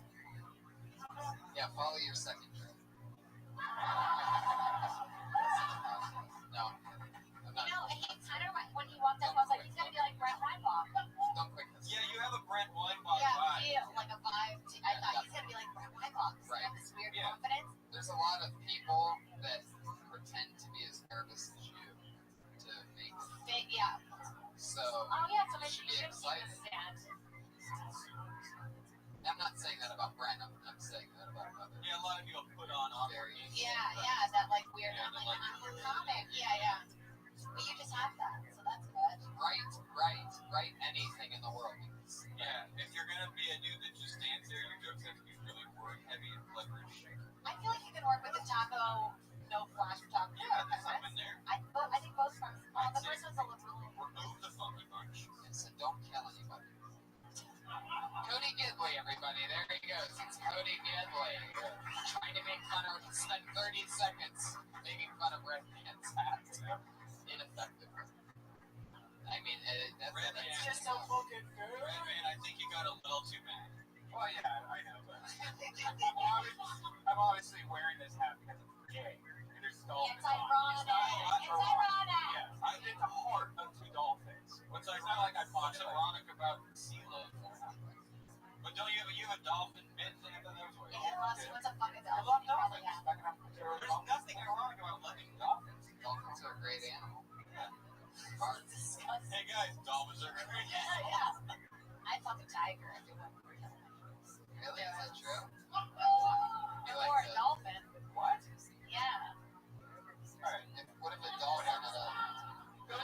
dolphin had If we were a comedian having this conversation at the mic right now, you'd be shitting on us. Wait, you know what? I have a better question because I think we're going to get a real answer out of this. Patriot, No, I've seen that photo. I showed it to everybody.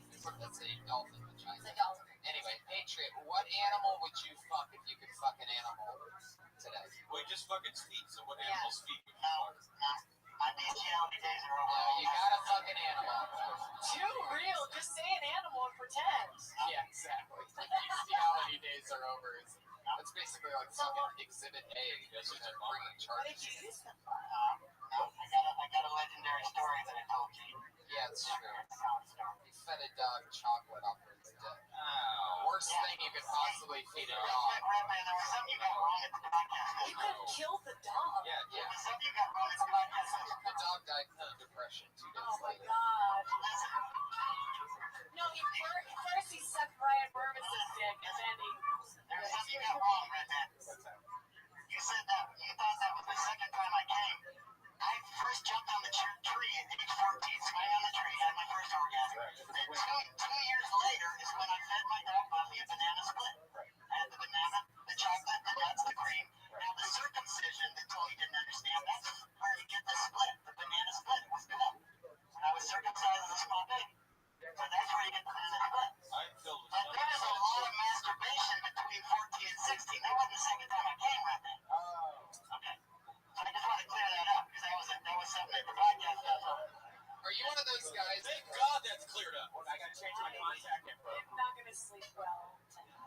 Are you one of those guys? Crying Like, on the do you ever inside. pull a David Carradine and have to like have a belt around your neck? No. You've never tried it? No, and you said that chocolate was bad for my dog. I didn't notice my dog had any problems. Yeah, chocolate is not good for dogs. It's It's actually- like a universal no. Quite literally, the caffeine that's in it, caffeine can kill. So the caffeine that's in the chocolate is actually what's happening. Really? Wow, I just stopped letting my dog drink chocolate. Yeah. Really? Put your hands together for Amir Kalar.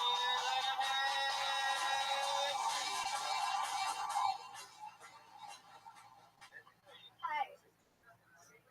Nice guy. All right. I'm Middle Eastern. Amir Kabiri. Close. That's closer than most people get. But I think you can tell how far a government has progressed based on their space program. Because here in the United States, we sent a man to the moon in the 60s. Neil Armstrong got on a spaceship and went to the moon, walked on the surface, got back in the spaceship and landed safely. That's amazing. That's a miracle if you think about it. In Iran, we just sent a monkey into space. Not to the moon, we just sent it to space. And afterward, we had the president stand next to the monkey and make a speech on national television. And as I was watching, I realized something. That wasn't the same monkey. You can tell because it looks nothing like the original monkey. They sent a black monkey into space. He was standing next to a gray monkey.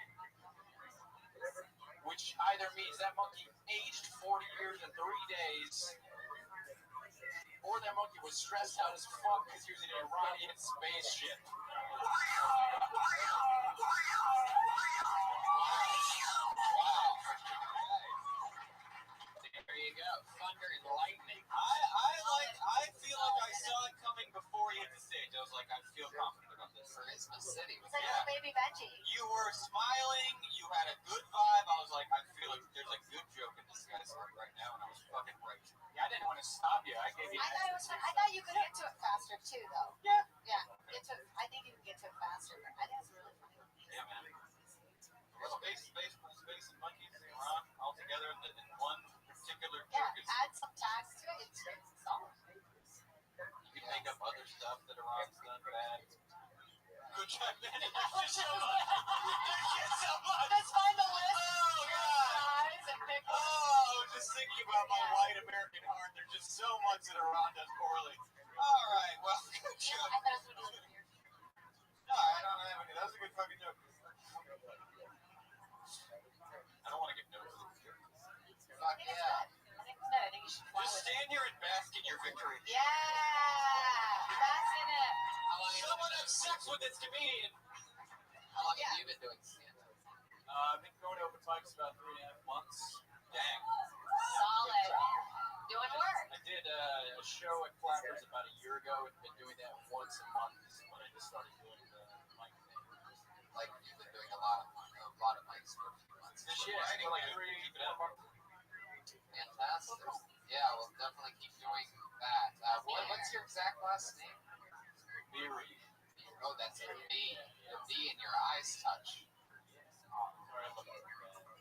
It's Dr. Kabir. Kabir. You're another Amir. Do you know Amir K?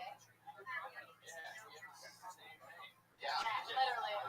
I was gonna say that I thought your bit was going where his went, where he's like, we've gotten a man in the moon, but I still can't open the car door at the same time as my friend is involved in it. Do you know what I mean? So maybe like change the. That's what I was saying. The beginning kind of led me there. So I was like, oh, maybe. That is tough. I mean, you're going to get lumped together with other, comedians of that ethnicity anyways, so do whatever you can to stand apart from them. Otherwise, you'll just only be on those shows all the time, and you don't want to get lumped. You have good jokes, you want to stand out. I think it's sort I of don't know what crazy. they're called, and I'll make a racist mistake by trying to guess. I think it's crazy that I ran like teaching monkeys how to fly into.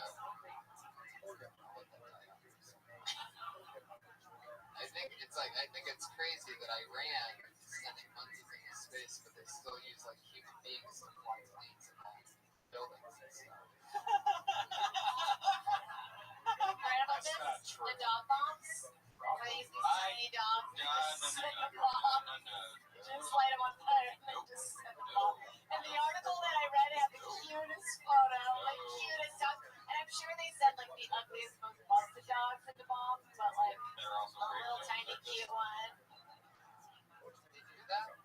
like a mix of war, right? You have to be smart. They used to do it with kids in Vietnam.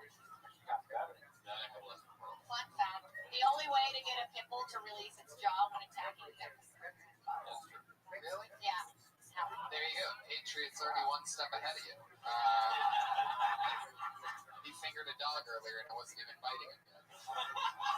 There he goes. Just Amir safe. Kabiri, Yay, everybody. great buddy. Follow him on Twitter at Amir_Kabiri. That's Kabiri. Only a few months in, and that's one of the all-time 1-minute slaughter. That was solid. That guy's gonna get on TV before me. Rising, no doubt about it. No doubt about Yes, it. yes. Enjoy my spot at the comedy store. Please, Yeah, not the enjoy news. them. Right. Be on Al Jazeera before all of us. Asshole. Experience together for Shaylin McDonough. Yeah. Shaylin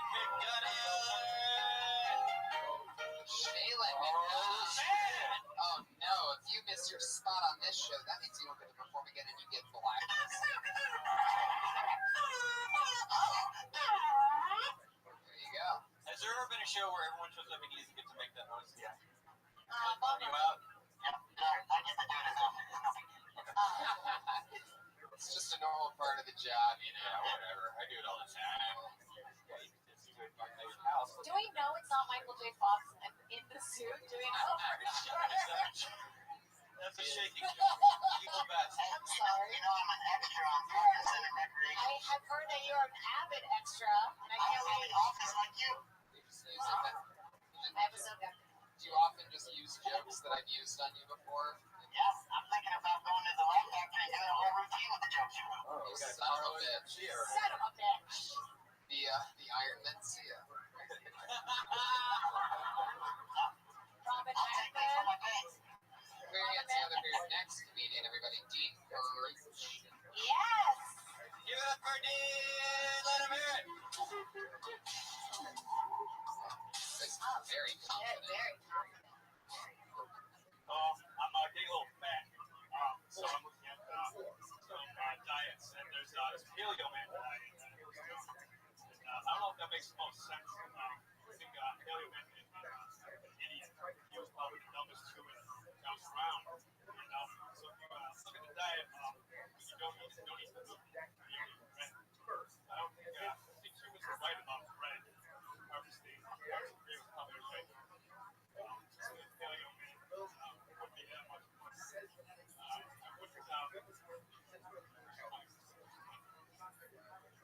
Yikes. 32 seconds, 43 ums. You said harvesting.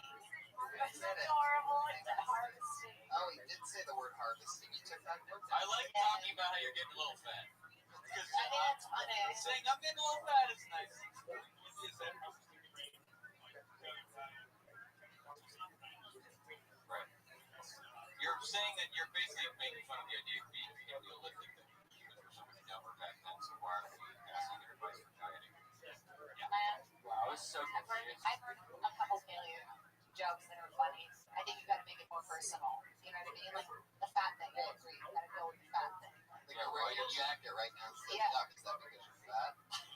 No, it's just... Like you're like, I put on a hat just to distract from the fact that If I'm you fat. say you're a little fat, I want to see it. What have you been doing? Have you really been gaining weight lately? How much weight have you gained? You don't, but you don't, the thing is, you don't look fat. You don't look like a fat, like you look like you're in basically good shape. So, I almost think that saying that is, we're going to just look at you like, while you're trying to tell them the jokes, they're almost going to be a little distracted. I think it's almost funny. He just said it's so complex. Just it's so fat. Like you guys, you have no idea like how fat I am. Like they're on diets, but like I love fun. Do you really think you're gaining a lot of weight, or are you just looking for their bed? I mean, you had your jacket zipped up and you're hiding it in the mic stand. Yeah, the mic stand. You gotta move that mic stand. Yeah, you gotta in front of you right away. I think that if you want to do this bit, focus on how dumb. It's gonna be about how dumb cave people were. You gotta focus on their It has stupidity, a bit. not just like. Bit thick. My God. So that's why I don't want to lead them that way. So, anyways, you gotta focus on how dumb the cave people are. People are very possessive of their terms. Yeah, I mean, guess that is the angle to take on it. So maybe there's not. Maybe it's about bread. Why do you think you're fat? Were your parents really hard on you? Or what? Well, now how much weight is that? I just think in any I round. like how upset you get with your hand like that. Like, I'm so fat, and my friends don't see it. But I'm so fat. Used to be, are you usually in really good shape, like athletic? No. So you deserve it. Like, so finally nature's catching up to you. So that's what it's about. Yeah. Are you getting older? How old are you? Okay, but how old is it? Whenever We believe that you're gaining We're weight. trying to find We something just don't else. understand why you're trying to tie it into the caveman days. Oh, so you're exploring different diets. That's funny. So maybe you've tried a bunch of different And I diets. think the paleo diet's one line. Yeah, and just it's one about thing. what other diets. Like, why would I? The paleo thing's a one-liner. How did cavemen do why I'm going to let them they could read? How many Right. having listening? Next, what's jazzercise this to diet? make moms. Tybo. Yeah. Like, and then go through diets. Just go through all the fat diets and have a one-liner for each diet. And then I decided I just like beer and bread. Yeah. Whatever. And that's why I'm a But fat make sure you don't actually diet while doing any of these jokes. Or else You gotta stay fat as long as You you have want to to stay do you this fat. joke. have to really be gambling on the fact This that you're going to joke keep may getting kill fatter. you. You're already Make it a not good fat. one. There's a lot of fat comedians, like Mozilla didn't even acknowledge his weight. And meanwhile, you're talking about being fat. You're trying to tie it into... There you go. It did not. No. It's still LA. Alright, Jade's stirring the jar, Dean. You're done. At One Pun Gun on Twitter, Dean. Yay. One pun gun. Yeah, One Pun Gun. You're just pulling names up. Crazy. Hard to go. Hell yeah. Danielle Arce, everybody.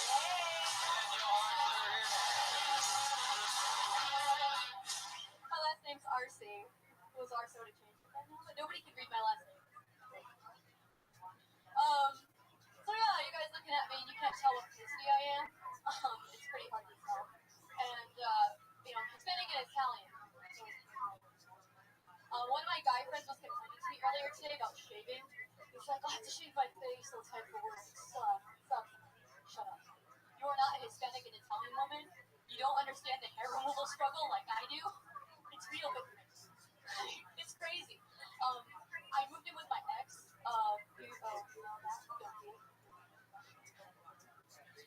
he thought it was weird how long I take showers, and he freaked out the first time. He was like, babe, it's been 45 minutes, what are you doing in there? And I'm like, I'm doing this for you! This is for you! It's my life. It's what I do.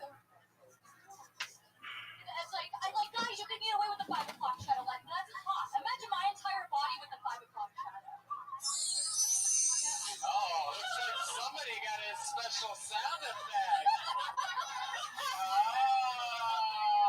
Who's excited? Now we can see how being a female affects comedy. That's right. From the Masters, that's Ew. Ryan Redman. She made your dolphins move. I love physical comedy. I think you can start at you don't understand. The whole like I'm this and this, in case you're wondering. Yeah. But if you go like I know you guys are wondering this, like no, we're not. Nobody was. I would almost. It's funnier to me if someone's just like, I'm hairy. I'm hairy as a motherfucker. And didn't blame it on a region of the world. Got it. Yeah, and then maybe like after you do like the disgusting like shaving, which I know it's tough. Then you do something dainty, and then you're like, oh babe, don't put my towel on the ground. Like then there's like some kind of Contrast. contrast. I was confused that you moved in with your ex. Does that mean you were together when you moved in with them and now you're not? Yeah. Or that was confusing. So When she said I don't recommend. Yeah, keep it for later. yeah, he's your ex now, and then because then you can use it like I shaved in front of him for the rest of the week. Something like that. Like Okay. you broke up. Like what do you mean? It's not sexy to shave with your vagina? Yeah, as I'm screaming at him while I shorn my butthole. Shorn? But yeah, it's you can use the breakup later, so don't waste it as part of an intro that you play. Got it. Yeah, for sure. And then talk about lasers. Does every girl have a hair removal joke. Everybody does because it's a life. It's annoying. Universal struggle. Though. I It don't is. know. I know, but you have Throw it out for daddy. jokes. I mean, everybody has. You have masturbation jokes? No, I do not. Not currently. Why not? Not currently. No, but We got into current No, 2.5 I minutes. I don't. I don't. I think, like in the past, we've talked to Sarah about this before about body hair. You know, it's honestly, I don't like it. It's a very fine line to take me thinking about you being hairy and gross. But I mean, the visual of you being hairy doesn't always have to I follow know, with. but the thing is, this is something we deal with every day. I'm not trying to such an jack annoyance. anybody. I'm just talking about my real life. Yeah, I know, and that's the problem. Because the second we go like this and we're like, we're shaving, that's not what men picture. Right. You know? Sorry. Yeah, no, believe me. You could relate to a comic more than me, believe me. But like, yeah, it's weird because watching it, I feel like, wow, she's so like brave and like talking about such Yeah, like. you ran up But I here and talk you about attacked the things like stage. that, and I feel like it's great. It was like actually. You did it fun. You made us happy Yeah, I thought it was fun. You know, the hair, which is like you could have done it completely different and gross us all out, but you were so smiley and jumping. But that's the thing. We all have a joke about right, that. I laughed. Right? We all have a joke about Right. laser hair removal or whatever hair removal. So how do we make it more? I don't know, original or like more. That is Sure, a funny way to go about it. yeah. And if you're going to do an act up, that's a great way to do it, is by shaving your ass. Sell it. If there's something that I think is a great piece of advice that I'll tell you, it's how long have you been doing stand up? It's like such a weird. Zilla's been doing it 12 years. Yeah, but it's like you do it like once a week, once every 3 months, or. Well, I did it consistently for about less than a year, and now I've taken some time off, so I just got some health stuff, and then I've been a non-stop Well, great. Well, here's what I was going to tell you is that how do you say your last name? RC. RC. Yeah. I would either spell it that way if you wanted to spell it that way. Get it right, not like Something, because nobody's ever going to say Right C-A-R-C. still, ever. Yeah, and like commenting on it, like when you get on stage, it just seems like it seems complaining. Right. I forgot that. Yeah, no, I didn't it's understandable. That's exactly how it sounds on its spelling. So either you can ignore it and roll with it and basically be called that, or you can throw a letter at the end of it, or you can write something better than what you already have about ours, and it'll kill Well, right. That's really funny. I do have some stuff about that, but I figured I had my minute and I knew what I wanted to talk about. And I should have not said anything to me, like you said. But it happens, right? Isn't that funny how that happens? You get up there and I mean, I think that's what we're trying to do. You want to be present and comment on the thing. It just depends, I knew you were going to mispronounce it anyway. I knew that's how it was going to go. That's how everybody But does and I it. told myself, like, If don't I say say anything. it that way, I'm a host of things. So when I say a name and I read, that's how everybody else is going to read. Oh, of course. I say Catapretta. I say Mostajabi. I say Jesus Christ. I say it all perfectly. Yeah, for sure. That's ours. Your last name is ours. That's what it's going to be read as. Okay. you put a Y in the parentheses. There you go. Look at that. So then it doesn't change how you spell your name, but that's like how you pronounce it. I write underneath my name like caterpillar every time. Yeah, I usually write the letters R. Yeah. Has anybody ever said Jake Caterpillar? That's the closest I've ever That been. is adorable. Together for Jade Lake Caterpillar. Are you still in with your ex-boyfriend? No, I got kicked out. That's Cool. cool. Brian, Oh, good. This is about comedy. Brian, wait till after the show. That's a little He didn't boner. even push a button. That was his heart. She's at Danielle ARCE. You can find her on Twitter. Red Band already has. Red Band's gonna find your Thank you, girls. You guys remember what your first few minutes of material was? I remember your first few minutes. I bet you I did. remember, yeah, of course. Do you remember yours?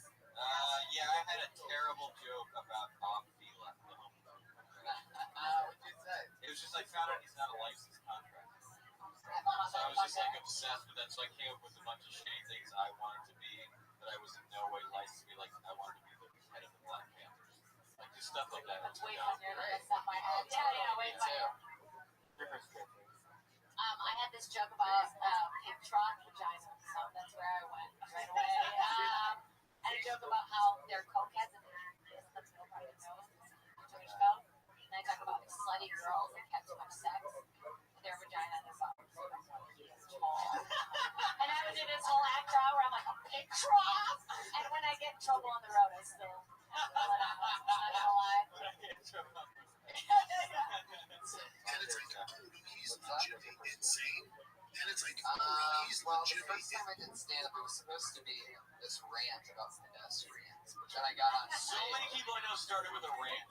It was always saying, I mean, what the fuck's up with this? And the crowd's like, where is this going? It Nowhere. was all like, why do all the people on the crosswalk things have to be white? Why does it have to be white people? Like, it was like the stupidest shit ever. Luckily for me, the first time I ever got on stage after semi-practicing that in my head for, a couple of weeks or whatever, I got on stage downstairs in the original room, and I was so excited, like this adrenaline rush, that when I hit the stage, I completely blanked out and forgot. So I ended up just up there like, holy shit. I just totally forgot. Like, and I've been practicing for weeks about this one, and it turned into my very weird style that I still sort of keep very close to me. Really shown that night, and just sort of like just rolling with it, but like acknowledging everything in the moment as it was happening. Like, man, I mean, I could have written about anything else as long as I remembered it. But it was just kept working, so it really just turned into like this game of timing. So it went well, even though there was, thank God, I forgot the material basically. It went well. But I honestly think for the first, still for me, it's really not about like the written thing. People write very differently. You know what I mean? Like I have friends who write out jokes to the word, and she say do not or don't, do not or don't, do not or don't. And that's not at all how I work. You find that out when you're on stage. Yeah, but not some people work in a different way. I just think it's fun. Like find out we think it's fun. Do what I say.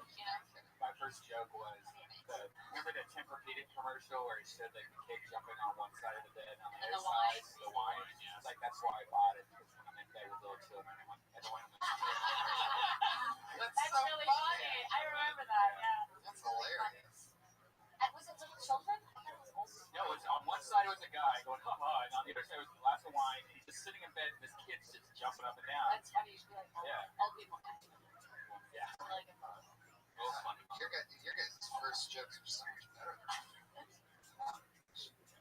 Remember how scary the improv open mics were? Cool. Never did. We used to wait. Hey, Jonathan Tumblin, everybody.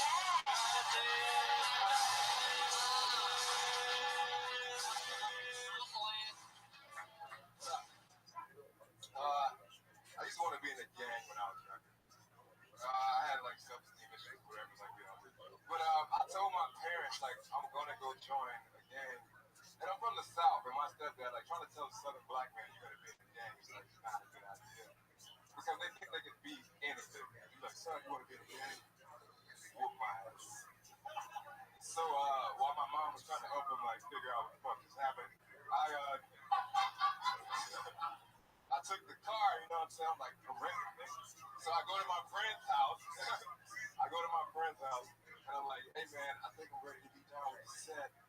And he's like, all right, man, that's what's up. And everybody come outside. They're like, how did you get here? I was like, oh, I took my parents' car. And then they're like, oh, sorry. We're going to deny your street cred application right now.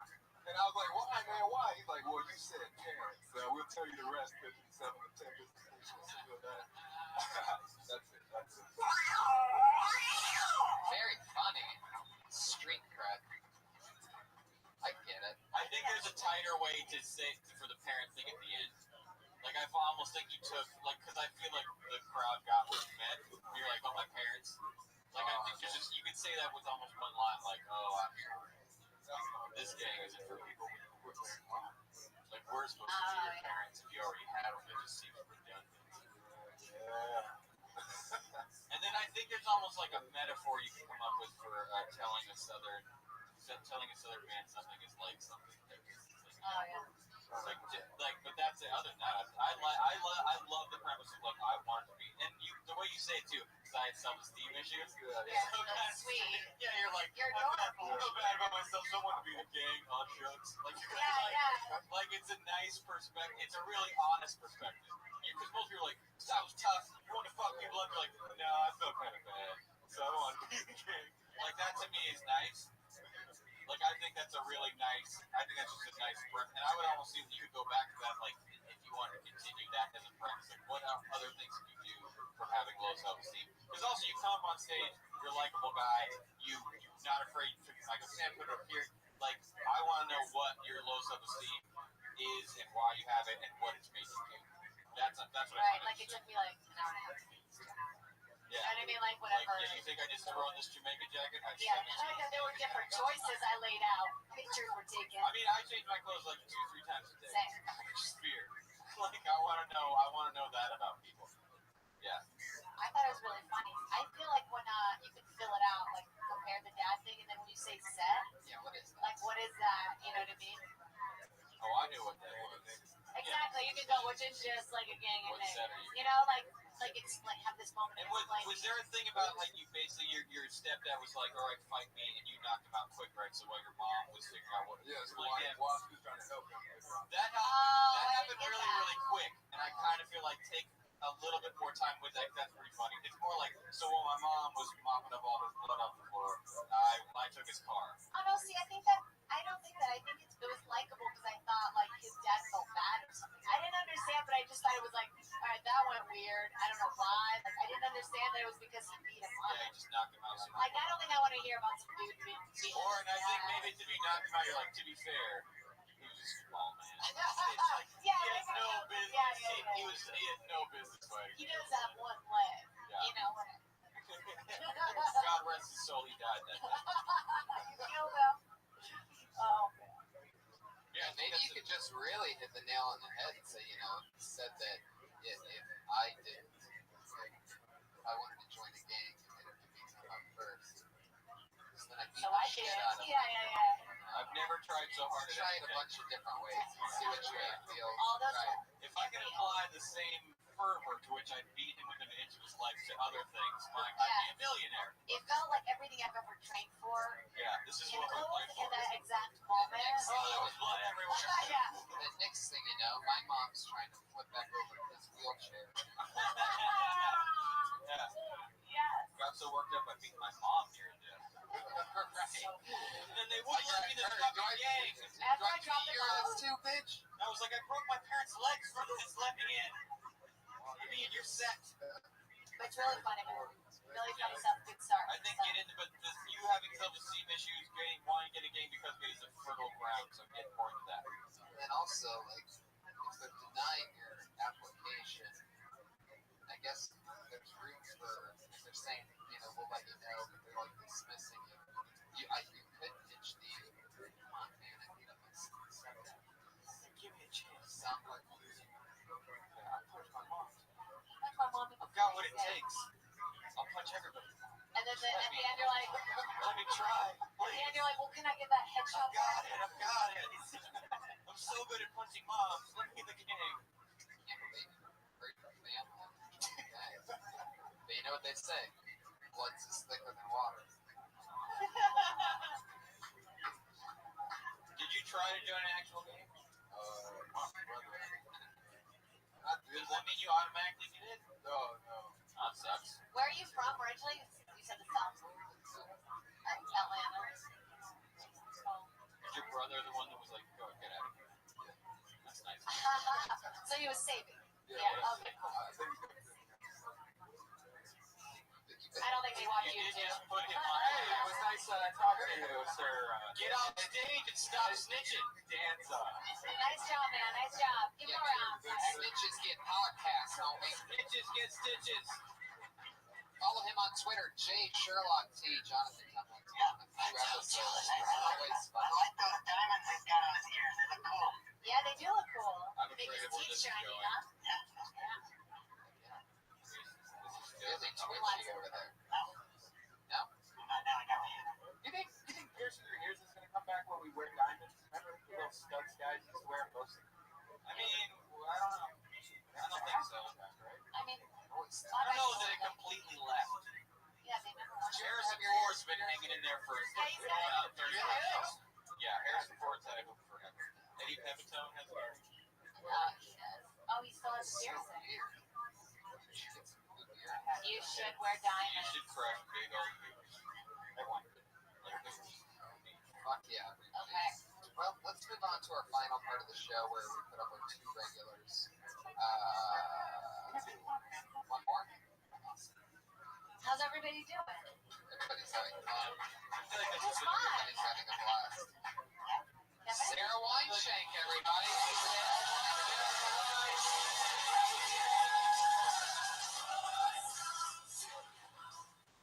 What's up, everyone?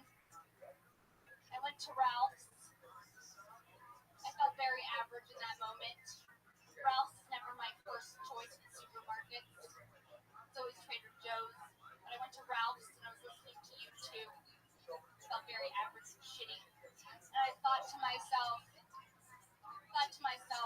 if she doesn't work out, what am I gonna do? You know, and I'm listening to U2. I still haven't found what I'm looking for, guys. And it's playing, and I'm thinking, fuck, Sarah. If push comes to shove, you could be a children's book novelist. That's no one's first choice ever. No one's first dream is like, fuck yeah, I'm gonna write a book for children. Like, you guys, you will know that shit did not work out for me if you see my face, my headshots, on the cover of a book for children about a turtle that loses a tooth. That's like my Powerful princess. Great. Shank. So fucking true too, right? Like you wrote 8 pages. Like, you know, that's not even a paragraph. Yeah, it's like not hard. Hi. How are you doing? Good, how are I you? thought that was really funny. You guys know each other? Yeah. Yeah. Yeah. We went to a picnic. Cemetery. Yeah, but I don't have bangs. Like, I think I'm in Puppy, don't have bangs. Yeah. That is Like, such that's a girl. crazy. That is such a girl thing to relate. Bang. I mean, you saw me, but like I didn't have bangs, so like it was legitimate. Yeah. We're like, I don't know. I like your rhythm. Like Yeah. rhythm is what gets it because I like just you know what I mean. I feel like that's what. I mean, I that's what it's laughed about. at you going. I went to Ralph's. I went to Ralph's. Like I went to Ralph's. Yeah. Yeah. And I found like the YouTube stuff. I don't even think of the YouTube stuff. I don't think you need it. Like I love it. Like I think love that I YouTube felt. stuff. I felt That override. yeah, nice song. I think that's so funny because you're like, where is she going? The YouTube thing. Also, you know you the do. supermarket. You have to really, for the people that know you too, I The can only tell that place- Yeah, yeah. The only I guess place I I don't know hear YouTube. YouTube is at Ralph. Like I don't It's at hear you any other place. right, exactly. So really paints the Which picture. Ralph's did you go to? There's one on like, I don't even know what fucking street. Alright, relax. Sorry. Sorry. I think it's on the right. It's like on the corner. Yeah, it's rock and roll. Also relax, Iron Patriot. Everybody gets crazy. I know, because that's rock and roll Ralph's is open at all times. No, rock and roll Ralph is on Sunset, you guys. That is not right. Yeah, it is. It's right by the bridge. It's the closest La Brea. Everyone's yelling about Ralph's for the last 5 minutes. It's The thing I thought was when you say a book for children, you're saying they're dumb, but I think it's funnier if you were like, it's not cool to write a book for people who can barely fucking read. Because that's what you're essentially saying. Like, I think that's almost like a clear, yeah, it's not hard. And then Right. your headshot would not be the cover of the book. No, It's the back flap. Yeah, good call. Yeah. Or maybe it's a drawing of you as a child. The You know what I turtle mean? thing is Yeah. turtle thing is so funny So that I was like, that's not gonna. You would never room for the turtle in your picture. maybe you have a black and white version of your picture at home by your plant in the back. You know what I mean? Like you see like you know, a windowsill. Yeah, maybe you could dress because it's always like the picture of the authors are always in a turtleneck. It's true, like by a plant. It's the same author picture you get with like a full-size novel, but it's a 12-page book about a turtle. Yeah. And the thing is, they're not called children's novels, though. I mean, you're thinking like a color, like a children's book. Not a novel. Yeah. Yeah, I think it's funny if you say children's novel. Yeah. It's like, what is it about the children? Yeah. You know, like it's just like nah, Is it children's war and peace? yeah. Oh, so it's a 6 children's pages. tragedy. It's about that. I'm the Tolstoy of children's 8-page shitty books about turtles. Yeah, I really like your rhythm. Tolstoy's an author, you guys. You should look it up. I haven't heard it. When you say that you still haven't found what you're looking for, you're talking about like in life. You realize that at the grocery store, right? Yeah. If I realize, like, so average at this point around. What were you gonna buy? Because it could work as a double banger. Yeah, what are you gonna buy? What are you gonna buy? What do you buy? You know what? Guess what? You're gonna go get sushi. What's the U2 of food? You know what I mean? Those big poster boards, you know, where you have to do like a craft or something. You got to Yeah, you left with like a California roll. Like You know, the Hawaiian rolls? You know those Hawaiian rolls? The bread? Little 4-pack. oh yeah, Hawaiian bread. A 4-pack of Hawaiian bread. The king's Hawaiian. Delicious. Yeah, I think One rotisserie chicken. Big Ralph's more of a rock bottom. Like, what did you do there? Did you get What were you lost? wearing? What time of the day was it? Maybe you're watching the roasted chicken going around in circles, like It's like just it's like, like Yeah, oh yeah, generic maybe the pizza cereal. goes with the chicken. it's like a feud. You feel like you're attending a one-person funeral for the chicken and the roaster. Yeah, I bought crisps with rice, so I didn't get Rice Krispies. Really paint the picture. People Snap sort of crackle involved and in it. Dave. Fat lobster. Yeah, they have this. I've never seen those at all. You felt like one of the lobsters. You're like, I'm trapped here too, little buddy. You bought all the ingredients. You bought all but one ingredient for brownies. You know, like all of it. Like, I forgot the eggs. I forgot the No. eggs. But I can't go back. It's too sad. It's too sad. The one block wall. There she goes, everybody. We're running out of time. That's Great Ashton job, Sunshine. Sarah. Thank you. Very, very funny. Love you with bangs I now. love your bang. Throw your bangs out. Moving on to the final portion of the show, we had two lovely young ladies that have done 60 seconds for the last 23 weeks in a row. They're going to do that again for you here tonight. Put your hands together for Sarah Mostajabi, everybody. Sarah Mostajabi.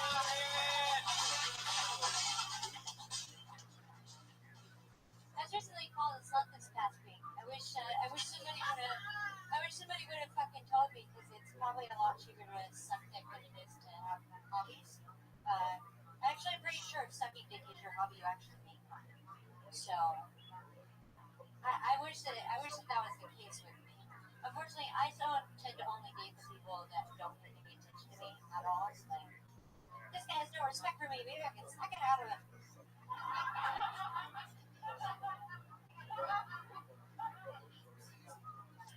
But, you can thank my dad not hugging me enough for getting cum on my face and shit. Like, anal is only an option because my parents never paid attention. So, that's about it. Sorry, I haven't got a chance to work through a lot of these. There's a lot of pain there. Yeah.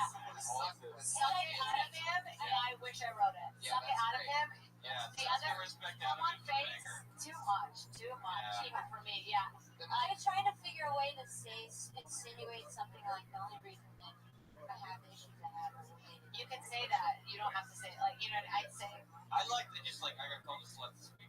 Yeah. And then, but like the It was great. sucking It dick was for awesome. I money. wish I would have fucked a lot more people. The female comic saying, "I wish I got paid for sucking," like that's Yeah. pretty common. yeah. Like that you've been wasting all this time sucking dick for When you free. could've made Like money. it's. I feel like I've heard it a lot. Oh. I feel like I may have written it for a female comedian.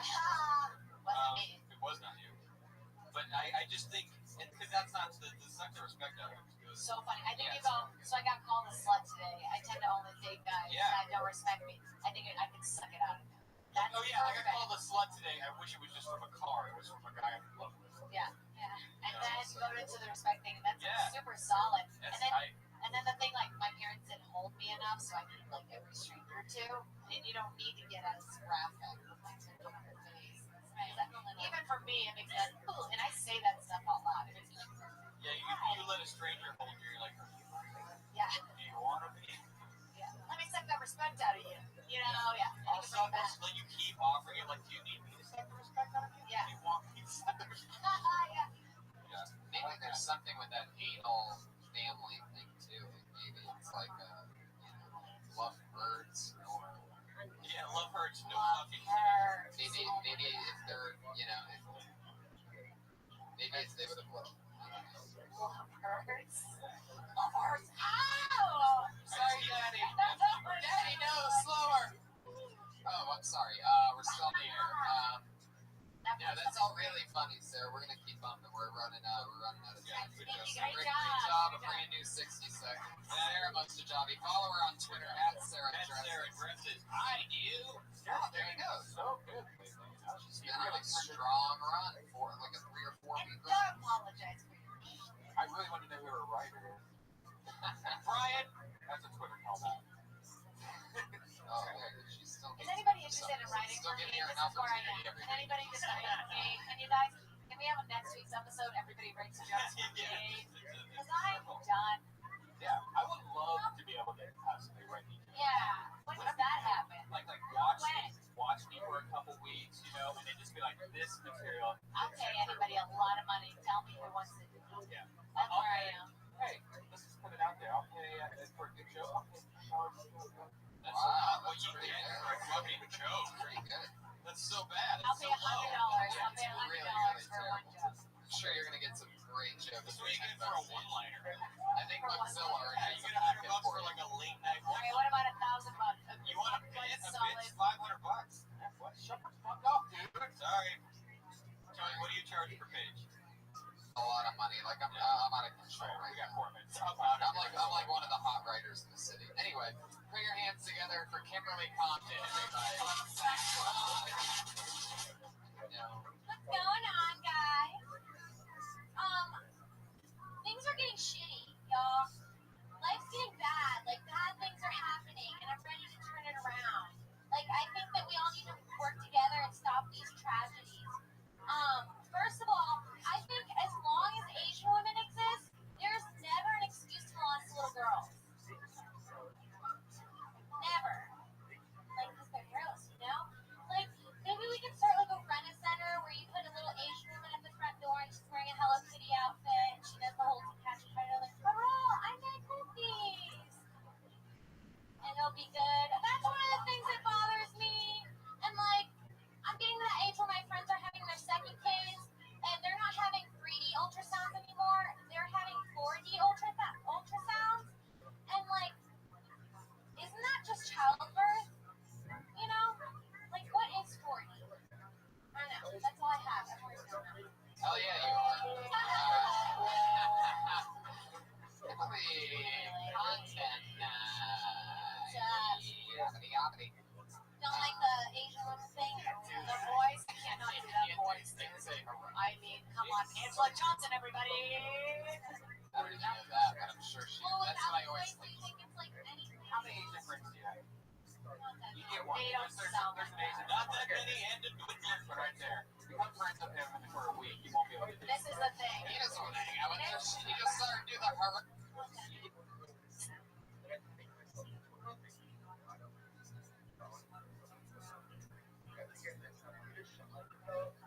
Can't say her. I mean, come on. Angela Johnson, everybody. I don't even know that, but I'm sure she. Well, That's without what I always voice, think. you think it's like anything. How many Asian friends do you have?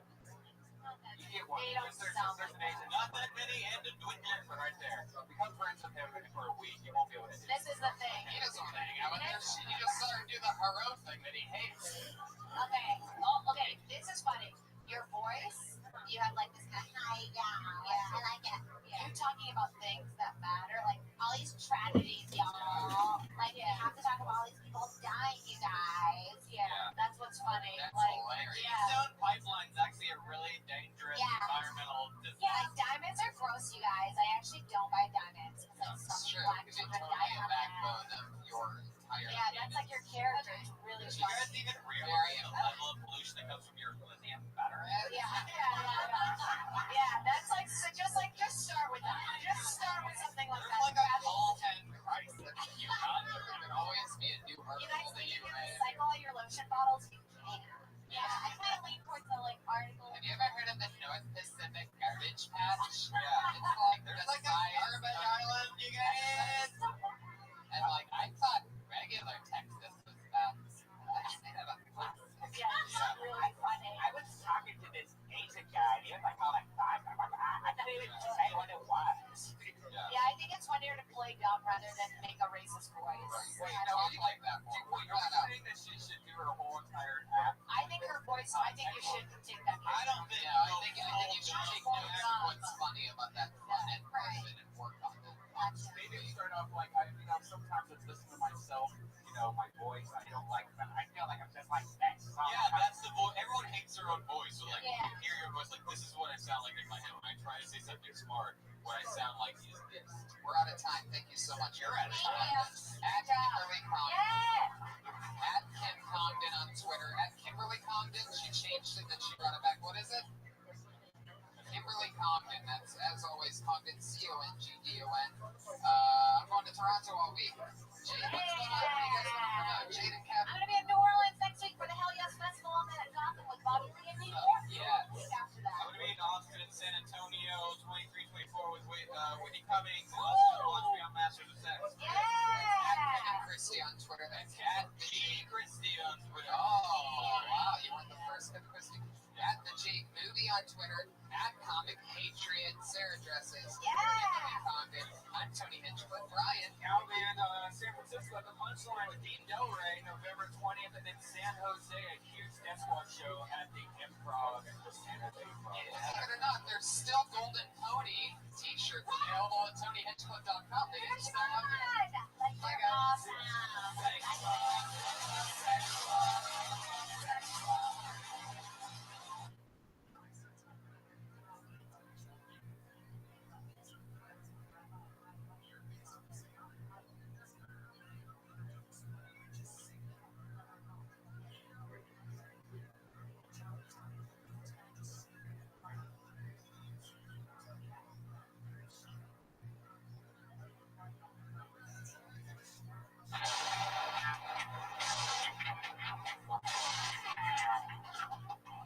Still takes me 5 minutes to get to the seat.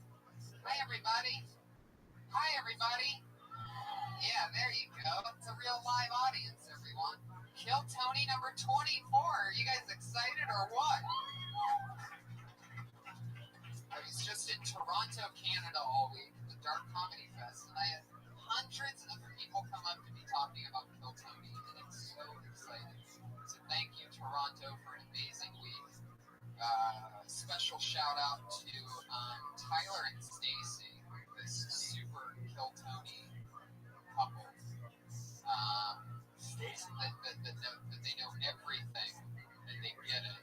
Wearing the Hinchcliffe shirt, sitting in the front row. They had me sign a Quentin Tarantino 8-disc fucking DVD set. Sweet, they get me. So special shout out, first ever shout out to 24 episodes of Into the Say Strangers came on the show.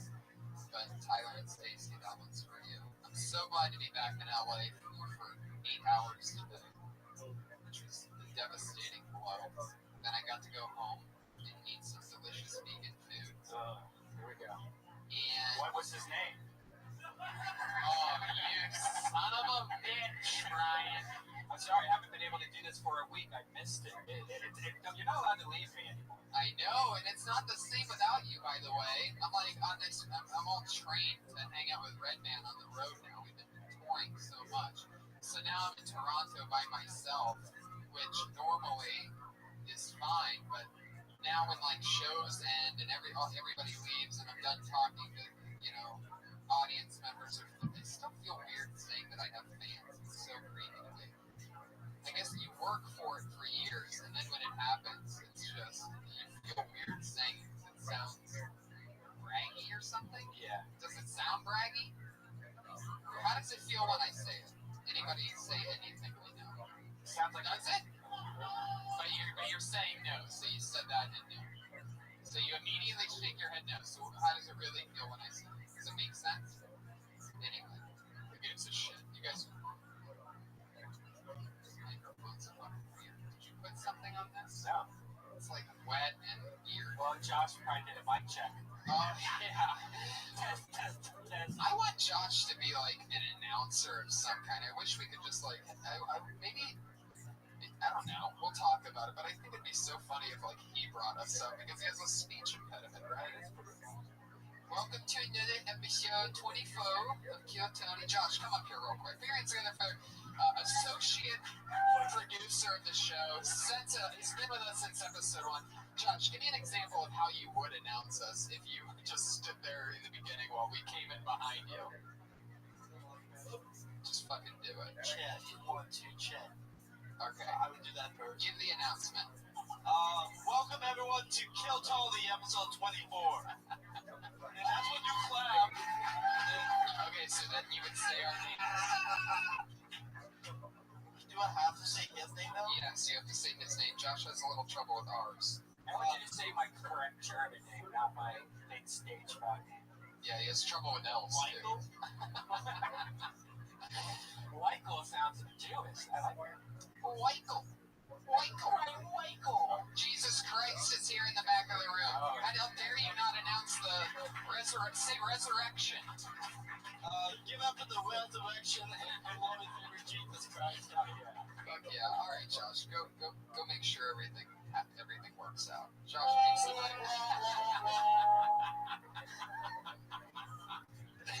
Yes, that is Josh's fucking intro and outro music. And he didn't even announce that famous adult film star Missy Martinez is in the front row. What? I was wondering what this awesomeness was. I'm like, this is just too good to be true. But now it all makes sense. Welcome to the show. Thanks for coming out. Fuck yeah. Looking great. And as always, how dare we not mention our head of security, ladies and gentlemen, put your hands together for the one and only Iron Patriot. Making sure. Stronger than ever. Great to be here with you on Veterans Day, Tom. Oh, yes. It was on the 11th hour of the 11th day of the 11th month that World War I ended. And that's why we do it on November 11th for Veterans Day. And this holiday is celebrated as Armistice Day in Europe, and in Canada it's Remembrance Day. Also in the other Commonwealth nations too, it's Remembrance Day. But this is a very important day, Tom. I can tell because your hand's shaking. Yeah, twitching like crazy. Josh! Oh, Josh, you gotta fix his hat. His hat fell off. Put your hands together for Josh Martin again. For some reason, the Patriot's wearing a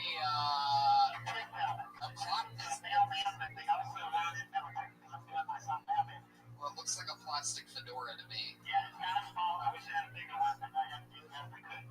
Tony, there's something I want to talk to you about. What is it? Saturday night, I noticed there was a tweet from my good friend, Toronto Mac, and he said that he was opening up for your party.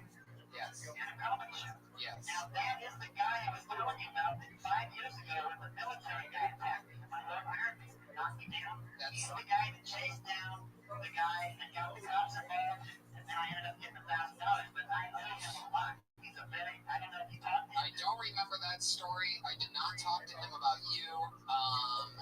Did you talk to him at all, or did you meet him? Yes, he was unbearable. Yeah, he likes this thing. I mean, this guy was unbearable.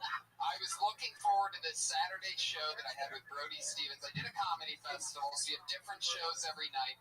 And one night was a podcast, me and Mike Lawrence from New York, very funny comedian. If you're not following him, at Mike Lawrence on Twitter, got to make friends with him this week.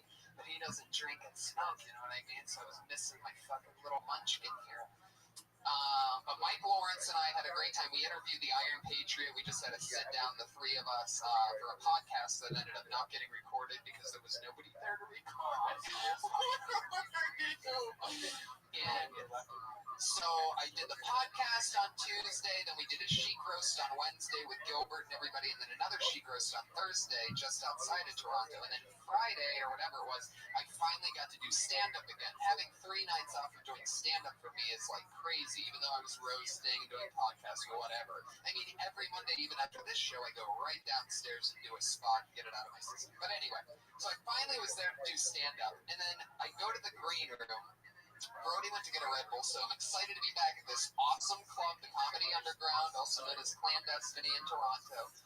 And I get in the green room, so excited, and then that guy starts annoying the dog shit out of me. I mean, Toronto Batman, so he comes here and he dresses like Batman sometimes. He was unbearable. See, this is what happened. See, I've been in 5 years ago. He was just on the boulevard like me. Yeah. A year and a half ago, he made this video called Batman Night Out. It has like 2 million views. Yeah, he told me about it. When I asked him what his name was, his response was, I have viral videos on YouTube. So when I say this guy was unbearable, just know that that's what I'm talking about. Like, I'm talking unfucking bearable. He did a decent job on stage, but then Brody met him, and he burnt a bridge with Brody immediately. Like, this is the kind, I mean, when I say unbearable, I mean unfucking bearable. The first thing he did with Brody, Brody's like, hey, hello, nice to meet you, yes. Oh, you're opening? Okay, nice to meet you. He's like, yeah, let's do a Vine. He already had his Vine out while he was meeting Brody. Stop it. Not happening. That's not how you introduce yourself. You don't just start finding me. Who are you? How dare you? So it was like, I heard that I was just outside the green room door, and I started hearing Brody furious. So I'm like, what the fuck's going on? Tony, get this guy away from me. After I had all that shit with him. So this is your friend in Toronto, the one unbearable fucking human being. He is a good guy. He really is. Well, hopefully we'll take Kill Tony to Toronto. I mean, so many fucking people were talking with me about it, and I told them all, that's always part of what I say is I refuse to take Kill Tony on the road without you, Patriots. So Yes, I'm looking forward to some big news. fuck yeah. All right, so what's this song that you sent us? This is Mailman, and I did the video of this. I know you guys have heard the song, but No, we haven't. What are you talking about? I think this is like this first one. well, I mean, this was like the video was like, this is a different recording of the song. It was done 2 years later. This is a little bit more clean. Now, I always notice you've been sending in a song every week now, pretty much. And I have no idea why. But I always notice that these songs have your actual voice in the recording, and then you sort of sing with it with your robot voice, but they really sound the same. That's simple math. Well, thanks a lot, Patriot. I guess I could have made karaoke versions out of it, took the vocals on, but there's all this neat background vocals that's kind of make it bigger, so I just decided to go that way. Let's fucking do it. And how long is this one? 3:30. As long as Red wants to do it. Well, I mean, will you signal to us at the end when it's enough? I mean, not 3. We can't do 3:33 because every time you do one of these songs, at about 1 minute 20 seconds, I start making a noose out of the extra wiring over here. It's fucking. It's always like the same. All the verses are the same, and there's like 7 of the same choruses. So 3 minutes and 33 seconds. It's not like it's fucking Pink Floyd where you can sit there and listen to it. I swear to God, you ever say that again, I will break my hand on your suit. Yeah. I don't know about that. I don't know if Dirty Crabber beat the Crash Test Dummies, who won a fucking Grammy, by the way, Patriot. So why don't you just slow your roll? What did he say?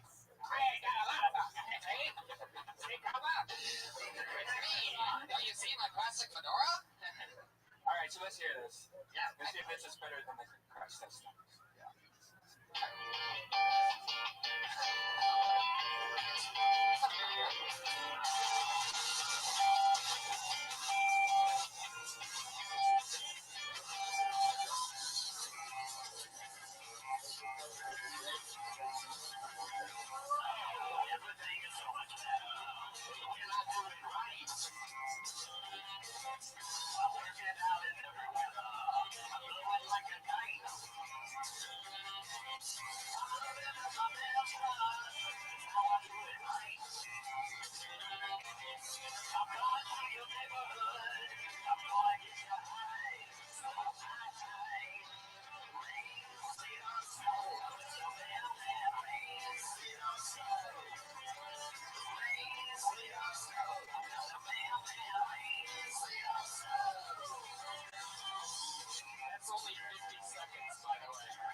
seconds in. So that, by the way, we 1 minute 45 seconds in. The remaining was 1 minute and 49 seconds.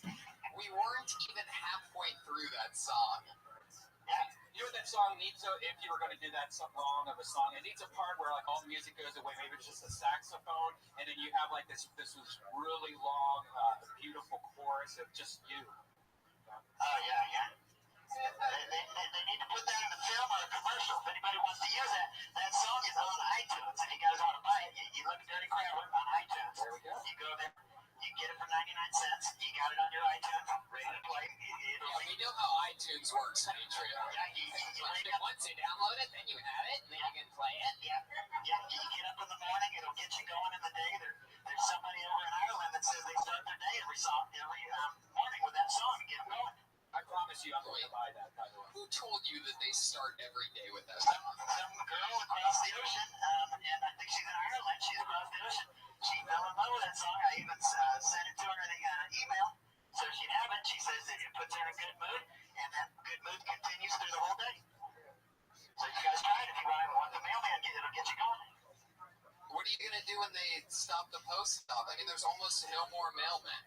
Like, I mean, they're about to end that whole thing because paper mail is pointless. I said this song would work great in movies, so they'll always be making movies about the old days, so put it in there. Well, your arm twitched a lot after that one. For those of you that don't know, when the Patriot gets nervous or says something silly, his arm twitches. Yeah. Can you turn off the AC? Thank you. One more time for Josh Mark. Yeah. It's 7th applause break tonight. When you're a vegan, you get cold and you don't have your man blanket around you. You have to turn off the air conditioner. You son of a bitch! Why do you do that? I get punished for eating healthy. You're the one that puts meat in your mouth. Oh. Doesn't that make you gayer than me? No. I mean, I never put meat in my mouth. Penis isn't meat. So that makes you gayer than me. How do you like that? I just flip that shit on you. You meat mouth? Yeah, what are you gonna say, meat mouth? Fuck yeah. Kill Tony 24, everybody, and we have 2 guests as always. You guys ready to meet them or what? Me. You ready to put the meat in meet our guests? Fuck yes. Well, the first guy that I'm going to bring up, he is a writer on Comedy Central's The Burn. He is a Comedy Central roast writer. Him and I started stand-up comedy together. He's the first ever guest in Kill Tony history to be on for a 3rd time. One of my best pals. Put your hands together for Ben Giaflolo. His 3rd appearance. Also, television writer, extraordinaire, social media guru, another regular tours with Bobby Lee, super funny friend of mine for years. Nick Youssef is here for his first time. Finally, he's available. He's got amazing hair. He's a great looking guy. He does an impression of me. I am Tony Hinchcliffe. I'm also sick, so it's not as good.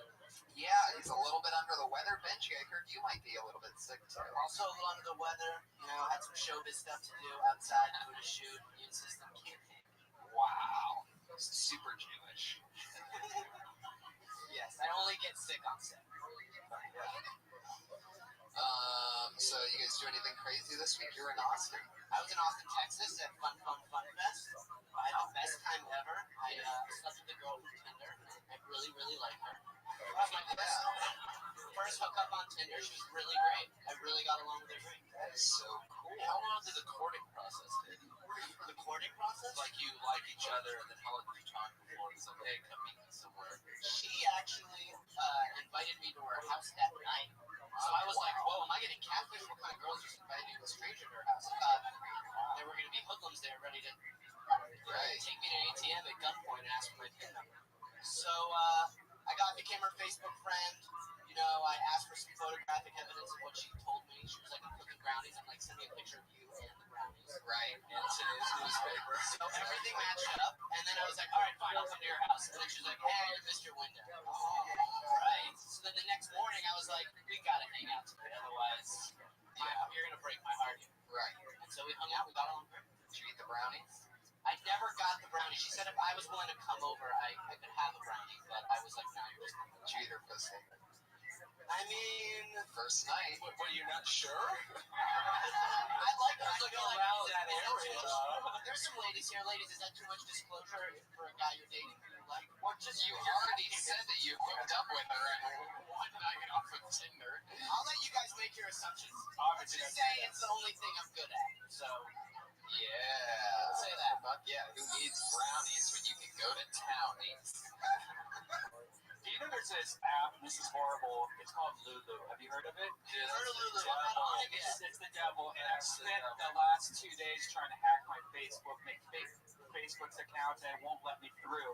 You can only start it if you're a woman, and it reviews sex of guys. So like you look up your name, and there's like 3 reviews of 3 different girls that fucked you, and it goes through like, oh yeah, this person is really has depression problems, or this person's dick is small. And there's a few comics that I looked up that with like 10 reviews. They're on the front page, like when you go to this app, it's just like, coming in at number 2, blah blah, don't want to say their name, and then It's like Yelp review for dick. yeah, Wow. That's insane. LU. It's really taking off. Oh yeah, it's about to. This lady sounds like she's had a lot of dick. Is there a guy? She's ready to review. We've been looking for a guy version. It just hasn't caught on, but this has caught on. Because guys aren't that fucking cruel. Yeah, That's right. true. Like we have more respect for women than women have for us. We won't be like, her pussy sucks online. That's so rude. We just tell We'll everyone. be like, your dick is nasty. Well, the guy version will literally like, she fucked me or she didn't fuck me, and then that's it. Yeah. Yeah, there's 2 boxes that you can do. The Lulu thing probably has like money, like, well, what kind of, he ended up he told me he was going to take me to dinner, but then he took me to Applebee's, so it's like, fuck this guy. I can just picture it, right? A lot of them are like emotionally unavailable. It's just really like, I looked up the Iron Patriot to see if there was a nine. There was one review. It was in black and white. Rain, sleet, or snow. Nick, I want to say something to you. Okay. Today, I discovered something about you. I didn't know that you do a podcast with Kevin Christie I do. called Occasionally Awesome. That is correct. And I was checking out episode 8, and you guys, it was a trip to the art museum. Yeah. seamless plug. Keep going. Very interesting. Very interesting. And Benji, today I was talking about. Wait, that was it? That they went to an art museum? He just acknowledged that it exists. No, go on, Nick. What do you want to say, Nick? Oh, no, I was just going, and then they're like, and then that's it. No, I saw a lot of things about you, but I just came to mind was Benji. You went to school in New York. What was it like living up there? I love New York. It was great. I think everyone should go to college. It was great. Where do you keep the 4-year-old that writes your questions, Patriot? Is that under your staircase? No, but I mean, that's good. A lot of people probably don't know about that podcast. And I thought it was interesting. Kevin really goes back with art. I mean, he went to a prestigious art school, too. I didn't realize that about him. And I know absolutely nothing about it. Yeah, that's what was interesting. The contrast. Yeah, very good, Patriot. I mean, Your awkward pauses are amazing. Yeah. He just stares at me with those energy-saving light bulbs. No, all that you hear is his arm twitching. Hey, great. Hey, Iron Patriot. This one time I went online and I saw that you have tweets. Oh, yes, I do. He's like, oh, this Benji, he's a professional. Really? I'm just teasing. Have you been seeing all my Easter eggs? Yes, you know what? I want to talk about that. Patriot tweets from the @ComicPatriot account, and for those of you that don't know, when he's not on Monday night being the Iron Patriot here on Uncle Tony, one of his day jobs is he's an extra, and he gets a shit ton of work. So one of the funniest things, if you ever check his Twitter account @ComicPatriot, is that you'll see him in the background of like 2.5 Men, The Office, Parks and Rec. I mean, every major show. Yeah, I just did one on Big Bang Theory and Shameless, and I had one at Glee.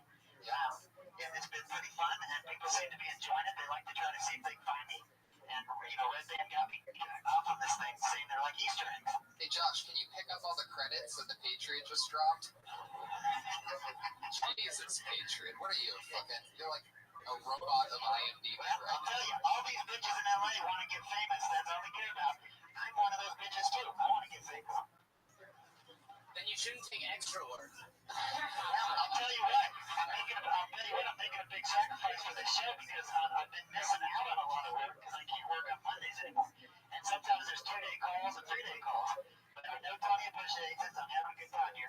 Haven't been doing as many jobs this year as I used to. Patriot, I love you, but you know that extra work is like looked down upon. They had a whole show on HBO about extras and how they're miserable. I know, but that's why Red Band got me looking at it, but it's like a funny thing. You gotta take lemonade and put it in your lemon. Believe me, I know. I'd much rather have speaking lines, believe me, but I'm trying to make the best of it. It's pretty funny, you know, and I think I've seen a lot of behind the scenes. You really gotta check out these tweets of him talking about being an extra. It is so fucking funny because you see his head in the background of all these amazing television shows. The Dexter one's the best. Dexter's on the about to put some meat on the grill, and he's just standing next to Dexter with a plate of meat. Well, that wasn't actually Dexter. I wish I could have got it. That was just, he was in that scene, but that was another actor. No. But that was right there on the set. Actually, that guy, Michael Lamb, he got mad at me because I grabbed a drink off the tray. But yeah, he was right there in that scene. You grabbed a drink off of the tray? Yeah, at the wrong time or something. He's got it. Tell me about it. How do you feel that? Whoa. What happened there? It's just, I was like walking and I was grabbed a drink of something when I wasn't supposed to. He was standing there next to a tray or something. And I saw his dark side, you know, because, you know, you're all excited to be on the set with these stars, but they're there to get things done. They don't give a shit about, you know, you. So It's called working. Yeah.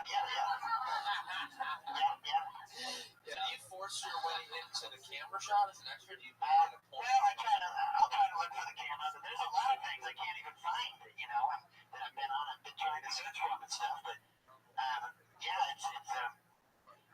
How do you feel that your theatrical reel is a silent film? you know, it is, but you know, some of you guys, I don't know if you guys know about this. Have you heard of the famous extra named Jesse Hyman? Of course we have. No. Okay, this guy, remember the Super Bowl? Listen, this guy is really extremely famous. He was in that Super Bowl. He's not really extremely No, famous. but listen one second. Before we go on, just listen 1 second. You know the Super Bowl commercial where he kissed that model, Rabbi? You guys know this. And Danica Patrick was in it. My God. He put a video on YouTube. He got millions of watches. People know he was on a Super Bowl commercial. You guys watch the Super Bowl, didn't you? Can you define famous? The word. Well, I mean, there's a lot of different levels. Yeah, he's not George Clooney famous, but this dude is, I mean, you guys saw the Super Bowl, didn't you? Am I the only one who watched the Super Bowl? No, we saw the Super Bowl. No, we did not. And unless I know Joe Rogan and Red Band out here, but everybody else, you watched the Super Bowl, right? That commercial where he kissed that ugly, the guy with the Jew fro, the fat kid. Whoa. He kissed the girl, Bo Rabbi. And it's not Danica Patrick, but he's a famous That's actor. enough, Patriot. You're out of control. You know what I'm talking about. You tried to make me look stupid, Tony. Nobody knows why. Only you would get excited about a famous I'm actor. talking about this is a big story. I was on a CBS special they did about this dude. I mean, you don't understand. It was like He's so sad. if I had the internet in front of me, I could show you what I'm talking about. I don't have a way to. Even if you showed us, we'd still have no idea. How do we summon those reactions from him all the time? Like, We'll fine tune it. oh, you don't get it. No, it's slow mo there. Shoot you. Yeah. Pew, pew, pew, pew, pew. It's like when I tried to explain to you that a lot of people were upset when they changed the comic book Patriot into the movie for Iron Patriot. That's There's a lot enough. of people That that are is upset enough. about that. You don't understand. That is enough. You are out of control. No. You are overstepping your boundaries. You ever see Andy Richter talk over Conan O'Brien, huh? It ain't fucking happening, Patriot. And it ain't happening here. You're making me turn into a dinosaur right now. I better get my Christmas bonus this year, Tony. You guys ready to get this show started or what? Once again, we have about 30 comedians that have all signed up to do just 1 minute and get talked to by myself and my amazing panel of comedic friends. And once in a while, even the Patriot chimes in. It's a very exciting episode. We have a very special announcement at the end of tonight's episode, which I'm very, very excited about. And you know how it goes. Everybody does 1 minute. At 1 minute, you will hear the meow of the kitty. That's how you'll know that. That's how you'll know that your time is up. Now, in comedy, you can't run the light, and the same thing goes here. If you run that kitty cat sound, you're going to get the angry West Hollywood bear, who is angrier than ever tonight, and obviously can't wait to come out. I'm so excited. I'm so excited to have you guys with me. You guys ready to get this thing started? Yes. Thank you, Steph, Benji, Aflalo, Patriot, Red Band, and Hinchcliffe. And our first comedian tonight doing a minute and then perhaps getting their material punched out. Maybe we're just going to talk to them. Maybe we'll figure out a new joke, something better for them to talk about, something different. Let's talk to and see the comedy of Rebecca Rose Venago. Rebecca Rose Venago.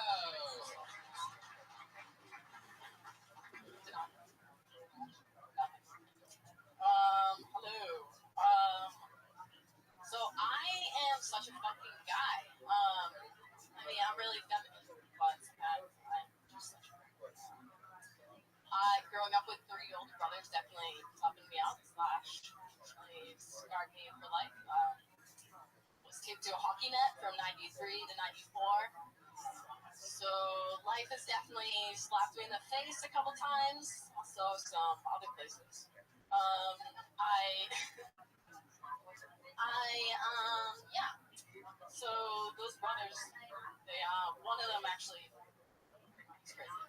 Anyways, what is that noise?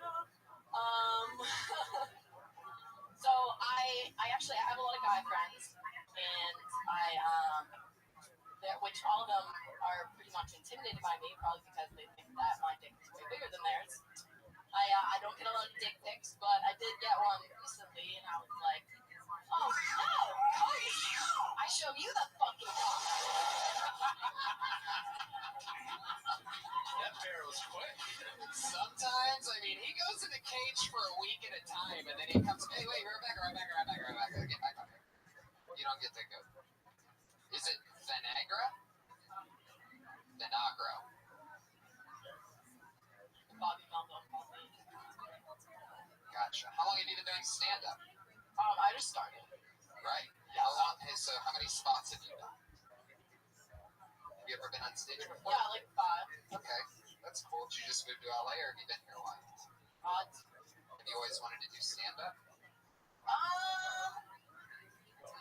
No. That sounds like a no. Sounds like you're really chasing your dreams. No, It sounds like she's under 40. kind of just got into it recently, and I really enjoy it. I like What makes your brother so crazy? It felt like you were going to get into something, but then you didn't. So I feel like, just noticing that you mentioned that, and it seemed like there was a lot behind it, but then you said anyways, so you got away from it. So what's so crazy about your brother? Well, okay, so yeah, he used to just torture the living shit out of me. Right. Like how? What do you do? Okay, so I was adopted, and when I was 8, just kidding. So when I was 8, my brother, he made up this song for me called the Rebecca Rap, and it goes, Rebecca Rap, sometimes we wish we could return her back. Oh, wow. Whoa. Where's he at now? Hilarious. So I was like, well, yo just met because I ate your bologna. I'm not an orphan anymore. I'm your sister, woman. Buy some more bologna. You ate his bologna. Wait, you ate your... Did you ever mess around? Because he's not related. Did you ever mess around with your brother? Is there any funny stuff there? Why? Is this considered punch-up right now? Is this how they're... Well, we did a trip to Alabama. That's actually a good joke. I fucked my brother. It's cool. I'm adopted. Right. That is actually. That is really funny. And that's a great way to getting into being adopted. Yeah. It's a great opener in which you definitely should be acknowledging, because that's Yeah, one of the main things is trying to figure out how we're all different. There's no doubt that you could be like the adopted comic. Yeah. The adopted incest comic. Yeah. It's funny that you. It's funny that you got taped to the hockey net between '93 and '94. That was a highlight. But then you say you got slapped in the face, and then you say you got slapped other places. What did you mean by other places? Did you like those other places being slapped? Oh my gosh, Ryan! Will you put your boner away for 10 seconds? You're a cute girl, and you do those. You say like I'm like a guy. Like the first thing you do is like you're not. Yeah. Right. That was great. Yeah. You're cute, so to like that's like the cute thing. Like I'm such a guy. It's like all right. Yeah, it's a bad way to do self-deprecation because until that point we don't know what you mean by that, and it is a first impression. You can even just get right, you can get right into. I had sex with my brother. I think that's such a funny opening. So Sunday I was smoking meth with Janet, and then I had sex with my brother. Where are you from? You smoke meth? Oh, I'm from Boston. I don't smoke meth because Currently? I like my teeth. So you don't act like a guy, you're just a girl from Boston. Yeah. Right. That's how every girl from Boston You're is. so on to me. You don't have the Boston accent, though. You have that disgusting, horrible.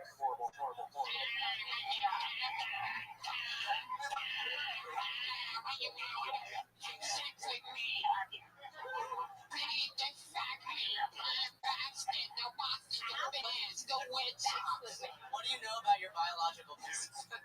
Marino? Oh, it's another Bostonian, Andrew Thewlis. I don't I can really tell there's a Boston cackle in the back. I'm like, who the fuck is that? That's how they laugh, the guys. That's a different thing. I can hear it. Oh, I just know you look like it. Yes. Well, congratulations, Rebecca. I think you've just been hit with the magic spell. For 5 times on stage, that's really good, and you have some promising premises. Nick, anything else for Do you Rebecca? have like stage experience other than 5 times? Theater, stripping. I used to do a little theater. I'm an actor too, but I just started that. So. Is it comfortable? I'd project more. Yeah. Okay. A little quiet. Oh, sorry. Because you smack your lips. And move the mic stand. Not now. Not now. But when you take the mic out, that's like No, move it to the left. Yeah, or behind you. behind you is the best. Not really to the side. It'll Inside always you is do the that. best. There you go. And you want that to disappear until you're done, and then you pull it back up, and then you put the mic in the mic stand. Could you practice that part now? Yeah. Practice that part. And then say, thank you, that's my time, I'm Rebecca. Thank you. That's my time. I'm Rebecca. There she goes, everybody. At Rebecca Rose V on Twitter. Follow me. Rebecca Rose Vinegra. And I would definitely, before you, whatever, first thing tomorrow, I would write a joke off of your last name because people will always say that wrong. They will never say that correctly. Vinegra? How do you say it? Vinagro. Yeah. Yeah. Just change it to Rebecca Viagra. I would say don't do that. Yeah, definitely don't. Vinagro. Or V, Rebecca Vinagro. Sounds like an old world racial slur. Yeah. Hey, it's a Vinagro. Or just a Boston racial. All these Vinagros running around the neighborhood. One of them stole my bicycle the other day. You almost got a laugh full of crown. Oh, that's the part where you go, oh, by the way, you laugh at the first part when the stereo. All right. Patriot, what do you think about Rebecca? I think you guys covered it pretty well. You said about everything that needed to be said. Andrew, do you think it's bad if you're adopted and you sleep with your brother? That could be questionable. Yeah, this is a guy who got his dick sucked by his Cocker Spaniel, so. I told you I left my bestiality days behind me. That's comforting. Because he likes his asshole eaten. So, no relation, no blood. Let me ask you guys a question. When you started out, do you remember what you were talking about in your first set? I was talking about being an 18-year-old. Wow. That's literally all I had to offer. That's when you're 18, you're doing nothing but being an 18-year-old. Wow. That's great that you had the knowledge to give that perspective, though. I mean, that's fucking great. Because I had literally no other knowledge. Right. What else am I besides an 18-year-old? Yeah. That was it. Just out of high school, I would do a joke about like how great my knees were, and I didn't like make any creaking sounds, and point at like older people. And older back then was like 25. That's hilarious. Yeah. Like when I did my first set here at the open mic, I went on, and literally 3 minutes was just about being a teenager, being 18. And Ari Shafir comes up to me and he goes, "Dude, are you really 18 years old?" I'm like, "Yeah." I'm thinking like, here's my shot. I'm gonna get brought right in the club. He goes, "Wow," because it's 21 and over here. You're gonna have to go. Walks me right out the door. God, that is so fucking Ari Shafir. And for 3 fucking years, I would have to wait outside before I went on, and then he would if it was cold or rainy, I would walk into the stairway in the OR, and he's like, "You see that threshold? That's for 21 and over. You're gonna have to go on the other side." Wow. That is so hard. And then he helped me get a job here, so I don't hate him. Yeah, he'll flip on you. It's almost good to have him. Have him against you for a bit because he's a solid friend. How about Benji? What were you talking about in the beginning? Still doing the same stuff, pretty much. Just like silly one-liners. Do you remember one that you would never do again that you did back then that you were sort of embarrassed about? I used to have a joke where I would say, "I'm a metro conservative," which means I trim my pubes and I have no compassion. That's hilarious. Why don't you do that? That's the one you're embarrassed about? Because metro jokes, like, 2 years after I started, became hacks. Right. Because, like, every hack was like, "What's up with metrosexuals? Real guys are like this, and girls are like that." Right. Or at least I don't. You guys ready for your next comedian or what? Yeah. Let's do it. Rebecca Rose and Agatha. Next one is Skylar. Oh shit, it's Skylar. She's coming. The song is Unknown Brother. It's a packed crowd. Thank you guys for all being here, by the way. How excited. Skylar. All right. So I wrote this next set because I needed more gay jokes. So I was driving my car and then it broke down, pulled to the side of the road, and I decided to fill my tranny. But then I decided to wear a condom.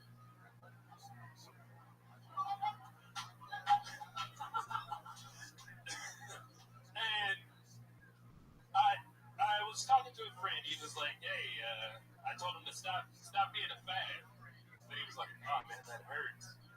A cigarette." So I'm gay all the time, but there's some assholes out there that don't want you to be gay, so I say fuck them. Thank you very much. I'm Skylar. All right, Skylar. Let's get down to the nitty gritty.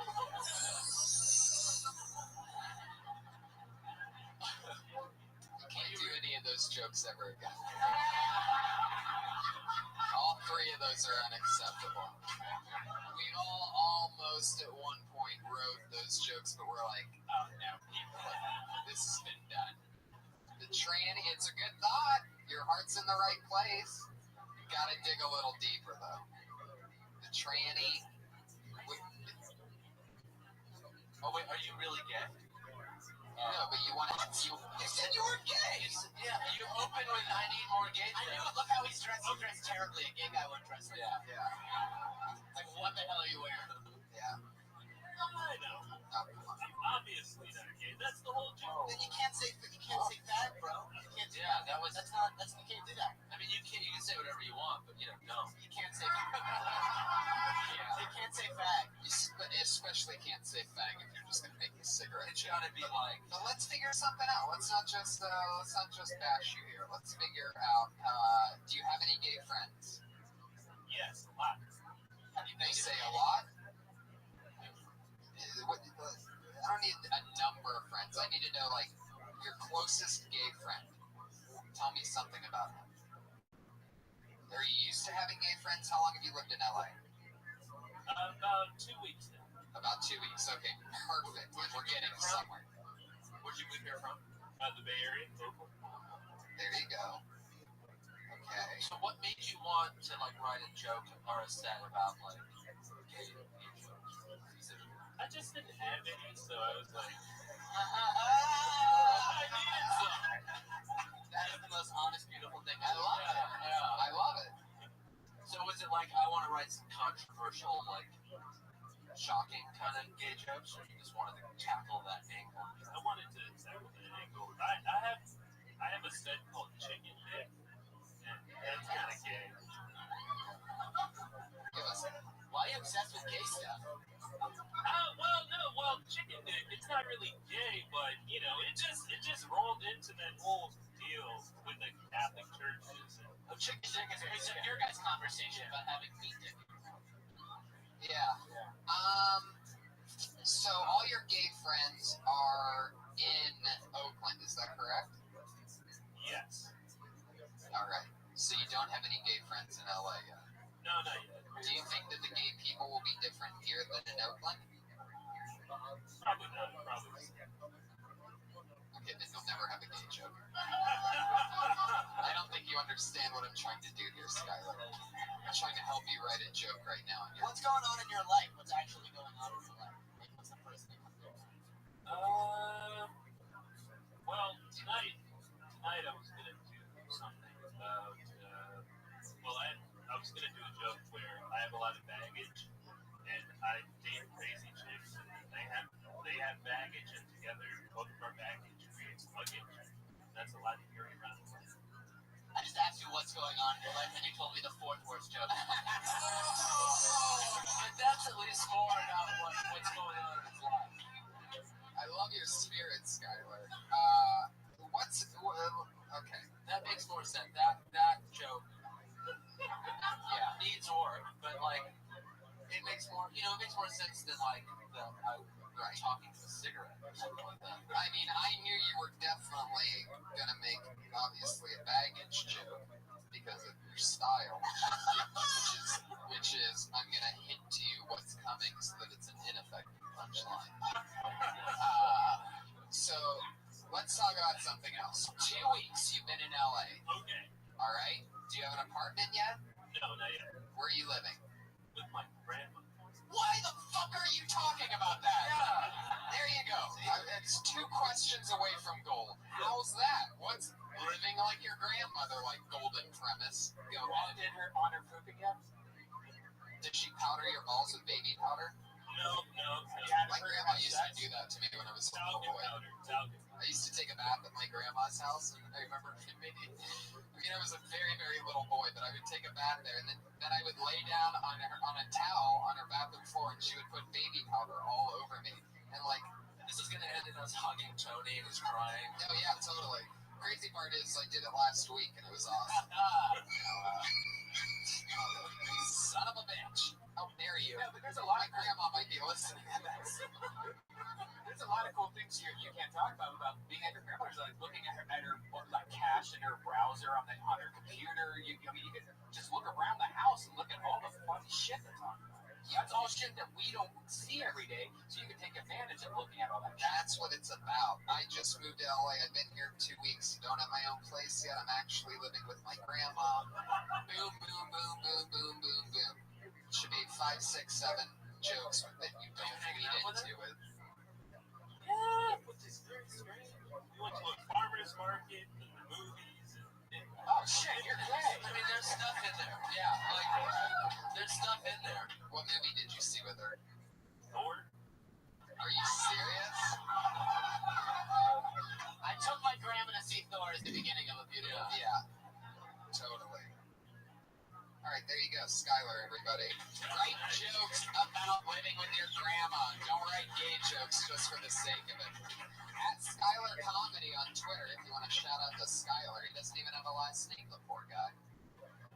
It's just Skylar. He's like Madonna, just one name. It's like Lord. Skylar, why don't you ever use your last name? Just yell. That's the worst. What's your last name? Craig. I love this episode so far. I mean, this is just like a slaughter fest the whole way through so far. It's just unbelievable. Patriot's still wearing that hat. Yeah. Rain Slater Snow Tony. People have been commenting lately that how weird it is the way that you say my name sometimes at the end of things. Tony. You're just getting to know me. I'm a very sassy character. I've got some attitude. You're going to get to know me in these next few months.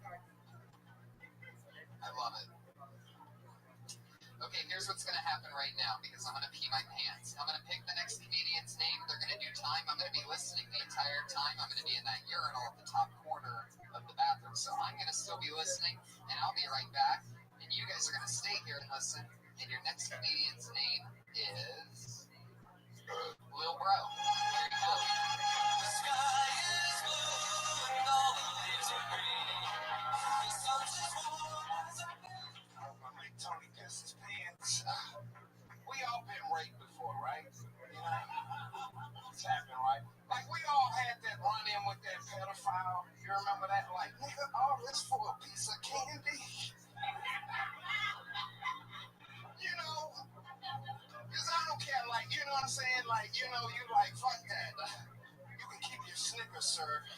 I'm not helping you find that lost puppy. You know, like, even like, I don't care, like, if the man had his thumb up your ass for 30 seconds, you still gotta go to therapy like the rest of us. You just can't get out of it. I don't really need therapy. Yeah, you do, motherfucker. You gotta join us. Because I was talking to a girl, and she was, like, so worried about getting raped. Like, can you walk me to my car? I'm afraid of getting raped. I'm like, you really don't look that good. So you'll be all right. You know what I'm saying? Like, but then I'm thinking, like, I'm worried about getting robbed. I'm like, the only thing he taking is some pussy. You keep that. Motherfucker take $200. I'm crying forever. Like, I never. All right, give it up for a little brown. I like because I'm a beast. Oh, God.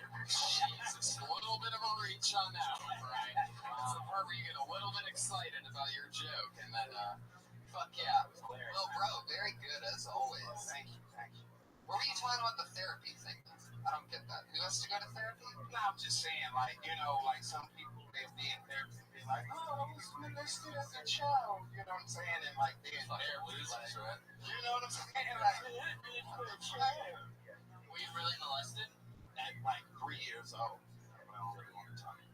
No, You kind of. is that why you can't hold through that? Either that or I rolled on a pacifier or something, you know. Big was that fucking pacifier. Like I rolled. Oh shit! Is it running in the family? So you weren't molested? Were you really? Nah, I just, cause like, okay, a couple of things happened that brought on that joke. Like, somebody really did ask me to walk them to their car. You know that's because women actually get raped and need someone to walk them to their car. Yeah, but I'm like, if she did get raped and I wanted to fuck her, I might help the dude. Like, you know what I'm saying? He already started. I think that's a great way to also take it, is that, you know, you're not, I think the perfect type of that, in my opinion, what do I know, but I think it's like, you're not good looking enough to get raped anyway, and if you were, I'd be the one raping you. You know, I also have something about ugly chick that, you know, like, dudes want to sleep with ugly women, but it should be like illegal to rape an ugly woman. Like, you want to fuck her, but you don't want her to know that it's you. Like, you catch her from behind, be like, yeah, bitch. Be like, who is that? You wrestling with? I see your shoes, Calvin. So This is the rape joke. This is a great example of how like supreme confidence confidence on stage can, like, you can kind of just get away with anything. Totally.